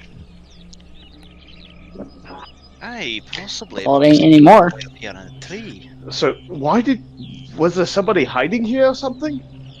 Dallen? I saw some rustling, saw a glint in the tree, kept on talking to it. Didn't hear a response. I decided to go over to get a closer look. Tried to give another warning. Didn't hear anything, so I just took a shot at it. Oh, you shot at it? Yes. You couldn't have tried maybe throwing a rock at it? No. Like, I'm just looking at him like... Down looks like visibly hurt at the thought of throwing a rock instead of shooting a bullet at something. Talos is just gonna shake his head, head back to his... He's like, next time, if you think you see something, wake one of us. And I No promises. And I turn off my thing, and get back into my hammock. You're welcome for worrying about your safety.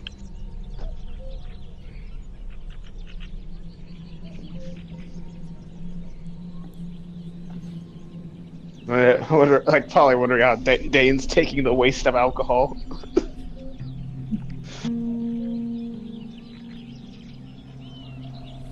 I'm gonna, I'm gonna take my iron flask, open it up, and pour the rum into it.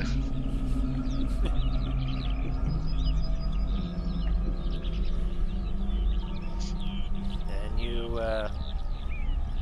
did you already have something else in the iron flask before? No, the flask lass escaped. Fuck that bitch. So right now it's just a flask. I haven't tried to put anything in it yet. I got you.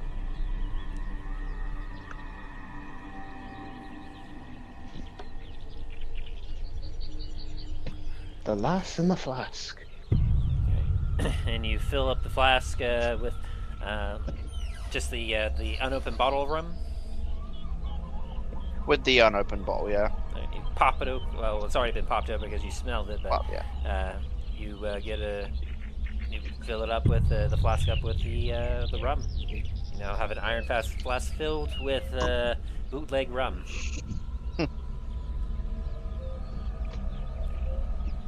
Ah, very nice.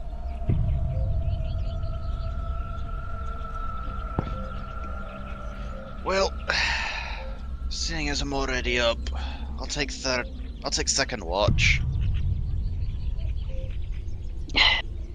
Sorry, man. As Dallen goes and lays down, sleeps. He's fine.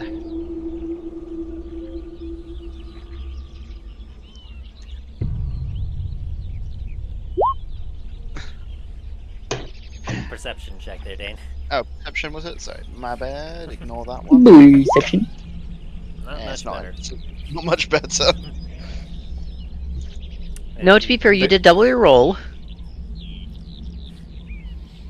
As you take a look around, you start to feel the effects of Dallen's interruption affect you as you're feeling real sleepy, but as you walk around, you don't notice anything out of the ordinary around camp.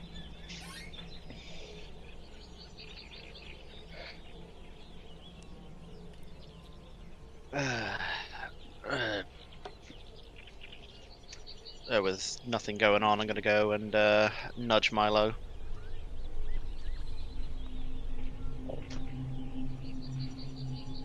Yeah. It's your time, Milo. Ignore the smoking gun shot in the tree. Wait, what? Dallen thought he saw something and shot it. Turned out to be some bottles of rum. So if you also smell alcohol, ignore that as well. Okay. I'm just confused on how the fuck I slept through that. I'm going to bed. Understandable. Dain's not even going to try and get fully in the hammock, he's just going to sort of lay across it.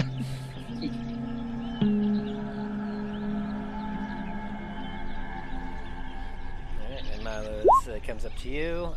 17. Ooh. Yes, sir. As you spend, you happen to cross the area where that was described to you. As you have a smell, you're like, ooh, wow, that is some alcohol. Can I do an investigation, see if there's anything more in there? Go for it. 19. A lot of broken glass now. Okay, understandable.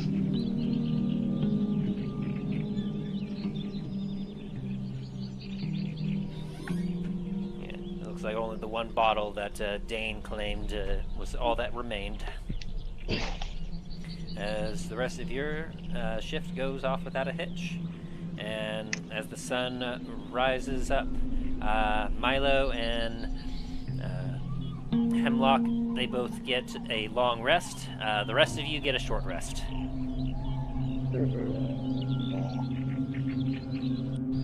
I'm just gonna like groan as I get up, like glaring at Dallen. Like, And that also means that Dain, Talos, and Dallen, you all suffer a point of exhaustion. Wait a minute. Why do I have to suffer from a point of exhaustion? Because you happen to attack. Ah, got it. Okay. You spent a couple actions, and with the sound of the like gunfire ringing in your ears, it's a multitude of things that like you did way too much that interrupted your long rest, essentially. Okay, understandable. Hey, But so Dallen's gonna rest. glare back at Talos, and grab his handle of his gun. So like not a word. I'm just glaring at you, like. Morning, guys.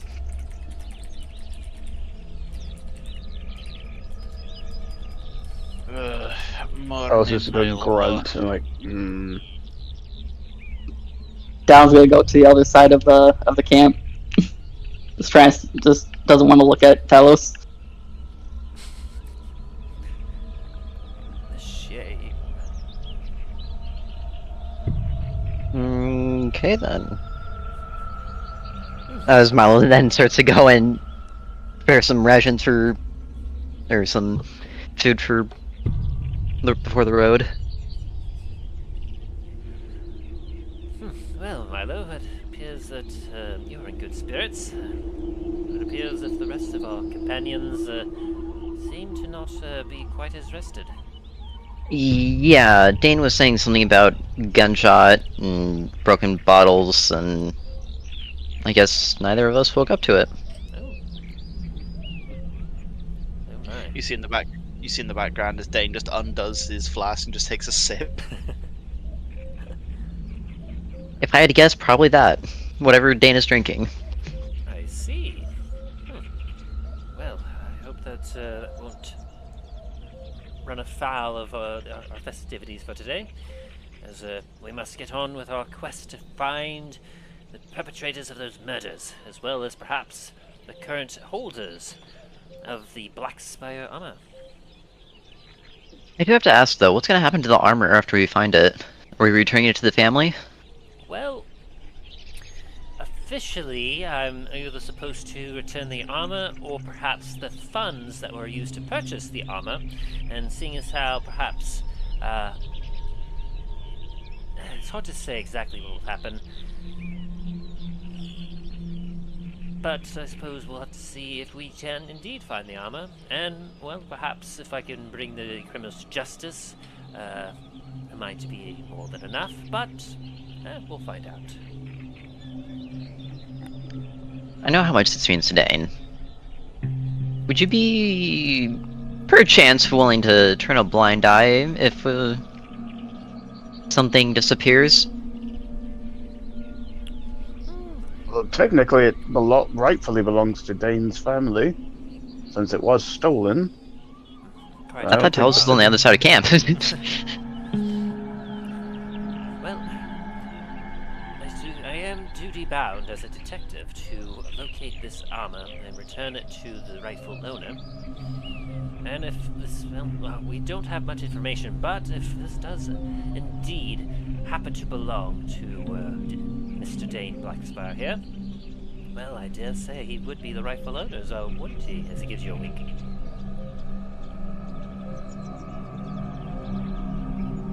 From my understanding, it would be.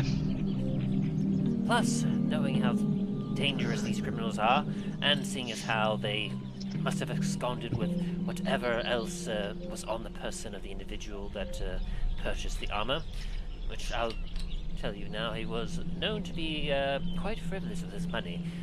Usually carried quite a bit on him. I dare say that there is a fair chance they might have a fair amount of gold on their hands as well. Perhaps if we do come across it, perhaps a fair compensation, where normally you adventuring types split the loot, as they say, correct? That would be correct. Perhaps if fortune favors us all, and we find both whatever these bandits have on their person as well as this armor, I might be willing to accept a trade of whatever gold that they might have on their person in exchange for the armor. Right, they sold the armor, and we weren't able to recover the armor. Precisely. As it gives you a wink.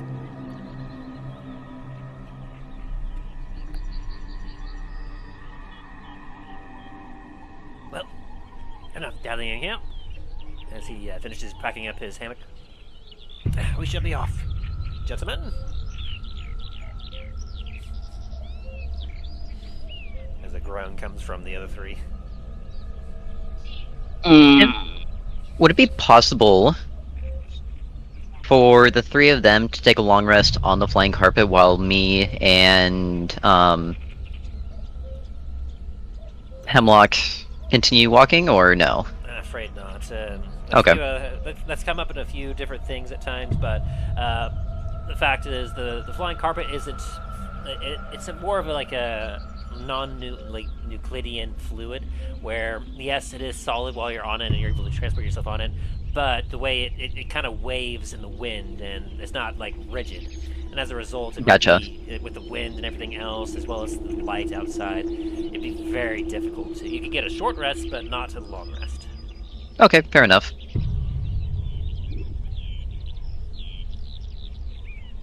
In any case, they only have disadvantage on checks right now.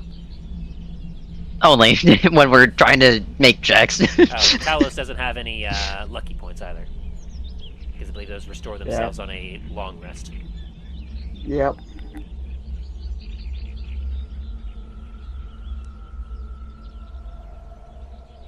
Well, As shall we? you all continue down the pathways, you all hear a crack of thunder through the air. Oh, great. Oh, it's gonna rain.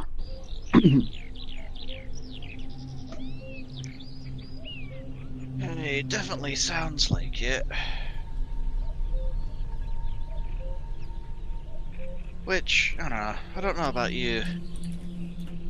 I haven't seen rain since, well, before Nanda Cool, so it'd be nice to get a little bit of it. I would have to agree with you, however, if you weren't in the swamp right now. Aye, that is also true. Plus, with the storm, if there's any tracks, they're gonna get washed away. But so we should probably hurry up then, try to find these tracks before it gets washed away.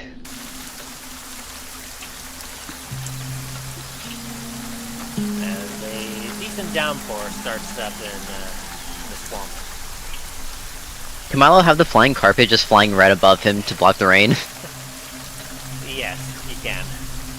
Well, Perfect. actually, no, because someone needs to be on it in order for it to be flying. I throw Morphs up there. And Murphs telepathically uses his brain, question mark? To guide the flying carpet. And you can start to get frustrated from time to time, because sometimes he goes just a little too fast, and they start to go a little slow. Balance of coordination is a little difficult.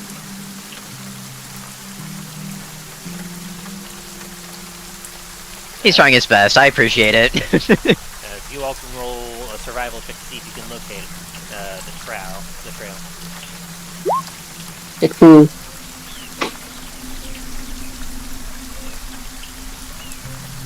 Milo's found it. I think Apple's also found it as well.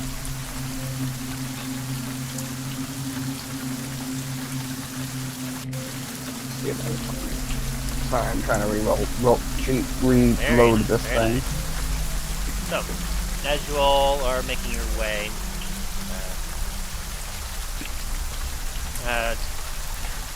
Talos, you feel something it feels like a big drop of rain land on your helmet. I go to wipe it off. As you do, you feel something solid there, and something like squishy and slimy. I look at my hand. There's a bit of mucus on it as you suddenly hear on top of your head.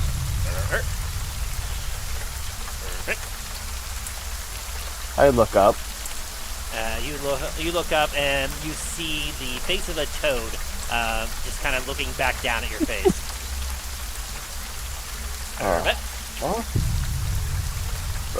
What? And it kind of crawls down your back of it into your hood of your cloak and nestles down. I try to reach and grab it. Due to your armor, you're unable to reach into your hood efficiently. As the rest of you kind of see Talos tangoing with the frog. There's a frog in my damned hood. Talos, do you want some help? Yeah, get the damn thing out. Milo's gonna try to like crawl up Talos halfway, grab the frog.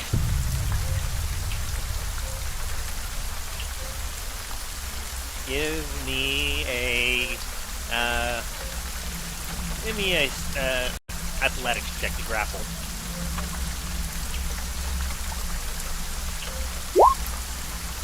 Ooh, it's a lot better than I thought. Oh, you just beat out a dexterity check. It tries to jump out away from you, and you manage to grab it.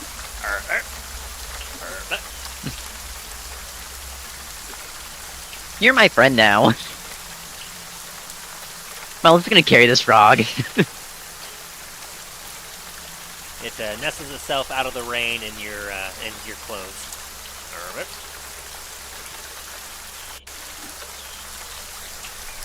Milo has acquired a tree frog.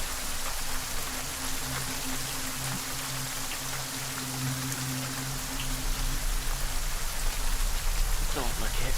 And as you all continue to travel,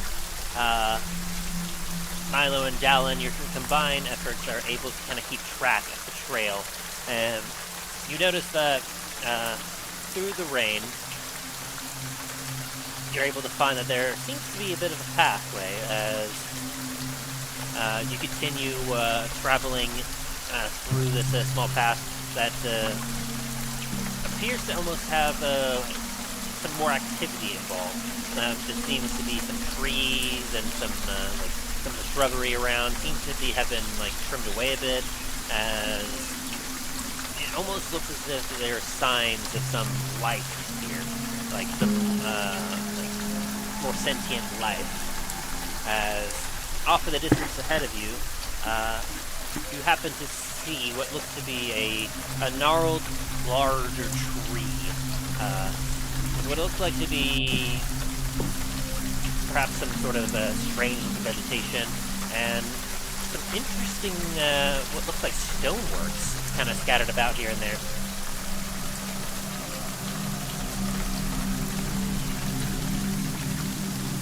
Can I go investigate those stones?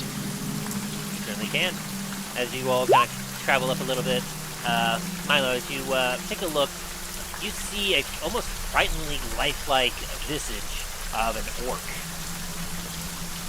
Its hands are kind of spread upwards in front of it. Its face has a terrified look upon it, and it's completely made out of stone. Like it looks like an immaculate like stone carver must have carved this statue.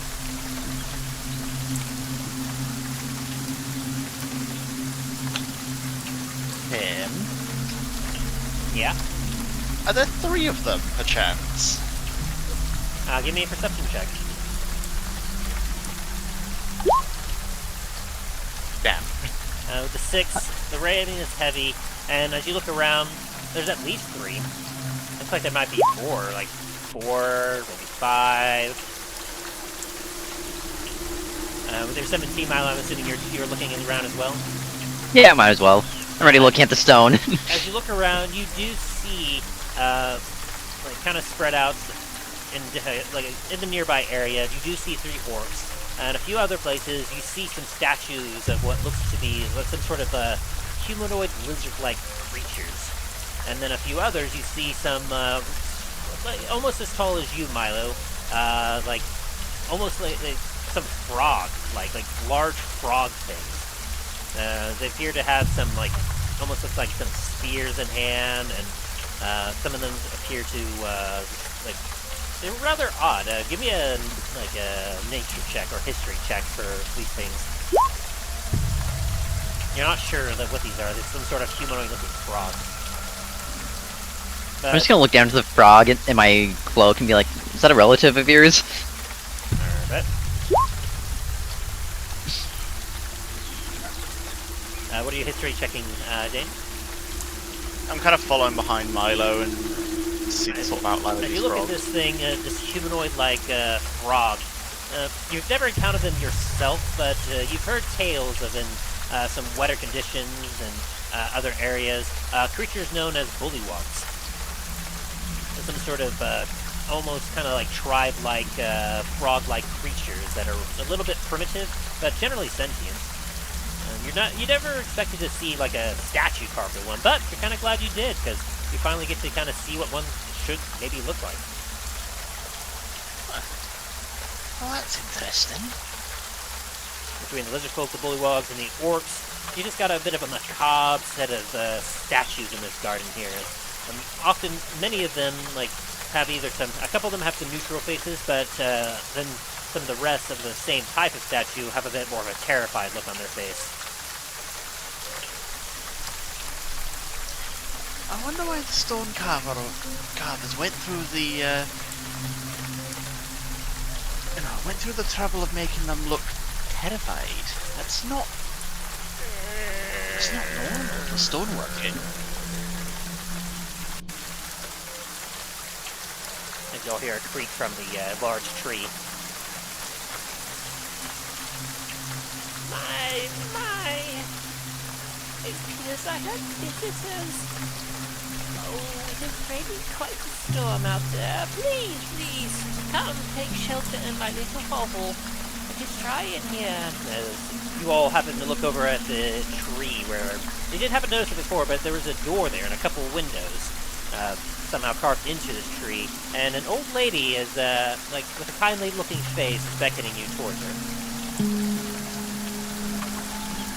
I'd like to do Arcana on her. Anything in particular looking for? See if she's magical. Alright, go for Or it. like she has a spell on her or something.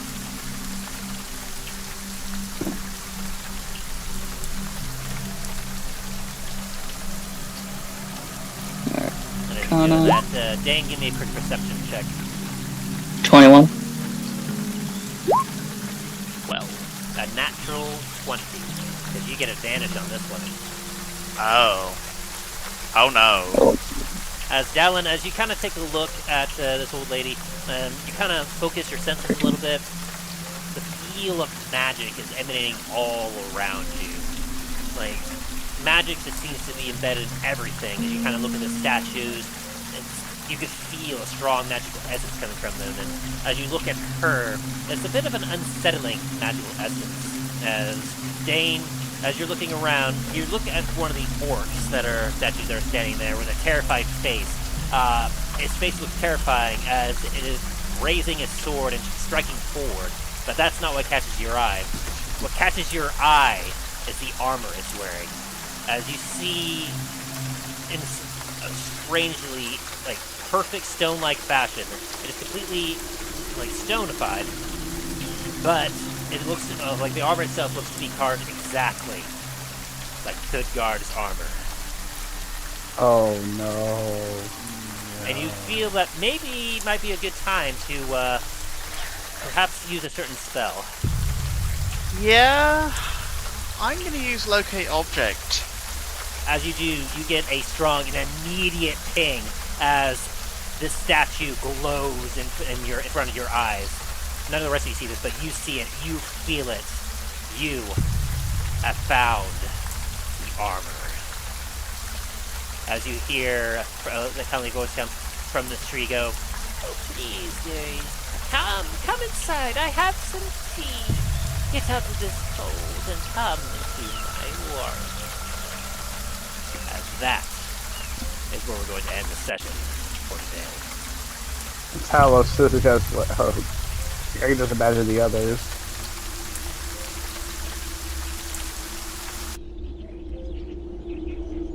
Oh gosh. As our party has located the mythical armor that Dain has been searching for. Who is this mysterious lady? Why is the armor looking petrified and made out of stone, and yet it seems to be the armor as magic has indicated? What will our heroes do? Find out on the next exciting episode of The Adventures in Dundras!